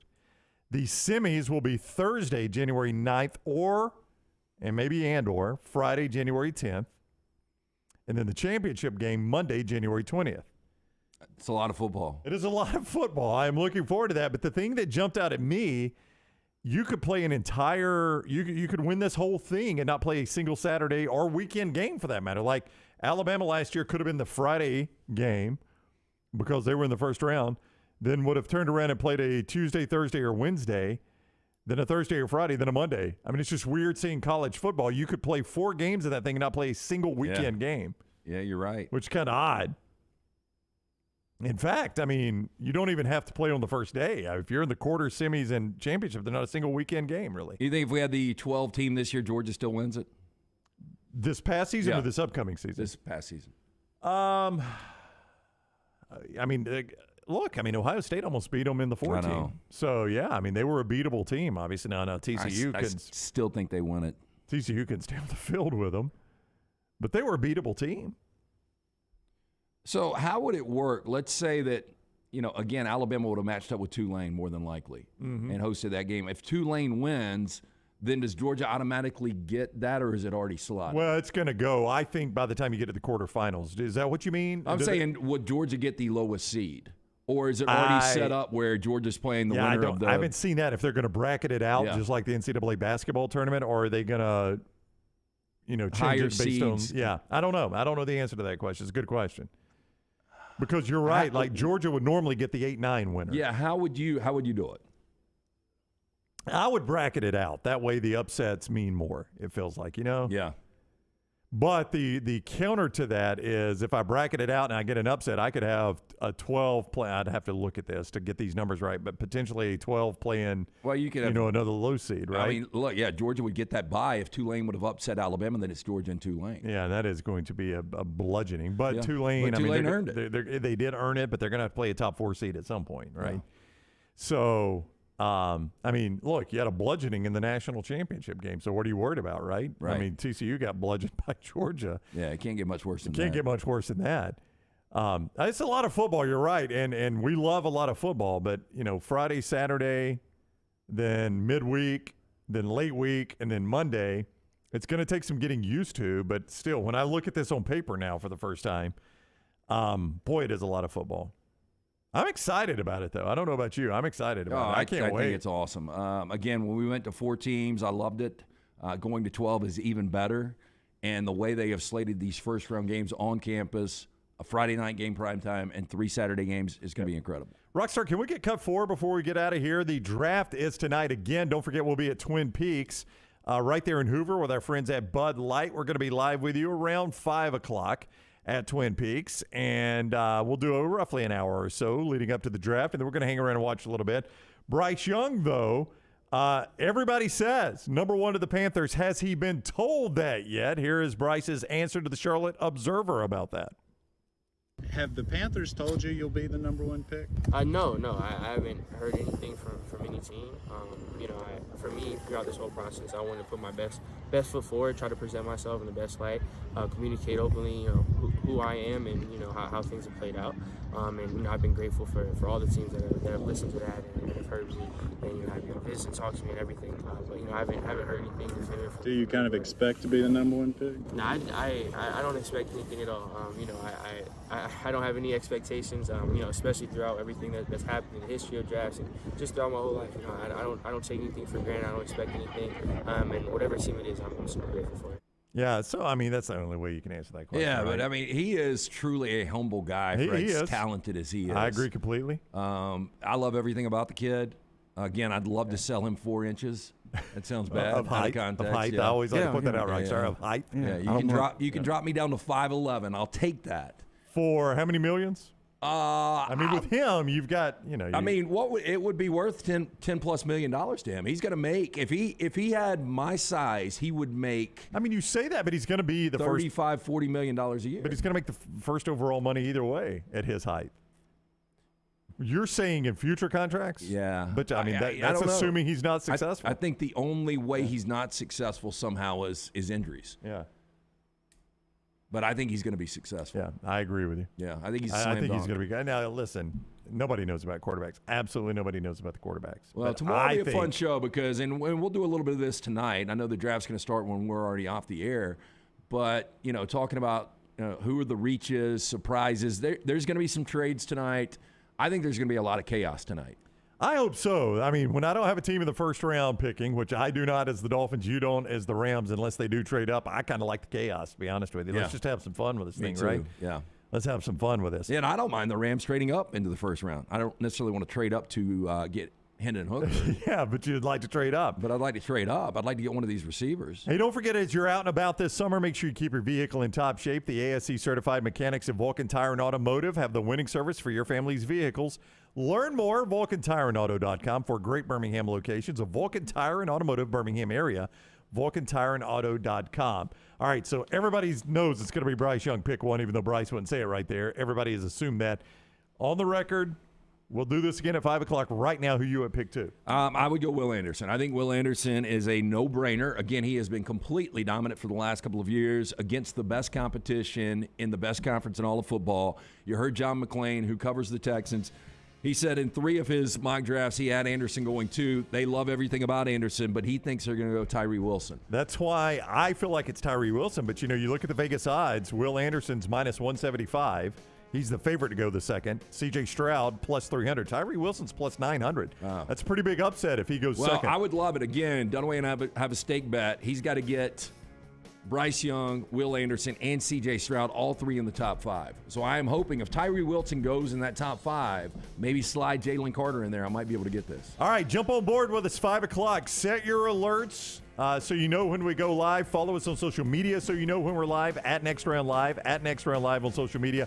Before you get out of here, all you watching us on YouTube, give us that thumbs up. We appreciate it. We'll see you tonight from Twin Peaks. Enjoy the draft here on the Next Round.